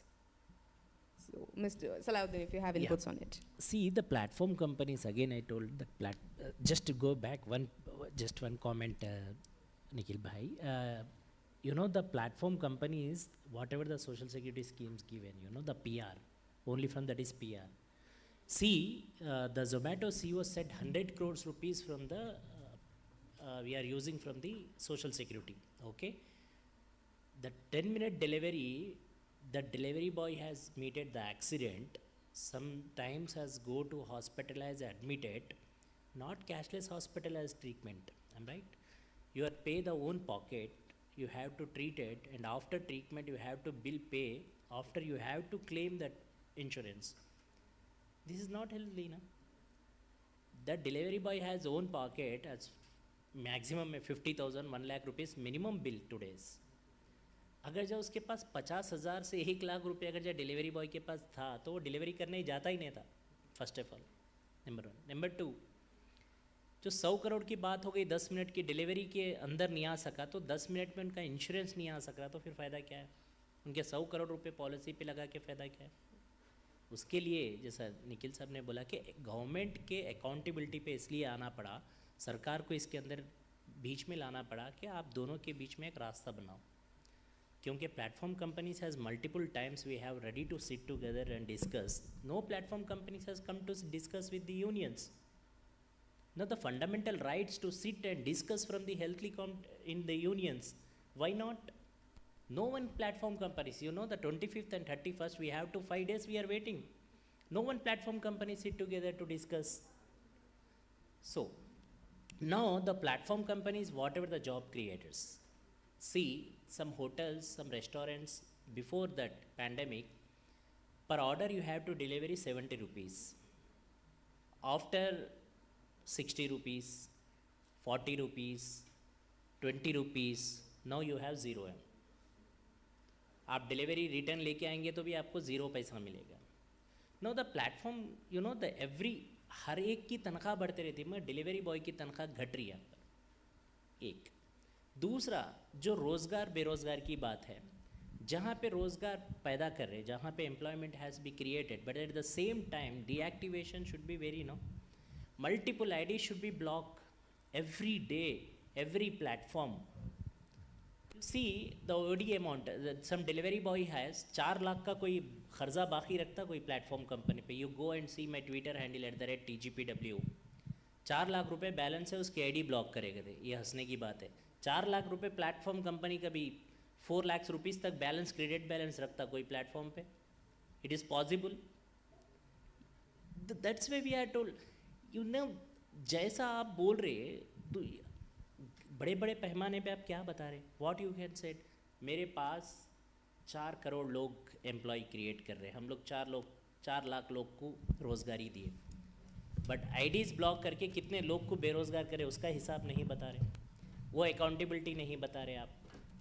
तो जहाँ पे भी ये problems race हो रहे वहाँ पे हम ट्रांसपेरेंसी की बात कर रहे. आप जॉब क्रिएट कर रहे बोल रहे, मैं जॉब क्रिएट करे सो जॉब के पास आईडीज़ ब्लॉक हो रहे और उनकी तनख्वाह घट रही, उसका भी तो हिसाब बताओ. जैसा you know the every year balance sheet, new year का 31st के दिन नाइट हो जाते ही 1st के दिन उन लोग का एक लिस्ट आ जाता कि वी आर सॉरी टू से कॉन्डम इतना बेचे, बिरयानी इतना बेचे, केक इतना बेचे, सब चीज़ इतना इतना बेचे, मगर वर्कर कितने घंटे काम करा, वर्कर की आमदनी कितनी हुई, वर्कर के लाइफ में क्या चेंज हुआ. दसरा आ गया, दीपावली आ गया, रमज़ान आ गया, बकरीद आ गया, IPL आ गया, आप तो दे दिए इंसेंटिव. हम वही इंसेंटिव लगातार पूछ रहे कि आप क्यों खाली, why we are only from festivals, why not regular. और वो पैसा किसका है? We are not fight only from the workers, behind of the consumers also, क्योंकि कंज्यूमर पे भी अफेक्टेड है. रेन, बारिश पड़ गई तो 2x 3x क्या आपका रेट चले गया, क्या वो पैसा सरकार से वर्कर को मिल रहा? नहीं. कौन है बीच में? कंपनी है. पैसा वया टू उधर से आ रहा ना, मीडिएशन, ना कि प्लेटफॉर्म कंपनी डायरेक्ट मेरे को दे रही. तो ये चीज़ जो है कहीं ना कहीं हमारी जो लड़ाई है, जो we are fight between the platform companies, transparency from the consumer side onwards. Consumer किसको दोष है? अरे डिलीवरी बॉय को तो 200 रुपये मिल गए, ओके, इंसेंटिव मिल गया 150 रुपया. 31st night the platform companies, you know the how to chief tricks, जब उसकी कंपनी ओपन भी नहीं हुई उतना इंसेंटिव नहीं दिया पर ऑर्डर पे. इमेजिन 125 रुपीज़ पर order up to 150 rupees. Now, next day, 5 rupees, 10 rupees per order aa gaya. And you know how to PR the platform companies. Tamanna like has come to, you know, the ads from 2 din aap platform pe karo, 6,000 rupees leke jao. These all are, you know, muzzle power, money power, PR power from the platform companies. The workers who was rightly from the livelihood from the workers, who was pain from the workers, who was unemployment, was not to giving the any source of employed from the government and private places. कुछ करके जाएंगे रोजी रोटी के लिए. Those persons who has come the platform, शायद थोड़े लोग होंगे वो part time के अंदर है, मगर 80% के लोग you can take imagine. You can now get a maid for 45 rupees per hour, and that too in 15 minutes by clicking a button on the app. Thanks to InstaMaid. You can now get a maid for 45 rupees per hour, and that in India, multiple platforms you can go and sit. You can now get a maid for 45 rupees per hour, and that too in 15 minutes by clicking a button on the app. Thanks to InstaMaid, the new service by Urban Company. But here's the crazy part. There is a hidden evil genius strategy behind it which can make them thousands of crores. Let's break that down. You can now get a maid for 40. So do you think it applies in the gig economy ecosystem? See here, that's why we are behind over the, you know, the customers over gods. Okay, we are not believing from our platform companies. Platform company तो एक broker है. Okay, simply, not I am said. Okay, platform company बोल रहा कि मैं mediator हूँ दोनों के बीच में काम लगाना और लेना और उसका commission खाना. But those platform companies has, you know, the game between the workers at the same time parallelly from the consumers. Apple phone हो गया तो एक अलग rate बताता, normal phone रहे तो अलग price बताता. ये कहाँ से निकल के आ रहा है? ये कहाँ का कंपटीशन है? ये कहाँ का कौन डेटा का इसका ट्रांसपेरेंसी, कौन इसके पीछे बैठ के प्लान कर रहा? और मेरा डेटा और मेरी प्राइवेसी आप कौन है जाके देखने वाले? You know the Zomato statement है, you see last 2 years back 10 minute delivery के बारे में आपका राय क्या है? He said openly said, he has announce, हमारे पास कंज्यूमर का डेटा है. आई नो वेरी वेल कौन बिरयानी खाना चाह रहा, कौन बीर पीना चाह रहा, कौन क्या खाना चाह रहा, सबका डेटा हमारे पास है. That's way we have to create dark stores. You know कौन पूछना, कौन उसका अकाउंटेबिलिटी कहाँ पे है?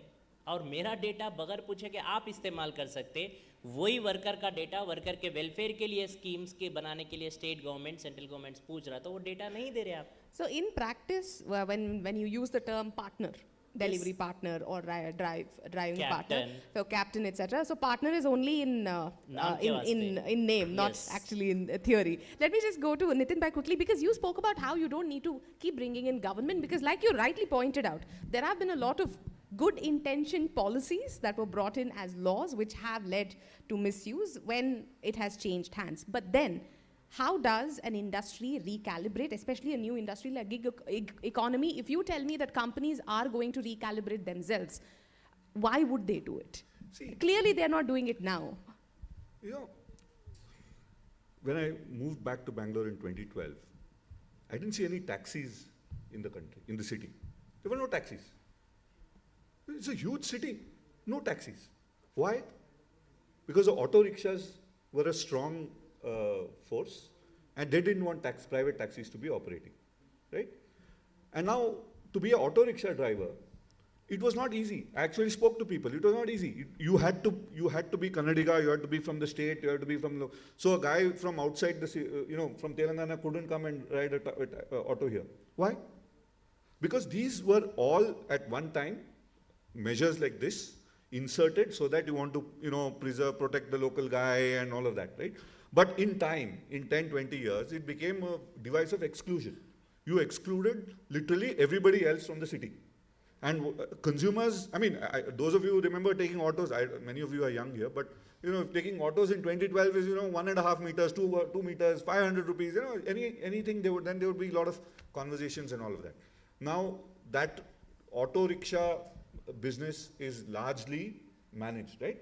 Of course, it is still Kannadigas who ride autos. I think now they've changed a bit. But there's a whole lot of options for transport. It's because of the gig economy. Now, you could dislike the middleman and broker and all of that. That's a point of view. That's a value judgment. You can believe that they are evil people. So other people might say they're good or evil. That doesn't matter. But they provide value, right? Now, the point I'm making is that law which prevented people from being auto drivers was initially put in place for certain good reasons. It became something else. What is to prevent the same thing from happening to gig workers? What is to prevent a bunch of people from Karnataka saying that, look, we should give preference to Karnataka drivers, we don't want anybody from outside the state? And what if there's a government willing to listen to it? It can happen in Tamil Nadu, it can happen in Andhra, it can happen in Telangana, it can happen in Kerala. How can you prevent that, right? So the point is, don't create a hook which can be used against you, right? Of course, a new government can always legislate and say this is, but don't make it easy. One small amendment and says, okay, only, residents of this state can access, gig working platforms. Outsiders are not allowed, right? We are already talking about high nationalism, chauvinism of that, and it's very easy. All 4 southern states are very prone to this. It's not like, I'm not making this up, it can happen anytime, right? So, even for example, we were talking about benefits.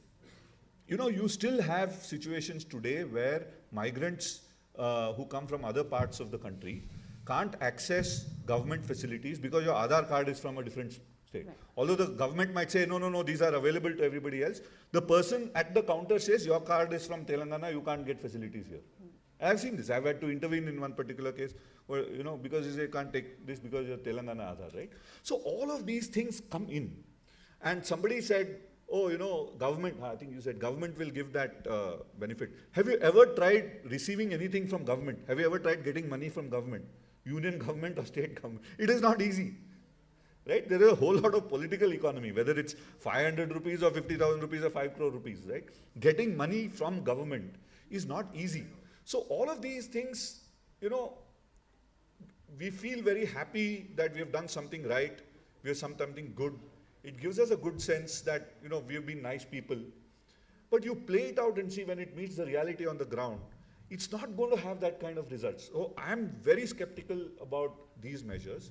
I would rather go for a broader measure which brings all of society in. For example, and I'll give you something. Today, we have the technology. I should be able to go into a database and say, put 500 rupees into the bank accounts of all single women in 560101 postcode, right?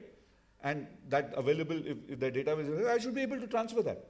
So if I want to transfer, for example, 10 rupees into the gig workers, all the gig workers who live in 560101 in this zip code, pin code, I should be able to do that. We have that technology available, right? So why don't we allow you to do that? Let's say a kid has a birthday party, you can say, okay, birthday party, instead of doing, giving return gifts to your friends, now give 100 rupees to all gig workers in your area. And you should be able to do that. So we have that technology available. No, there are people ready to do that. No, but that is the contention, that Indians don't like tipping. Forget contributing and donating. There is also this entire discussion when we talk about gig economy, how, because the service is so easily and cheaply available, one of the arguments was, why don't Indians just tip more? And Yeah, clearly we don't see that as a culture. You don't have to go, see, the point is you can't judge 10% good people by the behavior of 90 people, 90% who don't, right? So there are, let's say there are 10% of the people of Bangalore who want to give money and give support gig workers. Let them do it. Why are you now stopping it? Now in the current welfare board, there is no way I can give money into the welfare board. I can't. So you suggest crowdfunding is a better solution than government intervention? We are today in a place where it is very easy to set up a multi-contributor social security system. Everybody in a gig worker has a bank account, has a phone number, has an Aadhaar card. These are the 3 important things you need to set this thing up. Everybody has it. Mr. Salahuddin, I really insist on you that you catch hold of him after this panel and start a GoFundMe page for gig workers in Telangana and Karnataka, and he'll give you his commitment to start it. But Mr. Nikhil Dey has... please do that, and I would like to see how much comes into it, and compared to how much is supposed to come to be able to service everyone who's there. I'm very skeptical. Nitin, it's a great idea. We are a terrible country. We are a society who, yes, there are very, very good individuals in society. We would not be, I have spent 40 years with people who work their skin off. It is not that they are lazy or anything else. They are unable to get their 2 ends meet. You talked about mining. I work in a state where there are 20,000 people who have silicosis and their children are going into those same mines because they have no other alternative.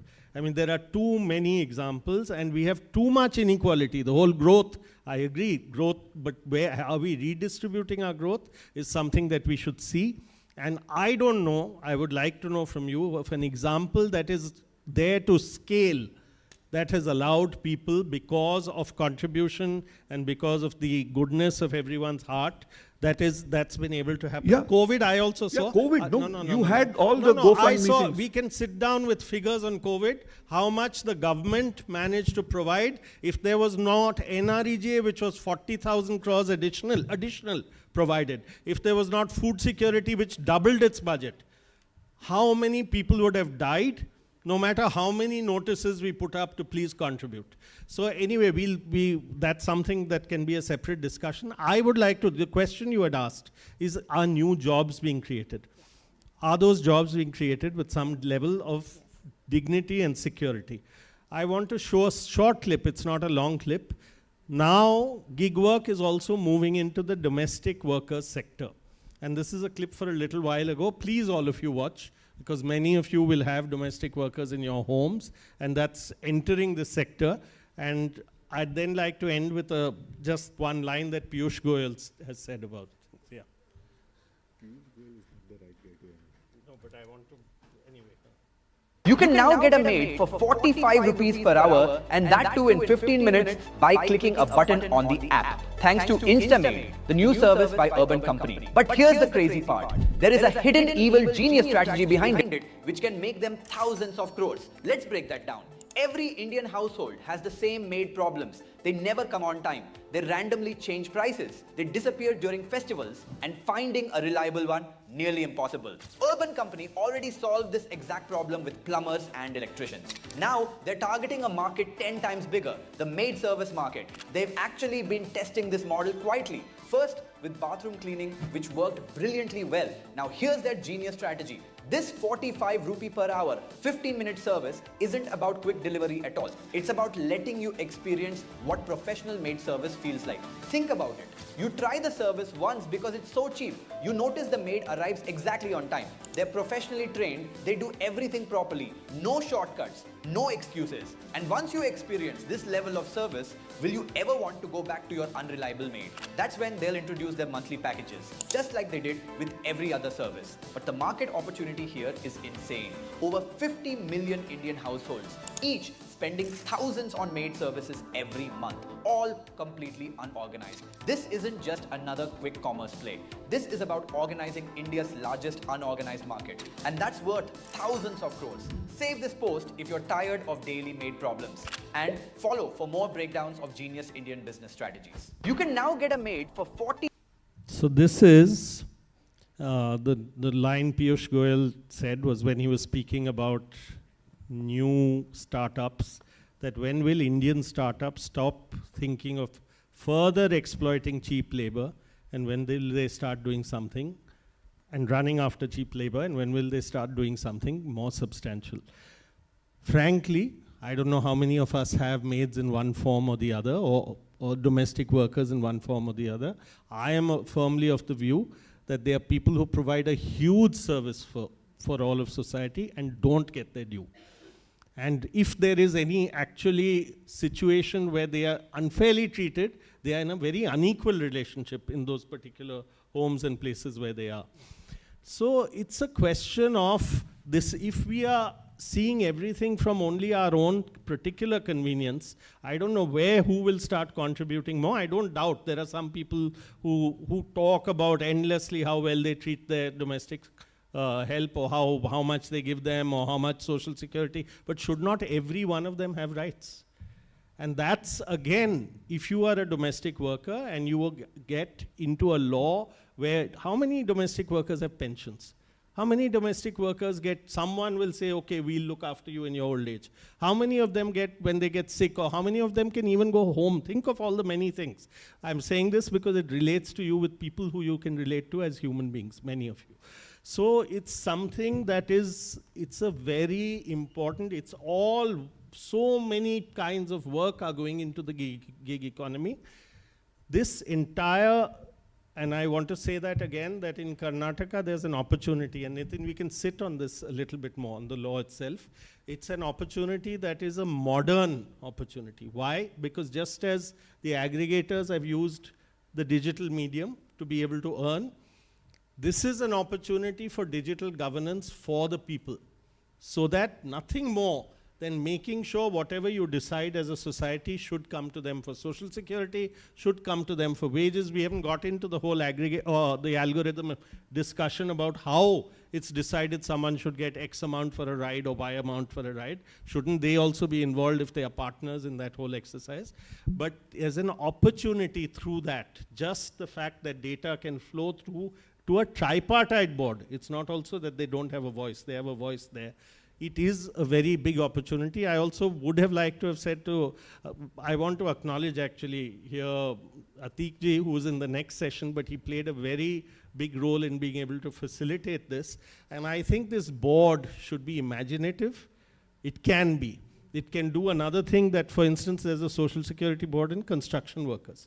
It really doesn't work because it gathers thousands of crores from the construction companies, and then it goes around looking for registration from others who are there, and therefore you don't get the real construction workers. Here you can triangulate exactly who has worked and how much social security has come to their name, so you can do it much more scientifically, much better, much more logically. Thank you so much. There was a wonderful panel. I have time for just one question, because like he pointed out, Mr. Atik is here. We are already running behind on his panel. So one question, if anybody has. Yes, please go ahead.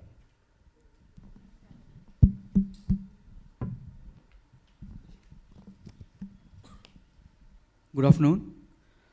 My question is, if gig workers are neither legally employees nor truly independent, is India's current approach of tweaking labor laws sufficient, or does the rise of platform work require a fundamentally new social contract between the state, platforms and workers? Yes, yes, please. I think you nailed it.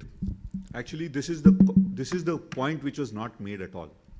See, with the rise of from the platform economy, there's a structural change in the way we live, we work, and we do things.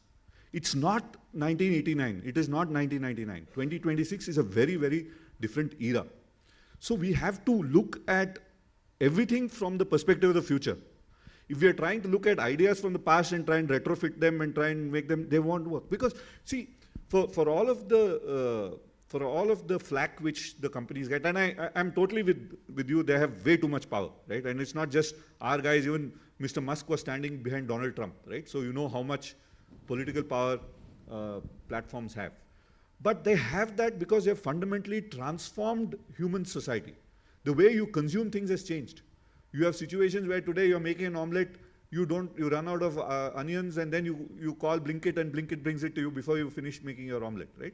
Now, you could say that, you should have gone to the shop and bought all those things together, it's your fault that you didn't. But people are now able to do that, right?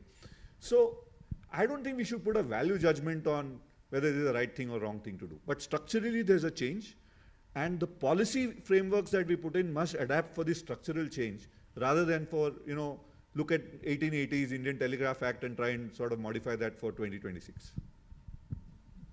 Thank you so much, our dear panelists. I request Chetna to please hand over a token of appreciation to our panelists. I'm so sorry, I know it was an engaging conversation, but since we are running out of time, I have to end this conversation here. To Mr. Nikhil Dey, thank you so much for being part of this conversation and actually attempting to also instill a point of responsibility in our audiences today towards And I must compliment South First, because this is a very, I would say, charged conversation, and we were able to have that in a South First manner, right, where we could speak forcefully but still be nice to each other. Thank you so much. That is Mr. Nitin Pai, the founder of Takshashila Institution. Thank you so much, Mr. Pai, and Mr. Sheikh Salahuddin, who's come all the way here from Hyderabad for this conversation.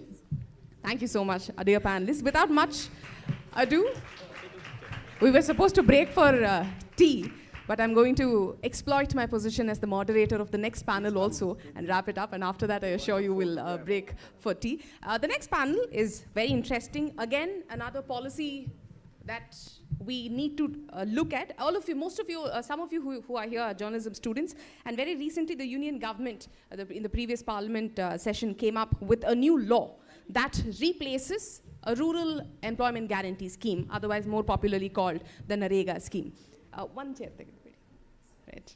So we thought it is a great opportunity to discuss what this new law that has repealed NREGA is going to be like, and what it means for stakeholders if you remove an employment guarantee scheme like NREGA. Why is there the concept or issue of stakeholders? Because NREGA was primarily union government sponsored scheme, which means a lot of the money that went into paying the wages of workers under NREGA came from the union government. But now, with the new law, that has changed. And to discuss this particular topic, again, you're stuck with me as the moderator, but I have with me as a panelist, Mr. L.K. Atiq, a very senior IAS officer, now retired, now the chairman of the Bangalore Business Corridor. What makes Mr. Atiq an extremely important person to have this conversation is the fact that he was at the helm of affairs at the not at the helm of affairs, sorry, he was part of the Prime Minister's office when this entire policy was conceptualized, formulated and implemented. When NREGA was still in the policy phase, he was with the Prime Minister's office. Other than that, he's a very senior bureaucrat who's held very top positions in Karnataka, retired as the additional chief secretary in the Chief Minister's office. I've always often said, even in the interview very recently when I interviewed him, I told him that if I ever needed a good cup of coffee in Vidhan Sabha, I would go to his office. And that continues even today. An avid bike enthusiast, if any of you have any doubts about, especially about his Bullet, I think you can ask him questions after this particular debate. To join him on the panel also, I'm once again inviting Mr. Nikhil Dey, who's going to be presenting the perspective of what it means to grassroots level workers with the new bill, with the new bill that is replacing NREGA. Mr. Nikhil Dey, thank you so much for being part of this conversation. And the last panelist on this particular panel is Dr. H.V. Vasu. Yeah, he's right there. Somewhere at the back, a backbencher even today. A doctor by profession, but an activist by passion, somebody who has great knowledge of what's happening at the grassroots level. If you want to talk about civil rights in Karnataka, Dr. Vasu is somebody that you should come to. Other than his passion for activism and his profession as a doctor, he's also heading the research team at Edina, a web portal that pretty much got the Karnataka elections of 2023 right on spot. So it is my pleasure to engage all of them in a conversation about NREGA. About Mr. Vasu also, I must say that he comes from the background of research in this particular context. I'm hoping he'll add a lot of value on his insights from what it means for stakeholders when you say NREGA is not a policy anymore, it doesn't exist anymore. Immediately, your feedback from ground. How do NREGA workers or people who are dependent on NREGA respond to it? Yeah, but I also want to list the stakeholders who are affected by this. Of course, one, the rural landless laborers who are greatly benefited by NREGA. But the rural economy, rural society as such also got a lot of things, and the rural assets were built because of NREGA. And the state governments who were sharing only 10% of the material cost so far, now have to bear the burden of 40% of the overall cost. But I would also like to add that there are two more stakeholders, the new stakeholders with the new act, and they are losers from the day one. So one is Ram, and the second one is Ram Bhakt. So Ram is a very big loser in this, the new stakeholder, because all of this is being done in the name of Ram. So that is the tragedy. So all Ram Bhakts actually should come out and say that this should not happen in the name of Ram. And this is a right which was not, which was there directly in directive principles, but which was there indirectly in Article 21, but which was made into an act in 2005. That has now being reduced to a scheme which is not going to be implemented at all. So when this is the thing, I am still afraid that whether all the stakeholders, the real stakeholders, the rural landless laborers have understood the implication fully. Because it is not just because there is a change only in the name, and people think that the scheme is going to continue. Because from day 3 of bringing the new act, there are advertisements in every newspaper claiming that everything will be great and more great than before.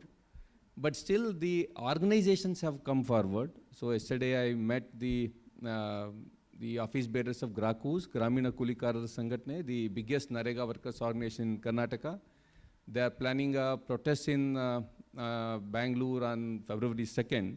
Probably Mr. Nikhil Dey will throw more light on that, because this is a national protest, because that is the day 20 years back when Narega was actually started. And there will also be protests on March 8th. Women are the important stakeholders in this. For the first time in this country, a government policy implemented equal wages for both men and women.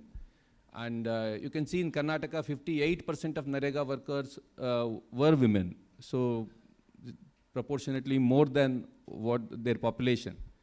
And there are 18% scheduled caste in Karnataka, but you had 28% Narega workers. So you can see who are the stakeholders. So they'll be protesting very soon, but some of us expect that they should sit like the farmers who came and sat around Delhi. But farmers are land owners, and particularly the Punjab farmers who had all the mighty force behind them, the solidarity, the langars that they had. I don't think that the Narega workers will have such a privilege to protest the sit-ins which can happen for years. That may not happen, but still, very soon the Narega workers who are enjoying this right to job, I cannot say enjoying, but who had this privilege for a brief period, but they'll come out very soon, if not on streets, but in the elections. Well, thank you so much. In the new bill that has come in to replace Narega, one of the components that the union government has also highlighted as pro-farmer, rather pro-agriculture and pro-farming, is the compulsory no non-working days that has been allotted during harvest, during agricultural activities. Now this, the union government claims, Mr. Nikhil Dey, I'll come to you with this question, claims that it comes after a lot of feedback from farmers that because of Narega work, their agricultural activities, especially during peak agricultural season, takes a back seat. They're not able to find labor, and Narega is pretty much killing farming activities to an extent when they need more hands on ground. Do you believe the new bill is pro-farmer in that sense? It's an act. And it's Act now, sorry. My apologies. Certainly openly pro-employer, because it deals with actually blocking off. In the history of India, this has not happened, that you have said you will not, on a government program, take anyone for those 60 days so that they can get cheap labor, whoever. Maybe landlords, it's also contractors, it's also corporates who operate through many things. But I want to say a couple of other things, if I may. I want to, on your point on Ram, such an awkwardly put together name. I would like anyone here in this room to tell me what is the full form of VBG Ramji. Please, anyone. Very well, padhe likhe log hain. No Googling it. I would include Atiq sir, who's and me, and Dr. Vasu. See, I will say the VB. And you who have kept the session. I will tell you the first two ones. No. We want the whole thing. Okay, I lost my train of thoughts, I'm sorry. I can't do this. In fact, I did an entire show about the bill. And the first thing I said is, for Lord's sake, I can't say the name of this bill in its entirety. Because I thought it was a me problem. Now I see it's a we problem. You should take the Lord's name. Not in vain. So it's been forced on to somehow get that acronym and somehow get that name, which I completely agree. If you're a Hindu, you would say, why take unnecessarily the name of someone in which there'll be all kinds of controversy and something else? Yeah. Why force your religion into this, in this kind of thing? Who are you to do this? But I want to say that somewhere when in this conversation, if you could give me a chance, since I've come here on behalf of Aruna, one thing like you said, that farmers gave the feedback that they did not want this. I have 3 short clips that I want to show of Parliament. How did Narega come about? And how many people were asked and who was asked when this particular law came? We are part of a parliamentary process. I don't want to speak so much. I'm here actually, and Aruna Atiq Saab was in the Prime Minister's office. Aruna was in the National Advisory Council from where that was piloted. It took a whole long time. That bill first went from Parliament, from government to Parliament. It went into a standing committee which was chaired by a BJP person. It went through several rounds of discussion. It came to Parliament back again 1 year later with significant changes. Most of them that had been recommended by that standing committee, which was headed by an opposition leader, who stood up in Parliament when it was passed. But if we may show, they're short, 1.5 minutes. Can we show one after the other? Each one of those. Do see. The first clip is when the Narega Act was passed in Parliament.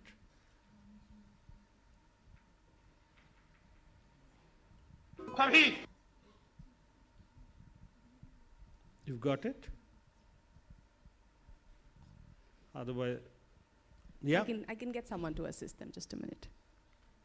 Yeah, it's come. Yeah. Party के नेताओं का, सभी माननीय सदस्यों का, सभी नेताओं का जिंदाबाद बोलते हुए मैं एक बार महोदय इस कविता के साथ आया रोजगार कानून नारे, बेकारी गरीबी मिट जाएगी, मानवता की काली बिंदी छार हो जाएगी, रोजगार गारंटी कानून जिंदाबाद। आप सभी से प्रार्थना है कि सर्वसम्मत से इस कानून, ऐतिहासिक कानून को पारित किया जाए, जिससे गरीबों के मन में उत्साह बढ़े, रोजगार मिले, पलायन रुके और हिंदुस्तान 2020 में दुनिया की अगली पंक्ति के देशों में चला जाए, यही सपना है। इन्हीं शब्दों के साथ आप सभी को सुविधा दें। The question is that the bill as amended be passed. Those in favor may say aye. Aye. Those against may say no. I think the ayes have it. The ayes have it. The motion is adopted and the bill as amended is passed. Complete consensus in Parliament.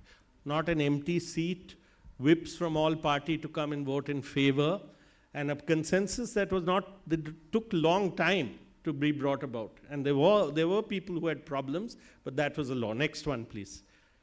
This is the Prime Minister in 2015 in Parliament on Narega. And it's prudent to point out that never happens. There is never full consent. Yeah, from the beginning. Can you just take it back? Yeah.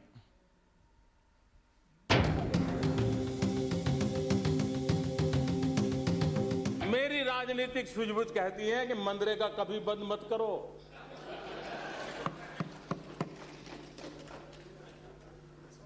मैं ऐसी गलती नहीं कर सकता हूं, क्योंकि मनरेगा आपकी विफलताओं का जीता जागता स्मारक है। आजादी के 60 साल के बाद आपको लोगों को गड्ढे खोदने के लिए भेजना पड़ा। ये आपकी विफलताओं का स्मारक है और मैं गाजे बाजे के साथ इस स्मारक का ढोल पीटता रहूंगा। दुनिया को बताऊंगा कि ये गड्ढे तुम खोद रहे हो, उन 60 साल के पापों का परिणाम है। इसलिए मेरी राजनीतिक सूझबूझ पर आप शक मत कीजिए। मनरेगा रहेगा, आन बान शान के साथ रहेगा और गाजे बाजे के साथ दुनिया में बताया जाएगा। So this was the PM in next one. एक और बात जरूर हो। This is the PM in 2015. There's more in that, but it gives you an idea of, as Prime Minister, implementing a law, what he thought of it. And but after that COVID came, so it made a big difference, and they had to put in 40,000 crores more, and I think we would have had a country severely hit by COVID, much worse, if we did not have that used. The last one is this law, BB being passed. 3 days it took to pass both houses, but this is Lok Sabha. जो सदस्य जिसके पक्ष में आ गए, जो सदस्य विरोध में ना गए, मेरे विचार में निर्णय हाँ वालों के पक्षवा विधेयक पर विचार करने के प्रस्ताव को स्वीकृत किया। अब सभा विधेयक पर खंडवार विचार करेगी। प्रश्न ये कि खंड 2 से Yeah, so this is not the one. Sorry, this is not the one. I sent a later one. Anyway, we can stop it. It's okay. Huge controversy. Papers being thrown. This is the official Sansad TV version. There is another version which had come later. Don't worry, we won't show it. But nobody was given a chance. Nobody anywhere was given a chance to be able to give feedback. It was not sent to a standing committee. And the reason I bring this up here, apart from everything else, what is in the law, we can talk about many things, is that we are in a dialogue. Southern dialogue, yes, but Southern dialogue, it doesn't come to say, ignore the North. Southern dialogue comes, Dakshin dialogue comes from the point that dialogue is important. Dialogue and discussion is important. Consultation is important. Taking agreement from those who are affected is important. Narega did incredible things, I believe. Many people think it didn't. There are lots of opinions about it, although almost all studies, there's hardly any study in the world that shows that it did damage. It's actually worked more than others. But to not consult, to pass this through in the manner that it has been passed, for people not to know what exactly is being passed at all on something as important as this, is just very, very damaging to democracy. The South was not asked. No part of the country was asked. States were not asked. Panchayats who are affected were not asked. And people who were affected were not asked. Absolutely. But before we delve into the conversation of stakeholders and what it means for them, let me ask Mr. L.K. Atik, like Mr. Nikhil pointed out, Mr. Atik was in the PMO when the entire formulation process was underway for Narega. So if you were to, let's say, from an administrative point of view, very clinically point out the similarities and differences in these two bills. I will not call it a pro-con list at all. If you can just compare these two bills from your perspective. Thank you, Anusha. I see, I have 4 major problems with this act. So, number one, it is called a guarantee. In fact, one of the G's is guarantee. First G is guarantee, the last G is Gramin. So, guarantee is embedded in the title of the act, but there is no mechanism to enforce guarantees. So, therefore, basically what it does is that it determines unilaterally, central government determines a particular normative allocation for each state, and that normative allocation is shared between center and the state at 60-40.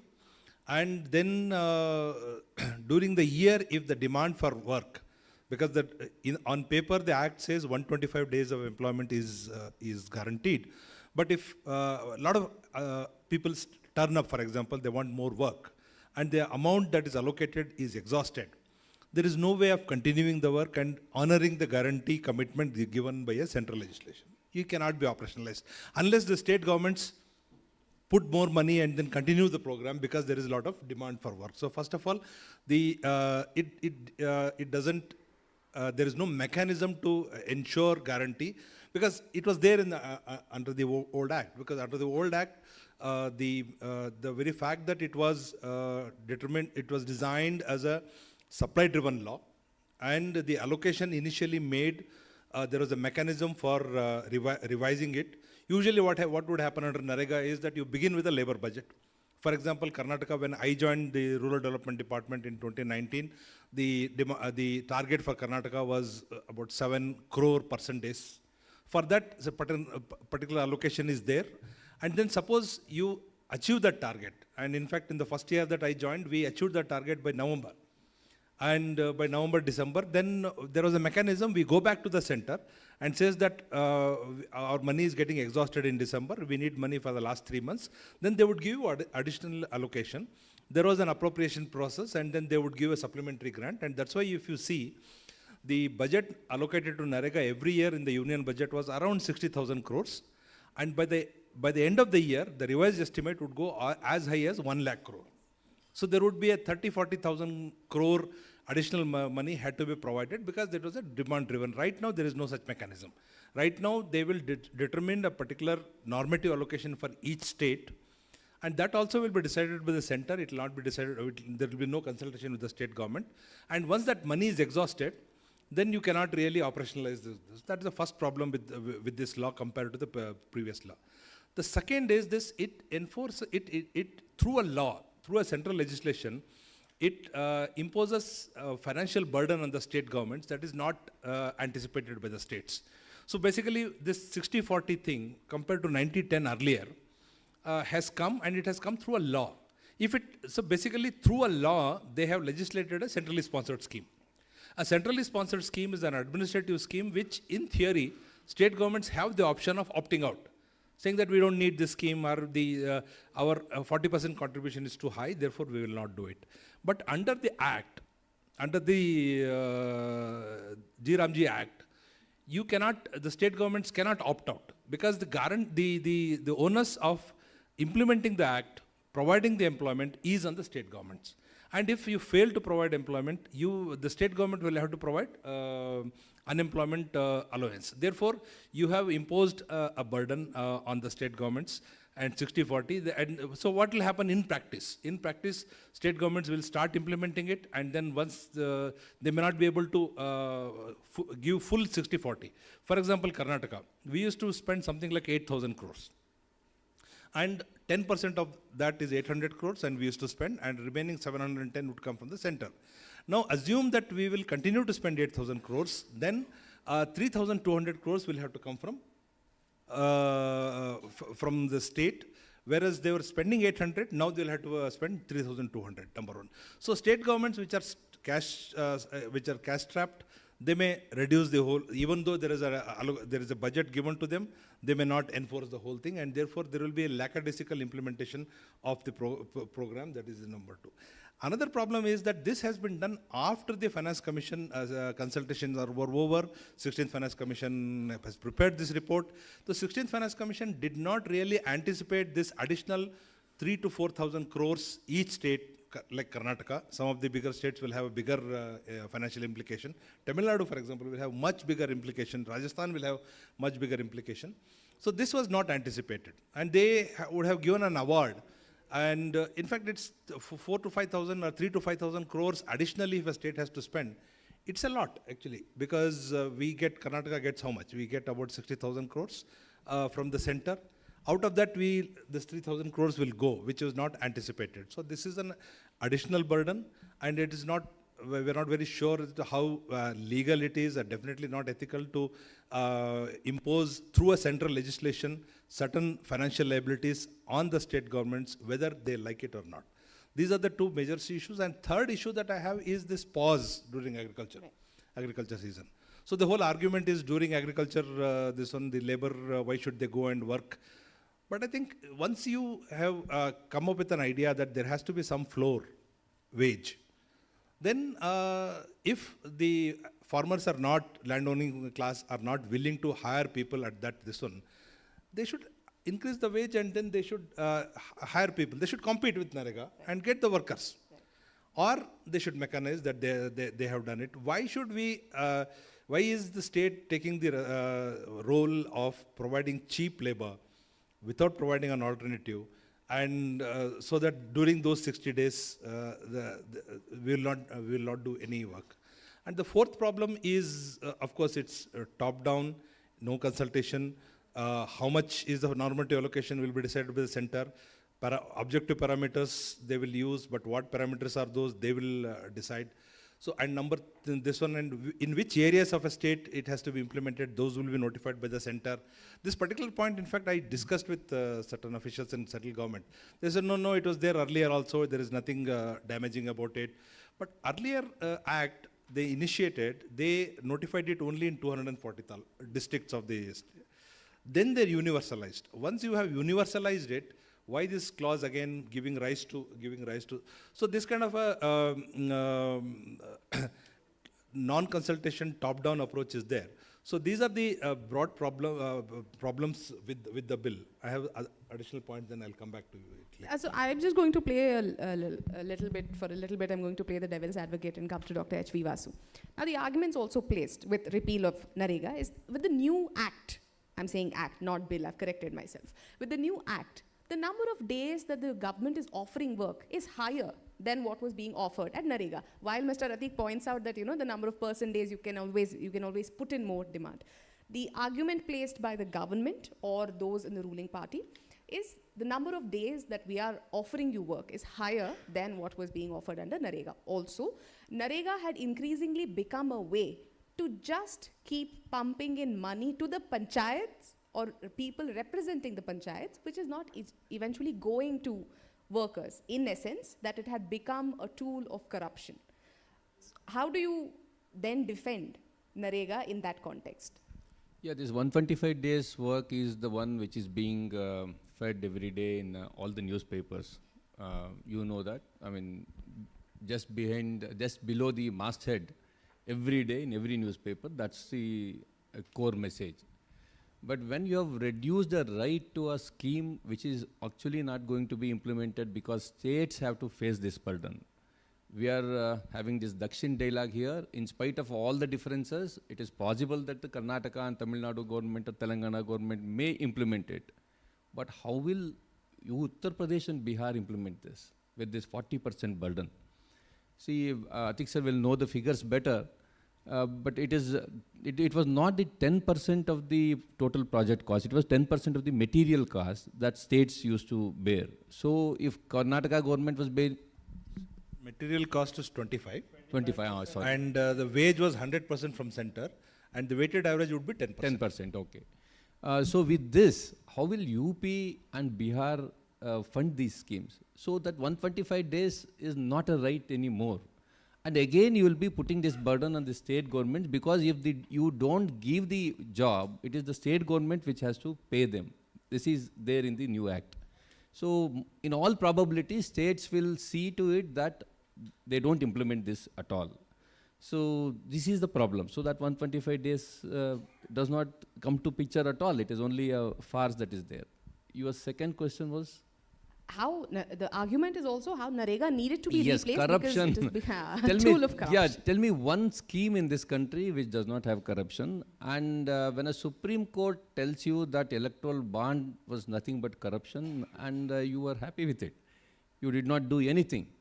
And all the hue and cry is about the decentralized small corruptions. That is being amplified like anything, and this is another tragedy and hypocrisy in this country. I do agree that there is corruption in Narega also, but I don't know how many of you accept this, but decentralized corruption is much, much better than the centralized corruption. Okay, but if you do not have any option. But other than that, you can see what has happened in the last 20 years, how different, the rural landscapes have improved because of Narega. You have this, and is the new act going to reduce the corruption? You have introduced contractors into it. So there is more chance for corruption here. And I just want to respond to the other thing about the farmers being affected with Narega. But the definition of farmers is also problematic. In Karnataka, at least 80% of the farmers are small and marginal farmers, who many of them themselves are Narega workers. And the other farmers will get benefited with Narega because some of the provisions in the Narega also helps the farmers directly. The government bears the burden of some of the activities in their farmlands. So there's absolutely not even a single point to favor VBG Ramji. In fact, I wanted to ask that question to Mr. Nikhil Dey also. When we were watching the Prime Minister's clipping, there is one particular line he says which caught my attention. He says, you kept digging pits for all these years. But if you ask Mr. Atiq, he'll tell you all the pits that they've dug have ended up restoring Kalyanis, our traditional waterways. We've ensured traditional irrigation. We've basically revived traditional irrigation in very arid regions, just as an observation. But nonetheless, do you not see a single redeeming quality in the new act, that is the VB Gram Act? Because I find it difficult to believe that no matter a government may be a great administrative government, it may not be a great administrative government, but any policy that is brought in by government must have some redeeming qualities. Unless this is an exception. See lots of good things in this act because 90% is copy-paste.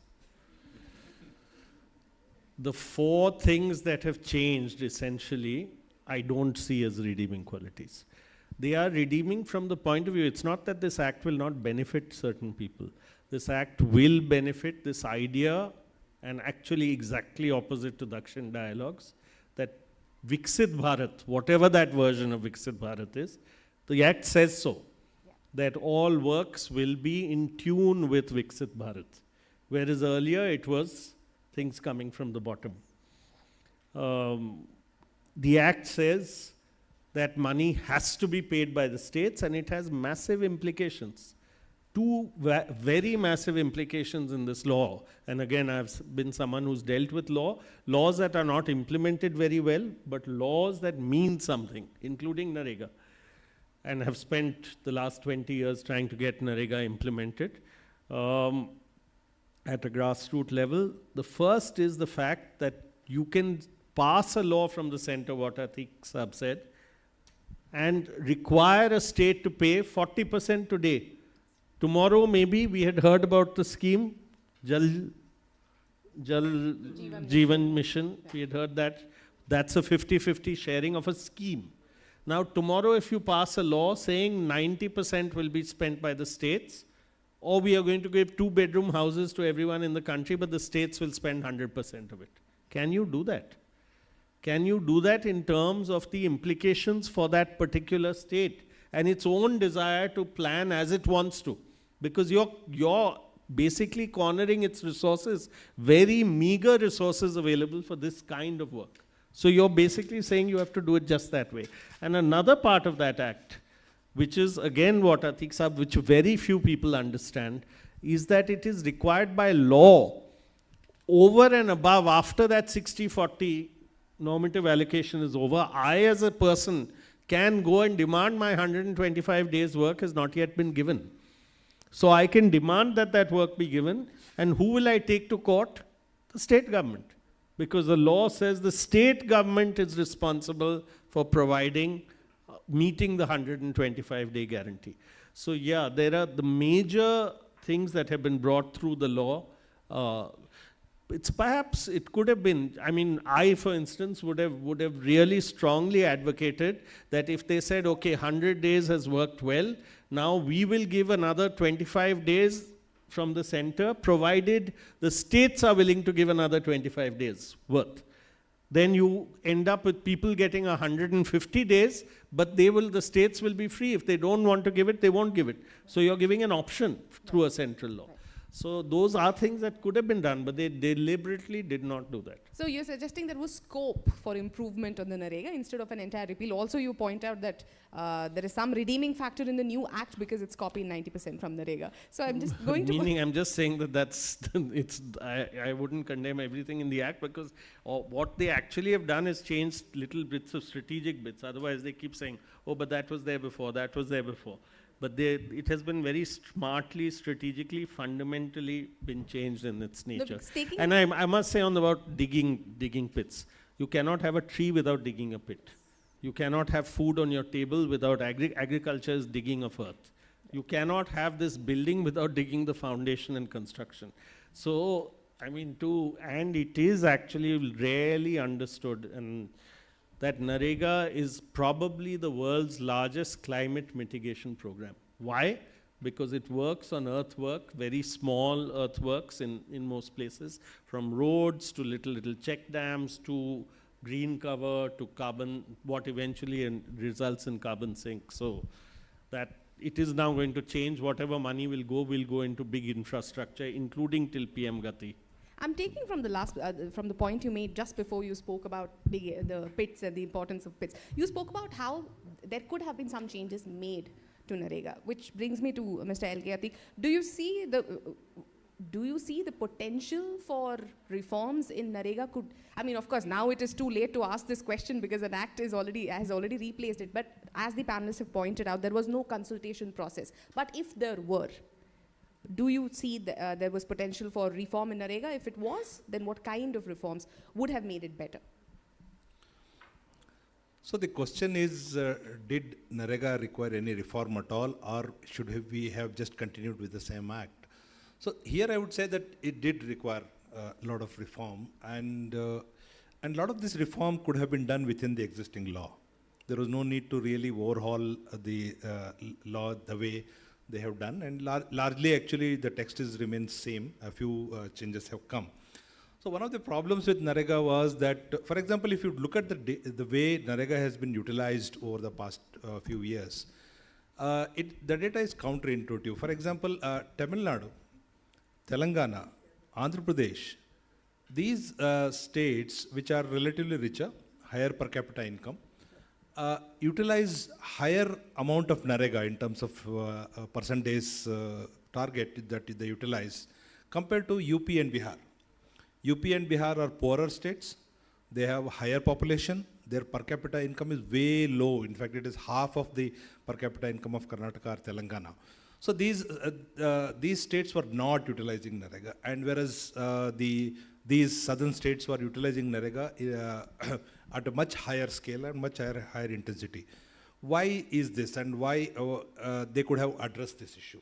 And that could be done within the framework of the law. But another more strategic point, larger point structurally, I would say, that yeah, I also see the point that for how long will you ask people to do manual labor? Because I have implemented Narega for 5 continuous years, and whenever I go to a Narega site, I come across workers who are 70-year-old, women who are 75-year-old, nobody to take care of them. And then they come and work, and then I talk to them as to why are you working? Then they would say, "Ke beta, phir kya kare?" Who else? There is nobody to, because one particular lady asked me this very question in Urdu in Kalburgi, saying that, "Phir kya kare? Ghar mein koi hai nahi? Yaru illa maneli, what to do?" So therefore, there is no social security, no social safety net for the elderly, for the poor. And over the years, okay, if in 2015, Prime Minister observed that, after 60 years, we are still asking people to dig pits. Okay, in the last 12, 13 years, how far have we changed? There is no great structural transformation of our economy where we have created adequate non-forms, regular structural payroll-based jobs so that people from villages can go and work. Those jobs are not there. If those jobs were there, perhaps the Narega would be a transitory mechanism, and at some point of time, you would phase it out. That has not really happened. Because when I implement Narega, I look at, for example, one district in Karnataka called Raichur. In Raichur, on any particular day during summer and immediately after monsoons are over, 100,000 people turn up for work every day. 1 lakh people, and we've seen them physically. It is not that there is a fraud and workers are not turning up. Those allegations may have their truth in certain parts of the country, certain parts of our state. But in Raichur, 100,000 people every day turn up for work. What do we do with them? Suppose you close down Narega. In fact, during COVID, for 15 days, we had closed down Narega. Because again, they said that because social distancing norms will come into play, workers cannot work, and then therefore let us not do Narega work. That circular was issued, and in 15 days, there was so much pressure that we had to reverse it. So as long as you are not creating alternatives, you are not structurally transforming your economy so that rural workers have required education and skill, and in the non-farm sector there are adequate jobs for us to shift them. This is a problem, and then this is something that, so therefore where there is demand, in Karnataka I would say that in southern Karnataka there is not enough demand, and therefore you could perhaps reduce the target there, but you have to give target to in the north. And the other problem is the wage differential. Even if men get work in agricultural fields, women get work at much lower rate. Huge discount. In Belgaum, even today, if you go, the charge, the wage that a woman earns is 200 rupees. Whereas in Narega, I give 375 rupees in Karnataka. So there women will come, and that's why the women participation in Narega is very high, 58% Karnataka, which is still lower compared to Kerala, which is almost 90% women are working. So therefore, while we may have the impatience that why are we asking people to dig the pits, but then give them better jobs. Till that time, you need a social safety mechanism. This was one that was really working. Whether reform is required, definitely. Whether there was misuse, perhaps there is misuse. Like Vasu pointed out, there is misuse in every program. You need to, and they have been trying to plug the loopholes.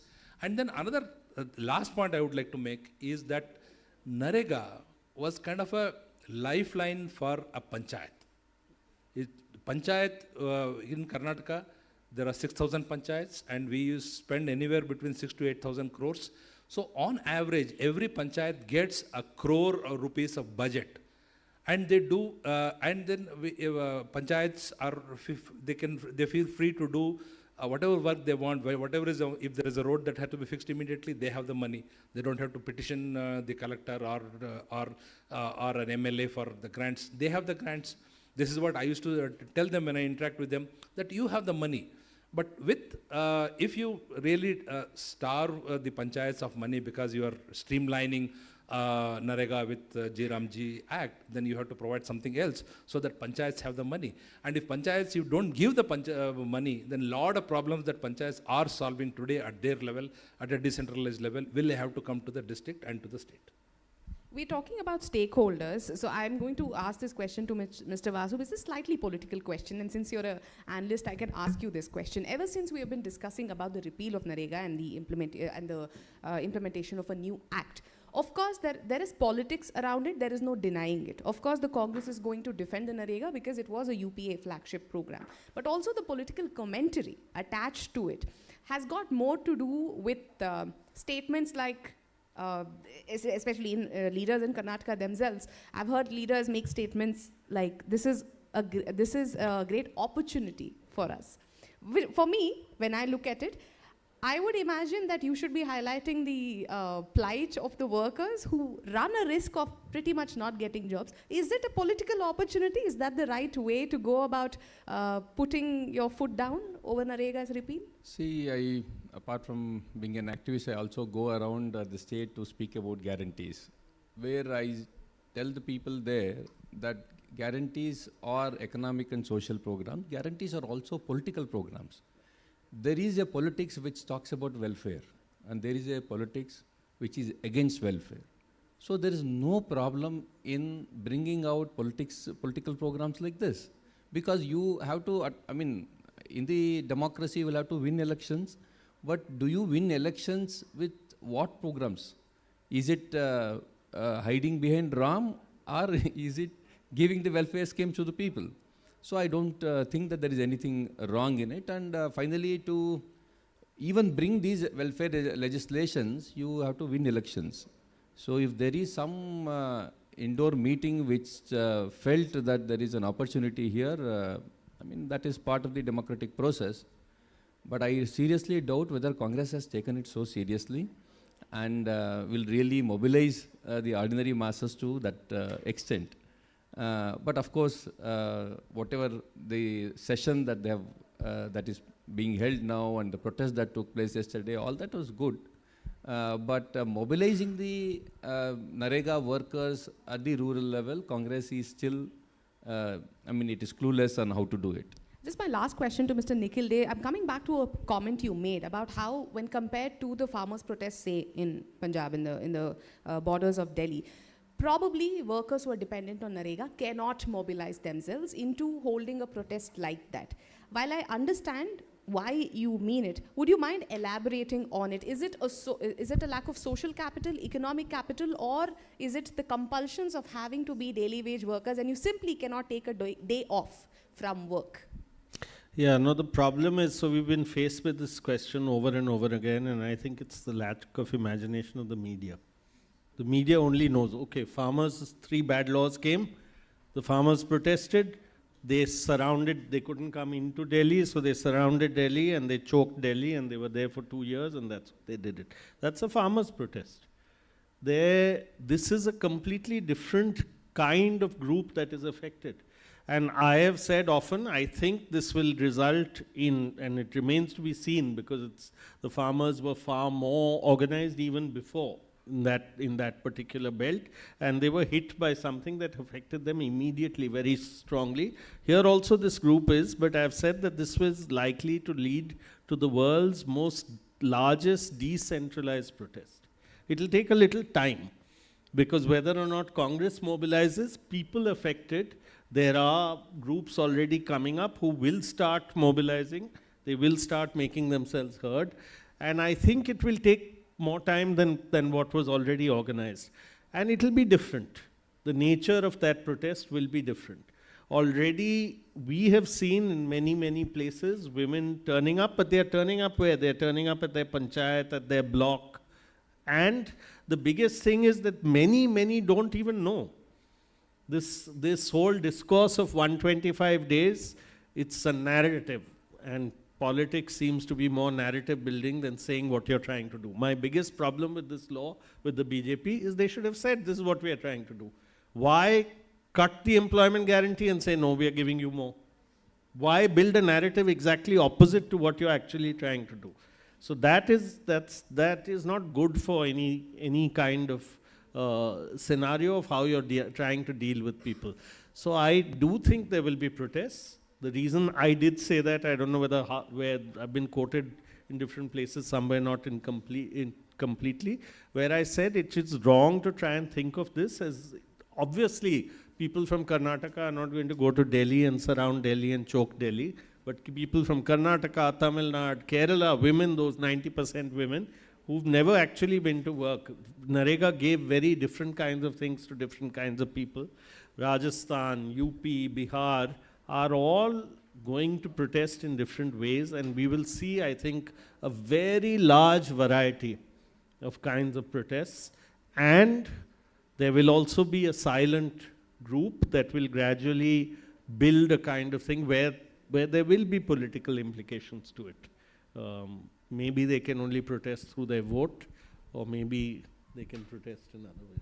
Dr. Vasu has something to add to it. The last point that he made, that in elections also people speak and people protest. So after India Shining campaign, BJP lost mostly in the rural pockets. And people thought that Chandrababu Naidu is the most successful chief minister, and then the rural Andhra Pradesh spoke against him. So there are different ways in which the poor people speak. And one of them, and the strongest domain, is in the elections. So I take it So when I said Congress mobilization, it is not about the street mobilization, which as Nikhilji pointed out, there will be protests from the organizations, but mobilizing the voters is what the political parties have to do. So I take it that you still believe in the sanctity of EVMs in elections. No, but thank you so much. From the panel, if the audience members have questions, we can take about 2 questions from there. If you can just hand over the mic. We'll come to you. You've been holding your hand up for a very long time. We'll come to you for the second question. Sir, I was under the presumption this is for advanced manufacturing. But in the trail end of it, the conversation all moved to farming, mechanization, and then farming, and then agriculture. So I didn't understand where it starts or where it ends. If you have a question to the panel, maybe they The can. question is, wasn't this supposed to be advanced manufacturing? I think you're in the wrong panel, sir. Okay, thank you.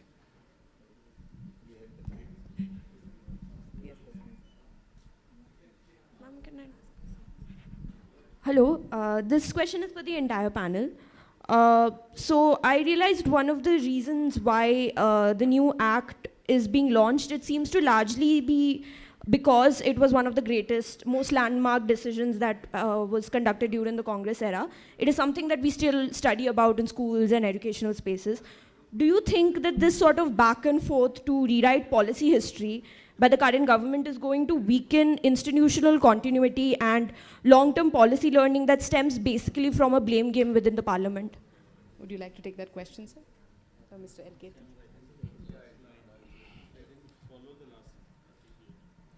Yeah, the question is whether this kind of a back and forth in policy, rewriting laws, etc., it'll weaken the institutional mechanism of policy making. Right. Is that your question? Right. Well, see, once a law is passed, it doesn't say that we should never reform it or change it or amend it, etc. So therefore, the very act of reforming the law or changing it or revamping it, replacing it with a new law, it itself is not a weakening thing. But how we do it is that generally as a norm, there has to be a very consultative process of making laws. This is a problem with most governments, state governments, central governments we do. We make a law in secret and place it before cabinet and suddenly introduce it in the parliament or in the assembly, as the case may be. There is hardly any consultation, and in this particular case, there was no consultation. It was done very, very fast. So therefore, I would say that if there is a process of consultation, if you really look into what are the issues with the current policy and then change them, then there is a justification for that. That in itself I would not call it weakening, but if it is done without proper consultation, and then what is the problem we are going to solve? Is this new instrument solving that problem? That question should be asked and answered. For example, if you say that there was a lot of corruption in Narega and therefore we have brought a new bill, this will, in terms of structurally implementation, it's the same thing, right? There is absolutely no change in it. So whatever problems that were there, if they were there, they will continue with the new law. The second thing is a colleague of mine mentioned to me that the state governments had no skin in the game because it was 90-10 and the state governments were very happy implementing it, and states like Tamil Nadu and Telangana, Andhra Pradesh really utilized it to the hilt. So therefore we want to introduce more discipline. That is something that could have been done within the current law.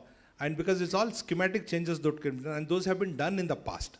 And then if you want to really restructure the allocation, and then if you want to push more allocation where it is required, like I pointed out earlier, Bihar, UP, that could be done within the existing law. Just one more, and yeah, I thought you had. Good evening, everyone. I am Dr. Shakib. I represent Civil Society. Since we're talking about the stakeholders, one of the important stakeholders in this is disadvantaged, marginalized section, which is persons with disabilities. So what do you feel the new act, how will it impact persons with disabilities, especially in the rural communities who do not have any other access to other employment opportunities?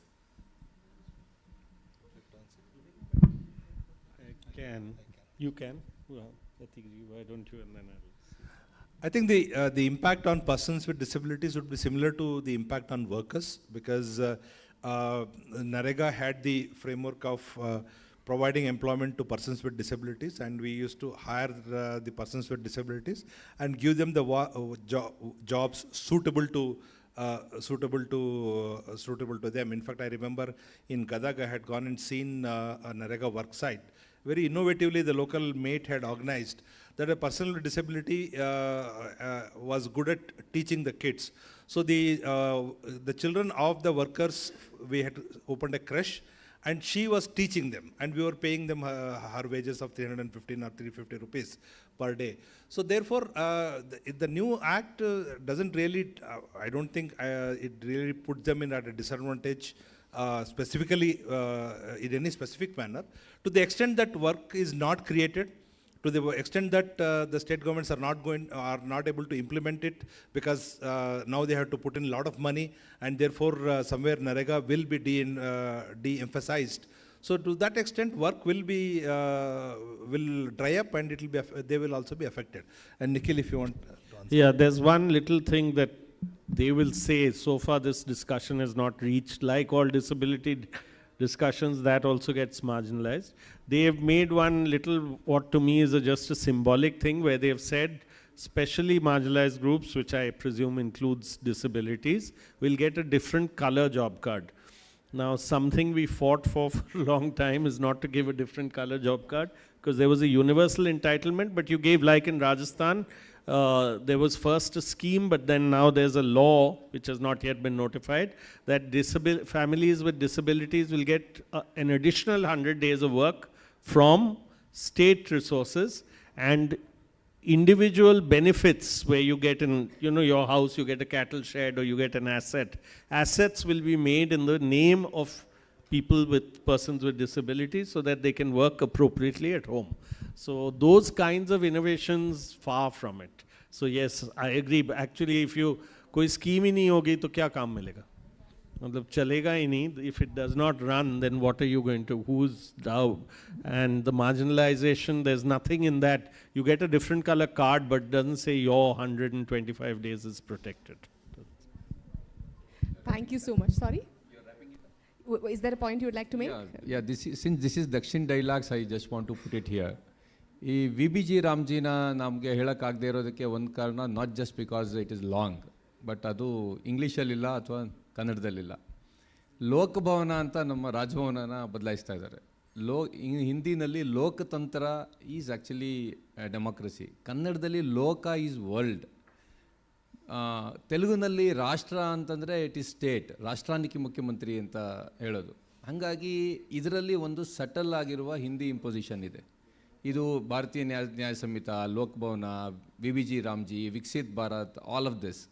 So I belong to an organization called Jagrita Karnataka. We have demanded the state government to rename the earlier Raj Bhavan to Rajya Bhavana and not to name it as Lok Bhavan.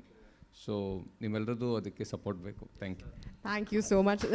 Our deepest thanks to the panelists for this very, very engaging conversation. I'm just requesting Mr. Ratin Roy to please, on our behalf, please present the panelists a token of our appreciation for their time, for their insights, and actually giving us a lot to think about, an act that no longer exists but should have in every essence. Mr. Ratin Roy, if you can please come on stage. I'm getting 2 bags, but I'll give one to Aruna, who couldn't come here. Yes. To Dr. H.V. Vasu for all his inputs from the civil society, giving us insights from the grassroots. Thank you so much for your insights. To Mr. Nikhil Dey, he's carrying the bag for Ms. Aruna Roy, as he promises, so we'll check with her if you're handing it over to her or not. And to Mr. L.K. Atik, the man who was right at the formulation stage of Narega and giving us insights along with comparisons with the new act, and for correcting me that it's an act, not a bill anymore. For the audiences, thank you for being so wonderful. We're going to break for tea or coffee for just about 10 minutes. We'll come back.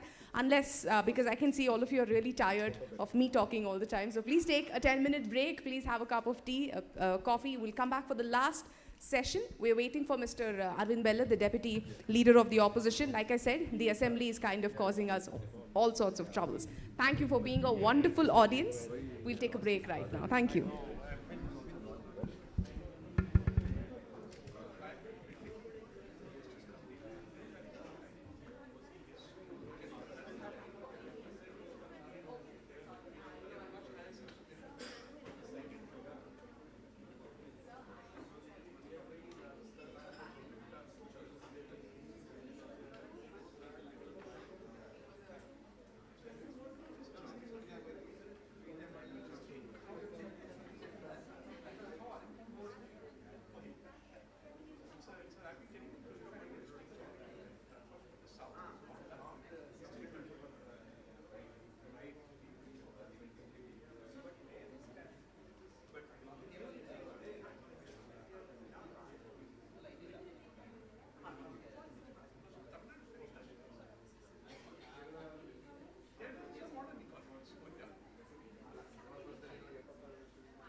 ಎಲ್ಲಿದೆ godown ಹತ್ರ ಇದೆಯಾ? ಇಲ್ಲಿರೋದು ಯಾರು ತಗೋತಾರೆ? ನಾನು phone ಮಾಡಿದ್ಮೇಲೆ ನೋಡ್ರಿ. ಇದು ನ್ಯೂ ಸೆಷನ್ ಇದೆ ಇಲ್ಲಿ. ನ್ಯೂ ಸೆಷನ್ ಇದೆ. ಫೋನ್ ಮಾಡ್ತೀನಿ ಅವತ್ತು. ಇಲ್ಲ ನೀನು ಬಾ.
shortly. The last session we'll try to cut it short to just about 20 minutes. We're just waiting for Mr. Bella to arrive at the location. He's just starting from the Vidhan Sada. In about 10 minutes time, he should be here. I understand we have extended beyond the schedule. Like I said in the morning, my apologies for running behind time. But the last session, it's an important session because since morning you've heard the perspective of various leaders, political leaders who are in the ruling dispensation in Karnataka. But Mr. Arvind Bellad is the deputy leader of the opposition, which basically means in a democracy it's always good to hear the side of the opposition as much as you hear the side of the ruling dispensation, and that is why we think this last panel with Mr. Bellad is quite important. And in conversation with him will be Mr. Ratin Roy, who is going to engage with him in a conversation about South. Yes, that's what we've spoken about since morning, but this conversation is going to be a little different. They're going to talk about the highs, lows, and the in-betweens in the whole of South. So I request your patience for another 10 minutes so that he's here. And I promise we'll wrap up this conversation between Mr. Roy and Arvind Bellad in just a matter of 20-25 minutes.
a very impatient audience. Actually, a very, very patient audience. I understand we have kept you longer than we intended to, but there is some difficulty with Mr. Bello arriving here in time. Hopefully, once he's here, maybe we can have a conversation with him, but I do not want to hold you all hostage until that particular point in time. So we have made a slight change to the way we are going to end this event, other than, just 1 minute, I'm so sorry, so sorry.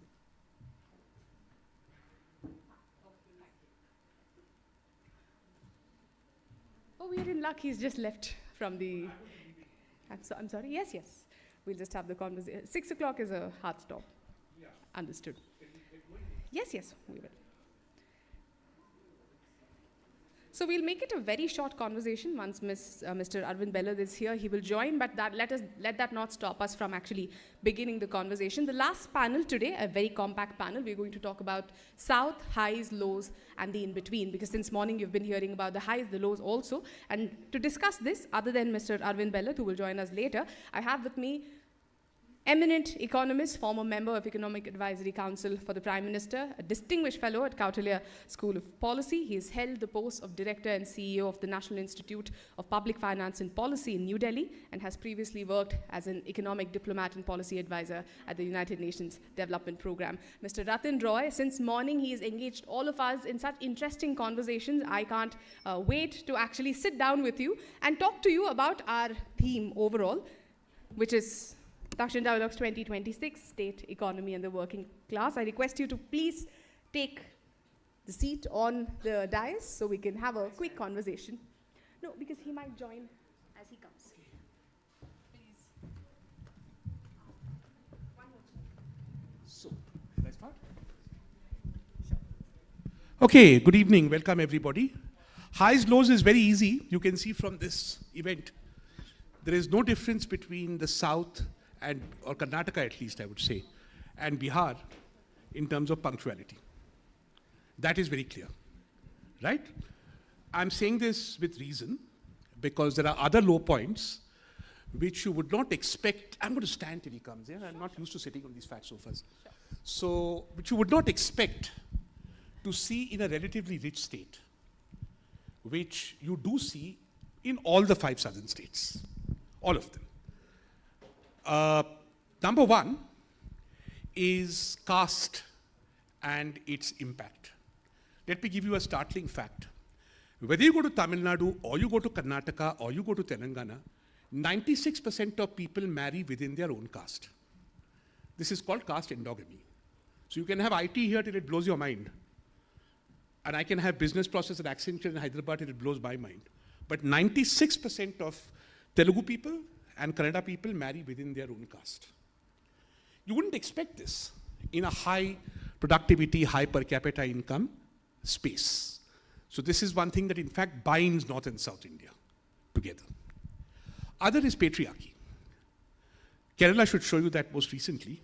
Doesn't matter how much education you have. Doesn't matter if your human development index is 1 or half, whatever Kerala is. Doesn't matter their great achievements in maternal mortality. Forget Karnataka, forget Telangana, right? Patriarchy is surprisingly robustly negative to women, both in the South and in the North. Maybe in the South, you can go out at 11 at night on your own and you won't get criminally assaulted, but that's all, right? So there is, that's another important difference. So what I'm trying to say here is this, and I took the example of punctuality for that reason. Progress of a place that has done well socially and economically in the first round into the second round depends very critically on making social progress.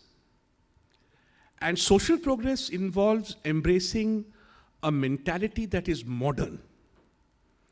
And when you have a modern mentality, there is no room for discrimination and staying in caste and patriarchal comfort zones. For a very simple reason, it is highly inefficient. So if you want to grow your economy and you want to improve productivity, it does not make sense to pay women less. You heard the Narega story. Then you pay men. It does not make sense. It does not make sense for parents to treat female children and male children differently, and for society as a whole to treat female children and male children differently.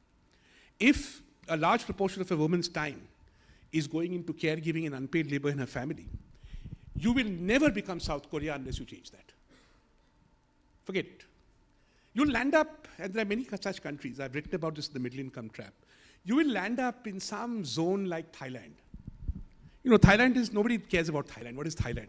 Its biggest, other than certain other things that are popular in the press, its biggest economic activities is the world's largest exporter of chickens. Okay, murgi. Kya hai Thailand mein? Philippines. There are lots of countries. It's not all about China versus Congo. There are lots of what I call, you know, sort of irrelevant countries. And I'm very worried because I can see India going there. And I can see India going there because, not because of North India. Poor fellows, they don't even have the per capita income of Nepal. Okay, they're poorer than Nepal, just imagine. Because of South India. The kind of progress that we need to make here, we are not making. What economists call this lack of ability to raise your game, we summarize in one word: productivity. Now, let me tell you something very interesting. You know, you start paying, none of you pay income tax, right? That's a comment on India, not on you. We just don't have the jobs. We don't pay you enough. You're not well off enough. When I was your age, first job I got, lecturer in a college, I paid income tax. Okay, you are doomed not to, because the economy has become so unprosperous, even in South India, right? I mean, somebody in my university where I teach, if they get a 9 LPA, I think that's what you call it, right? 9 lakhs per annum job, they celebrate. I'm like, poor thing, she's not even paying income tax. Ye kaisi naukri hai? It's a bizarre naukri. I mean, you're going to middle class, you should pay income tax. You should get paid enough. But forget that. Would you agree with me that the best blue-collar job you can get in this country, not some IT worker, not Chetan Bhagat type, but blue-collar, proper, making things, real things, would be to work for Apple, Foxconn, Samsung, yeah, Ford. The median wage of a worker in Tamil Nadu, working in one of these formal sector, high-value manufacturing jobs, is 25,000 rupees a month. Why? Have a conversation with them. Because the productivity of your average worker in Tamil Nadu is 25% that of a Korean. If I could triple their productivity, I would pay them 3 times more, and the company would still come here, but it would still be 25% cheaper than paying a Korean. Okay? So we are competing on starvation wages. In the South, I'm not talking about the poor Biharis, who to competition mein hai hi nahi. Okay? I'm talking about South Indians. We are in your Bangalore's and your Hyderabad's and your Coimbatores, you are competing for starvation wages. I'll give you another example of this, the way I told this to Chief Minister Stalin, who I've told it to 3 chief ministers, not the one here, and only Stalin got it. So let me ask you a question. What is the price of a cup of tea in Bangalore? Wait, one by one, huh? 12 rupees? 15 rupees, fine, no problem. Let's say 15 rupees. What is the price of a cup of tea? Who is that chap who committed suicide? Uske baad kaun aaya? Coffee Day? Huh? What is the price of a cup of tea in a formal establishment in Bangalore? In Bombay, we used to call it Udupi Hotel. You know, you go to a place where you're a proper waiter, he pays GST, right? What's the price of a cup of tea there? 25? 30? Okay, if it's air conditioned, 40? AC mein to 40? 50? How is it that a state, Tamil Nadu, Karnataka, certainly Bangalore part of Karnataka, that is the per capita income of Indonesia, is still selling tea for 10 rupees? Who is making tea and selling it for 10 rupees? Batao mujhe. You're such a rich state, no? How come you're making tea at the same price as Bihar? If you go to Patna, it's 10 rupees tea, lowest. Who is making that tea? Any guesses? Not you. Mr. Mishra, Mr. Yadav from UP, Singh Sahab, Mr. Ghosh from West Bengal, Mr. Patnaik or whatever from Odisha, right? So what are you doing with all this migrant labor? You are not using it to improve your productivity. You are using them to perpetuate your feudal lifestyles. In Hyderabad, when I go to somebody's house, and these are people with net worths of 100 crores, yeah? We sell Dyson. You know Dyson vacuum cleaners? Modern vacuum cleaner. You see them in their houses? No, you'll see some Batukam going, 3 of them doing that low productivity work all over, nobody thinks of buying a dishwasher. So all that you have done, and then 2 nannies, they come, I've seen them, maybe in the hotel, I'll see them in the evening. Some rich lady will come, and nanny sitting in the corner, All this, what I call third world behavior.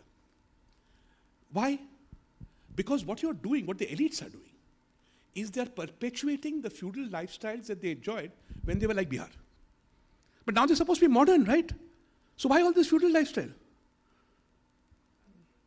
This is a socio-economic trajectory that has gone seriously off rails in the South. And I've been warning southern government after southern government, understand what is happening here. To put it in short, what is bad with the South in that sense is, you have become like Thailand. Now, if you want to stay there, good luck. I'm going to be dead in 20 years. If you have any ambition, which my generation had, to be like China or South Korea, to move the game up, we will have to raise our game at home. We will have to raise our game on the road. Have you noticed how there is absolutely no difference between Bihar and Bangalore in how people drive? Wrong side driving everywhere. It doesn't matter. Kerala, great human development. I go there, wrong side they're driving. Right? So no point, saying that government, it's not government's fault, it's social. Right? Hygiene, throwing rubbish. All these things are supposed to pick up as you develop. And they're important to pick up because the more you throw rubbish on the road, the lower your society's productivity is going to be. The more you force women into roles where they spend large times of their day involuntarily in childcare and other labor, or outsource it to poorer women from Orissa. Same thing. So just because you're a woman who doesn't do all that, you have some maid you've got from Nepal, that doesn't make you a great society. Right? I say this because many NRIs come here to the South, especially South Indian NRIs, really annoying NRIs. And they say, oh, India is such a wonderful country, I can pick up the phone and get a blood test done in 15 minutes. I've lived in England half my life. I can do that too, in England. I'll have to pay 5 lakhs for that person to come to my house. Aukaat hai to karo. Donald Trump's family is not going to the local hospital for blood tests. Okay, they come home. What they mean is I can get it here at slave labor prices. So the South's problem is this, that while the South has progressed, the challenge, not the problem I've told you, the problem is socio-political. Make no mistake, it's not just economics. And the trouble in the South is, again, the other negative you have is, most of you don't have a proper humanities or social science education. Because your parents have all told you science is great. When my niece wanted to do arts in Tamil Nadu, in Chennai, I found only 3 schools that offered it. 3 proper private schools that even offered it. So we are producing a bunch of people, what we call engineers in my generation? Circuits. Why do we call them circuits? Because every problem they had, let's say some circuit is broken, usko theek karo. They don't look at systems, they don't look at anything else, look at circuit. So the problem here is that if you say something to anybody, have you noticed how people in South India just bleat? You say you have a social problem, they'll say AI, AI, AI. Or they'll say data, data, data. IT, IT, IT. AI, AI. Why? Why? How will you solve the problem that your parent, not all of you, and I'm looking at all of you, a large proportion if I expect, is not interested in your being educated? They want you to get a credential. And for that credential to get a job. And then to marry accordingly, so that in the community they look good. And then repeat and replace. Repeat and replace. Dr. Roy, if I may just ask a question. I'll just finish in 2 minutes. So I'm saying this again to you because you've got to understand, and I hope you will understand as the younger people in this room, the problem is not technocratic. The problem is heavily social. The problem is not bad politicians. It is a society that generates politicians of a certain type. And the problem, however, manifests itself in terms of my business, which is as an economist, in terms of ubiquitously low productivity. And that is the very serious challenge that I'm afraid you're going to have to confront. Can this actually be achieved in isolation? Because when you talk about South, you're saying you will not compare it with, say, Bihar or UP. And when we compare it to other countries, like you just spoke about Thailand, etc., there we are talking about countries as a whole. And here we are talking about a section within the country. So in isolation, whatever you're suggesting, is it possible to achieve? One, you also pointed to social issues. As a society, there are issues, not economic issues. But society here is not purely, if I say, for example, in Bangalore, they are not just Kannadigas. There is an entire people from different parts of the country who are all Bangaloreans, who are all, for all intents and purposes, I would go to the extent of saying Kannadigas, because you live here, your life is here, etc. So can you really look at it in isolation, or are these You can, because of the unities I mentioned. 96% of people in Karnataka, including Bangaloreans, marry within their own caste. I didn't say community. What I'm trying to tell you is if you meet a nice Punjabi boy here, he'll probably be a Khatri if you're from the equivalent caste. He's not going to marry a Dalit. That's all I'm saying. So caste endogamy is not regional endogamy. I come from a caste endogamous marriage, Maharashtra and Andhra Pradesh. I'm so sorry to stop you. Mr. Arvind Belad is here, the Deputy Leader of Opposition in Karnataka. Thank you so much, sir, for joining this conversation. I'm so sorry we had to start the panel without you, but we are very, very glad that you have joined. I was just asking Mr. Roy about South's gaps, and he told us all about how South really has a problem that I wish you could have heard everything he said, but let me just come to you since you're here already. As you identified, I know you've just come back from the session, a very heated session, if I may add to it. But as I understand, every time you have spoken in the session, especially on the issue of jobs, of employment, your focus has always been about how the entire focus or investments of resources is in Bangalore, probably in old Mysore region. And not that much focus is given to, say, tier 2, tier 3 cities, other districts, especially from Kittur, Karnataka, where you come from. Do you want to expand on the highs and lows? Let's just talk about jobs for now. Where is our focus and where should it be? See, there's a historic reason behind what is wrong with Karnataka and the job creation in Karnataka. See, the northern part of Karnataka, Kittur, Karnataka, what we call, it was part of Mumbai province, again, which was very, very far off from Mumbai. And Hyderabad, Karnataka, the districts of Bidar, Gulbarga and Raichur, they were part of Nizam's Karnataka. And they were again far off from Hyderabad and neglected area. And Ballari was part of Madras province. So because of these various reasons, the areas of, these areas were not developed, the northern Karnataka and Kalyan Karnataka. And we have a myth in our country saying that British governance was good. Actually, if you look at the British governance, say you look at Chennai, you look at Mumbai, wherever British stayed and wherever they worked, those areas were very well developed. But beyond that, the areas did not get developed. You look at Travancore, the whole state was ruled very well. Look at Mysore. Mysore state, the entire Mysore state, then the Mysore state, developed really well. You look at Baroda, the entire Gujarat, that Baroda area really developed well. Look at Patiala, it developed well. Most of the Maharaja ruled areas, they developed very well and uniform development was there. Wherever British ruled, the only areas which were very close to them, where they used to stay or where they used to work, only those areas got developed. So similarly, like our northern Karnataka did not get developed, the Kalyan Karnataka did not get developed. So subsequent to that, all the public sector units, they came up in Bangalore and around.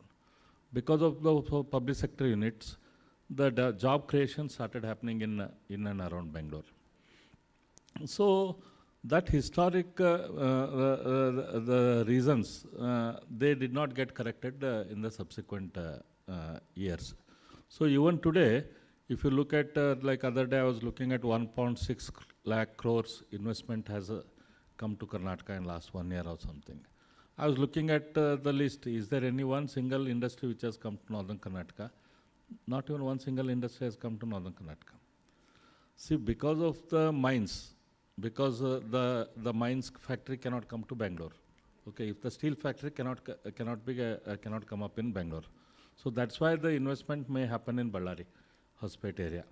Barring that, there is absolutely no investment in northern Karnataka, and this the difference or the neglect is still continuing.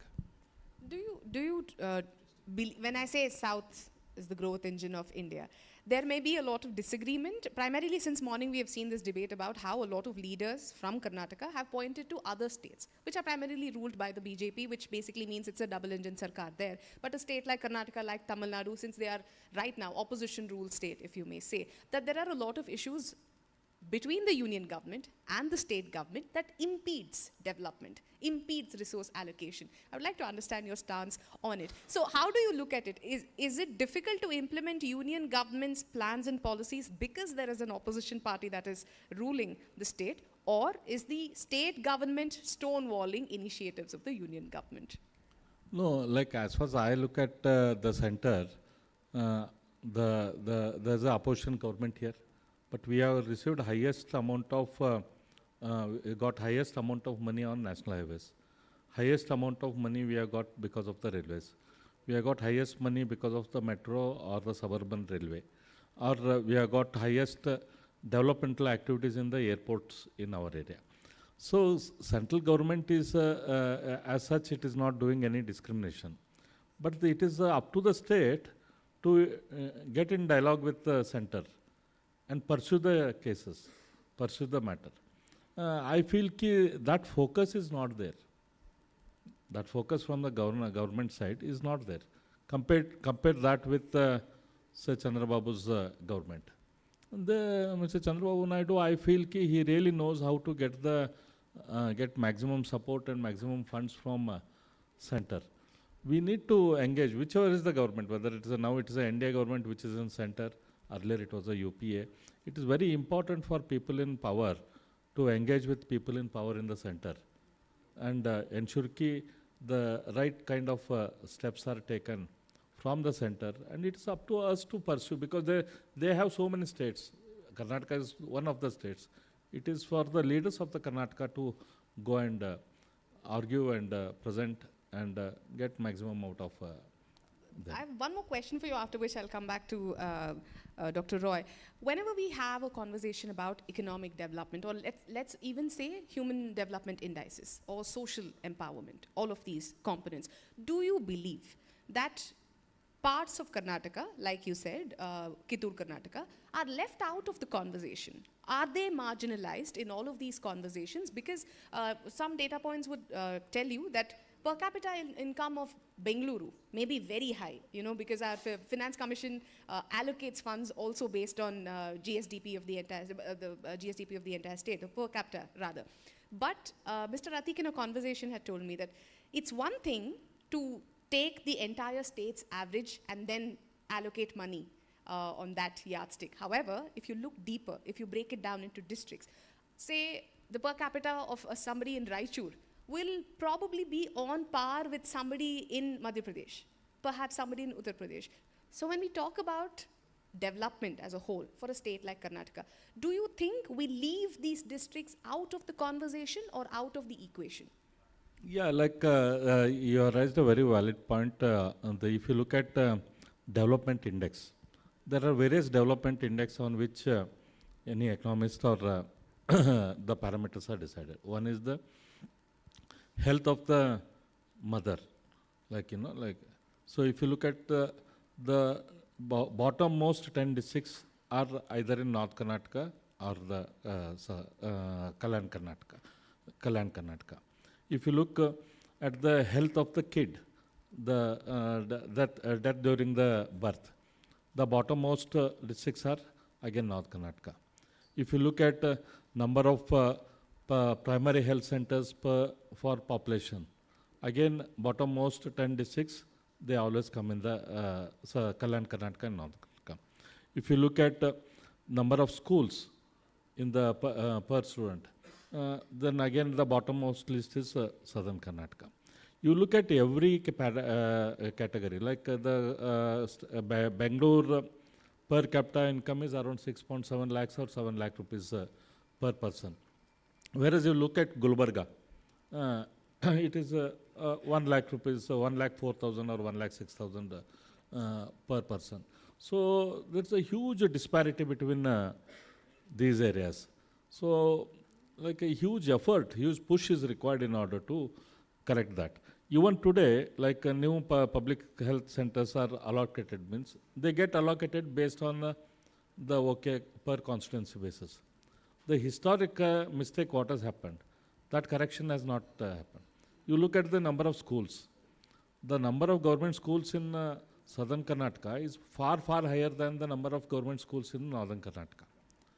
Since government schools were not there in Northern Karnataka, the MUTs and the private institutions, they started the schools in Northern Karnataka. So all these parameters, unless until we take, first we need to accept, we need to realize, then we need to take corrective action. I mean, these are also the parts where social reform came first in the state. whereas economic reform is still, it has left us wanting more. Dr. Roy, I'll come to you. Is it a recurring phenomena? There's a mic here, so not to worry. Is this a recurring phenomena in all the southern states, as you see it? There are some parts that are very well developed. You don't agree with the entire concept of development just as an economic scale. You also look at social community, etc. But is this a recurring theme of all the southern state, or is this restricted to Karnataka as you would see it? And is it a big gap? Well, first let's unpack this a bit. When it comes to discrimination against women, patriarchy, all states are equal. I mean, I'm always amazed by this in Kerala. Kerala has this, fantastic infant mortality and all that. But you look at the way a woman is treated in Kerala. Okay, you come to where I live now in Hyderabad. Come and watch Telugu movie someday. Horrible, absolutely horrible. You make much better movies here. So, but even then, so you can say that patriarchy is bad here, but it's no better in, states which are more advanced in terms of human development. That, and I would say that in terms of caste differentials, or caste as a determining socio-economic factor, Kerala is maybe slightly better. Tamil Nadu can make a lot of noise, but there's not that much difference. They may have got rid of sort of Brahmin domination, but after that it's more or less the same as you look at Karnataka or Telangana or Andhra. So in terms of the two major cross-cutting social categories, why talk about the southern states? I'll say they're like Bihar in these terms. That's a sad tragedy I was pointing out before you came, sir, that this is where we have to make progress. Now, when it comes to the concentration, Telangana and Karnataka are the worst. I think for the reasons you correctly pointed out. I'm from Maharashtra myself, so, I can understand northern Karnataka. But of course, that could have worked two ways. I remember talking to someone from the coastal districts of Karnataka, and he said, oh, see, the British left us alone. And after that, Delhi Sarkar also left us alone. That's why we were so successful in setting up all these banks and Manipal. So they found a way in the middle, to go forward. The states that are remarkably have pulled up their relatively backward areas are Tamil Nadu and Kerala. They have done so, I think, remarkably well. Kerala now, the difference between the relatively poor northern Kerala, that is if you go, not Kasaragod, but Kozhikode, if you go down from Kozhikode to Trivandrum, the medians have certainly equalized. Tamil Nadu, because the development has not been Madras-centric. I was telling a minister from Tamil Nadu that, you have a horrible airport here. He said, you have such a nice airport in Hyderabad, such a nice airport in Bangalore. Manufacturing still comes here. So you can go take a hike. He had a point. So Coimbatore, Madurai, these are major manufacturing centers. Salem. So they managed to do that dispersal very successfully. As you were saying, I think in northern Karnataka, the trouble is that the axes of industrialization have not developed, so axes to the coast. So Bombay actually is isolated from Konkan, and Goa is isolated from Bombay. So there is considerable scope to build a sort of an export-oriented axis in northern Karnataka, especially after the development of the Karwar naval base, because that has provided now roadways, infrastructure, logistics. Why it's not happening, I don't understand, but I think it's a very solvable problem. It can be done. One question I had for both of you, is the population of northern Karnataka lower than the population of southern Karnataka? No, actually, higher. It's higher. That's interesting, because in Maharashtra, we have Marathwada, and the population is low. So when I talk to my politicians there, they say, in Marathi, they tell me that it's okay, they don't have that many votes. Only 7 seats there, jane do. I'd rather put money into Desh. But in northern Karnataka is more populous. Northern Karnataka is more populous, and northern Karnataka has more legislative assembly seats. Wow. Also, let's remember the more number of chief ministers have been from North Karnataka. No. Both put together. Out of the total number of years, only 12 years, 8 months, northern Karnataka chief ministers are there. Right. Duration-wise, yes. Yeah, duration-wise, only 12 years, 8 months. We had chief ministers from northern Karnataka. But political representation is not an issue. You would agree that there is good amount of political representation. Political representation is there, but probably there is a mistake of our northern Karnataka politicians also. Probably we are not done enough, created enough noise as much as we were supposed to do. Yeah. I must ask you what you have to say about these. Now and then there is this call that says there should be a separate North Karnataka. Mr. Vasu, Dr. Vasu was here, and not today, but in one of his interviews he had spoken about, somebody asked him this question, what do you have to say about these calls for a separate North Karnataka? And he said, why are they asking for North Karnataka? The term Karnataka came from the northern districts of the state. So if anything, they should be saying, let there be a separate South Karnataka. Not to add to the controversy, just asking you as a representative of the people from there, Is there legitimacy in that call? And also, is that call not insightful in a sense? Do you see there is justification in that anger or call? No, there is absolutely, I don't agree and subscribe to that call.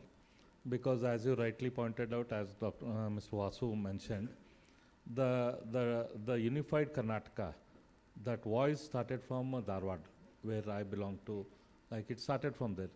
The word Karnataka itself was not used earlier. It started in the Karnataka Vidyavara Sangha, Dharwad. In 1890 it was started. The Karnataka Vidyavara Sangha was the first institute which used the name Karnataka. Then the voice of unified Karnataka, Kannada speaking languages all should come in under one governance and all, that voice started in 1890. In 1920, a delegation of around 600 people went from Dharwad to Nagpur All India Congress committee meeting. So they went and said, ki, see, all Kannada speaking area should get unified, and Congress should have a representation exclusively for Kannada speaking areas. So because of that voice from the Dharwad, around 600 people during that time went from Dharwad to Nagpur. You know, connections were so poor then. So 1924 All India Congress Committee was held in Belgaum. And first KPCC, the current Karnataka Pradesh Congress Committee, was formed in 1924. That is because of the voice which we started from Dharwad. So it is like this, you know, assume a family has a 20 acres land. Out of that, 4 brothers are there. So as a family, they have irrigated 5 acres of land. Okay, one particular area is irrigated. Another 15 acres of land is still not irrigated. So 5 acres of irrigated land is giving good enough returns to the family. Now rest of the 3 brothers, if they say, okay, we want to get separated, the person who is having that irrigated land will be very happy to let you go. So it is foolishness if somebody talks about separate Northern Karnataka and all. No, it is not. Nobody, and that voice is not very strong. It is very, some fray elements keep talking about it. Neither people of Southern Karnataka nor people of Northern Karnataka, they feel different from each other. We all feel that we are all proud that we are all Kannadigas. We are all part of unified Karnataka. So developmental differences are there, but we need to ensure that the differences come down. They have come down substantially. They have come down in last 75 years. I am sure if we make right kind of effort, in the subsequent year, it will still come down. My last question to you, because Dr. Roy is pressed for time, so my last question to you, I'm fully aware that this may seem like a controversial question, but since we're talking about economics, I have to ask you. The understanding is that communalism is great for politics, but very bad for economics. Do you believe that is true? Do you believe that for political gains, sometimes there is a lot of economical detrimental impact it has on economics when it is a communal situation? I'm not asking this question to you only because you're a leader of the opposition from Karnataka, but Mr. Roy had a very valid point when we were just discussing. He said, you know, Karnataka is a very communal state. Bengaluru is a very communal city. What else will explain the kind of flare-ups? So this is my line. He didn't ask this question. So we do see a lot of communal instances in Karnataka, and I would like to understand from you, do you agree with that notion that it's good for politics, bad for economics? No, it is very important we as a society, we as a nation, we as people are aware of the situation. So just because we are aware of the situation, just because we talk about the current situation, it doesn't make anyone communal. If we don't look at the things what are written on the wall, then you are being foolhardy. So it is very important as a community, as a country, as a people, we need to understand and voice what is being wrong. In case if something is going wrong, something is going in some particular direction, And if you don't look at it, or you think just because it has not come and hit you, hit your family and hit you, that situation is not there. It is not this. We need to be aware of the situation. We need to talk about the situation, because as I said earlier, first we need to accept. Before we bring in any change, we need to accept that there is a problem. If there is a problem, we need to talk about it. We need to find what are the solutions about it. So just because if there is a problem, you talk about it, it doesn't make anyone communal, or it doesn't make anyone intolerant. Having said that, I don't agree that Karnataka is a very highly communal state. You see, you compare to any of the metro cities, everyone is welcome in Karnataka. Everyone can live very peacefully and happily in Karnataka.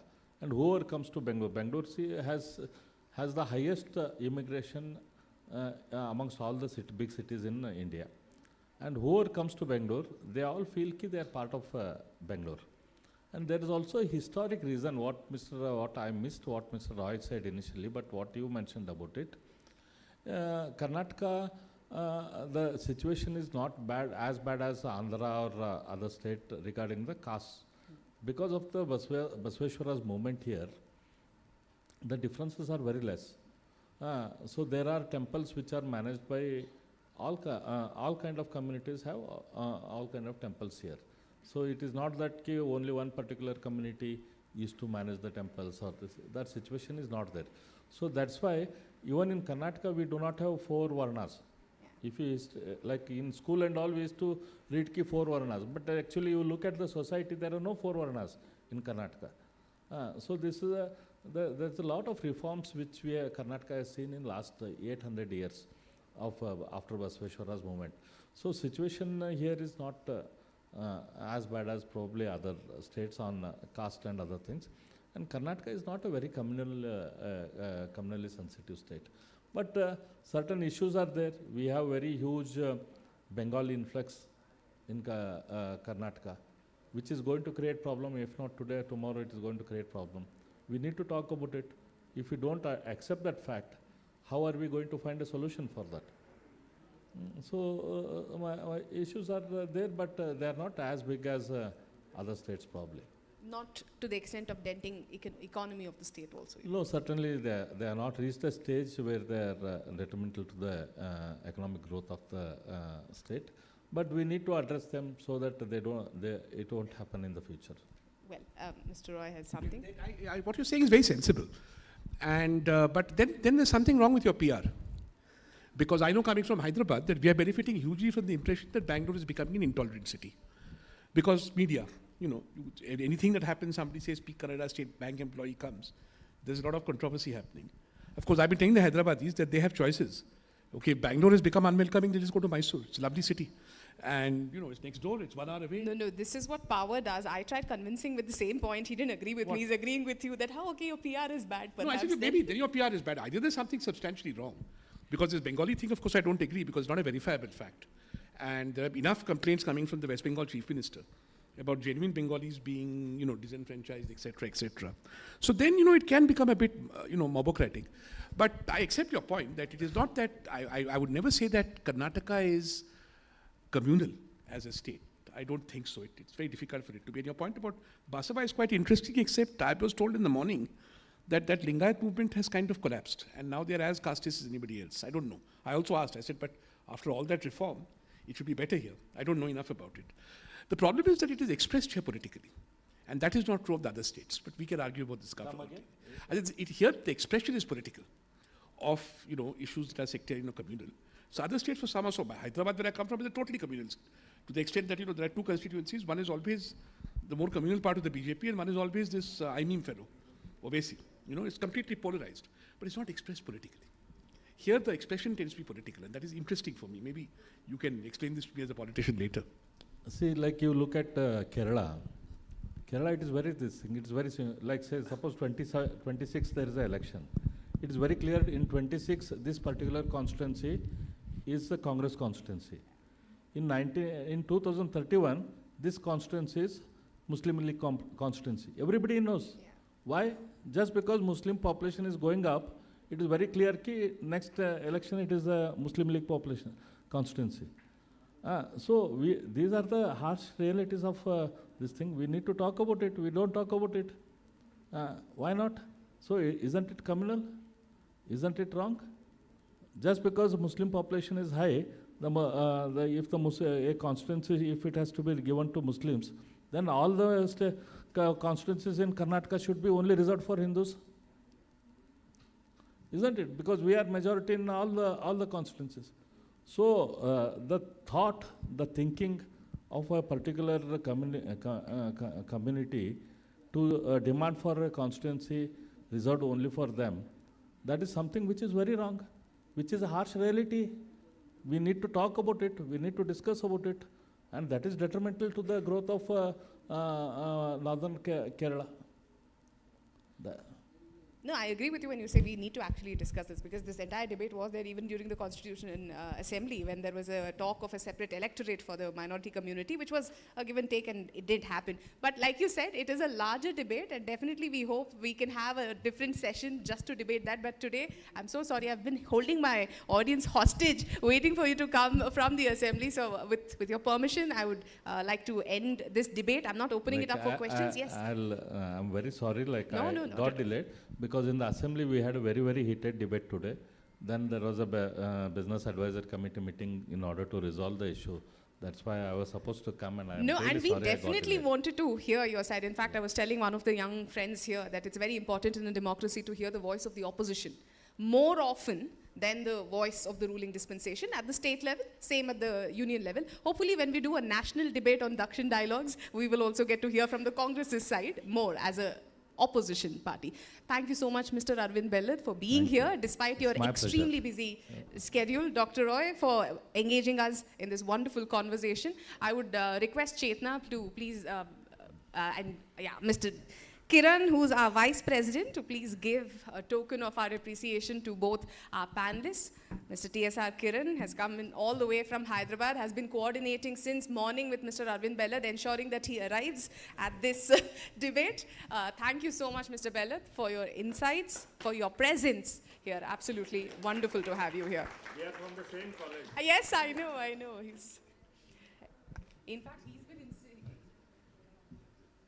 And Dr. Roy, since morning, for his amazing insights, for his wonderful conversations, not just as part of the event, but even during lunch, even otherwise. Thank you so much to both of you for being part of this conversation. With that, we draw to an end of Dakshin Dialogues 2026 State Economy and the Working Class. Thank you all for being wonderful audiences, being extremely patient with us. I would very much like to thank our founder and CEO, Mr. G.S. Vasu, for being here. He's from Hyderabad, but he was here throughout the event. For all the students who are here, faculty members who ensured that this was an engaging session for your students as well.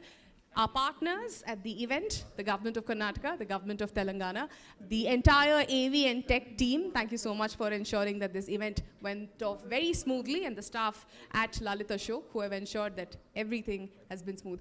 We wish you all the very best, and hopefully you'll keep interacting with South First. Thank you so much.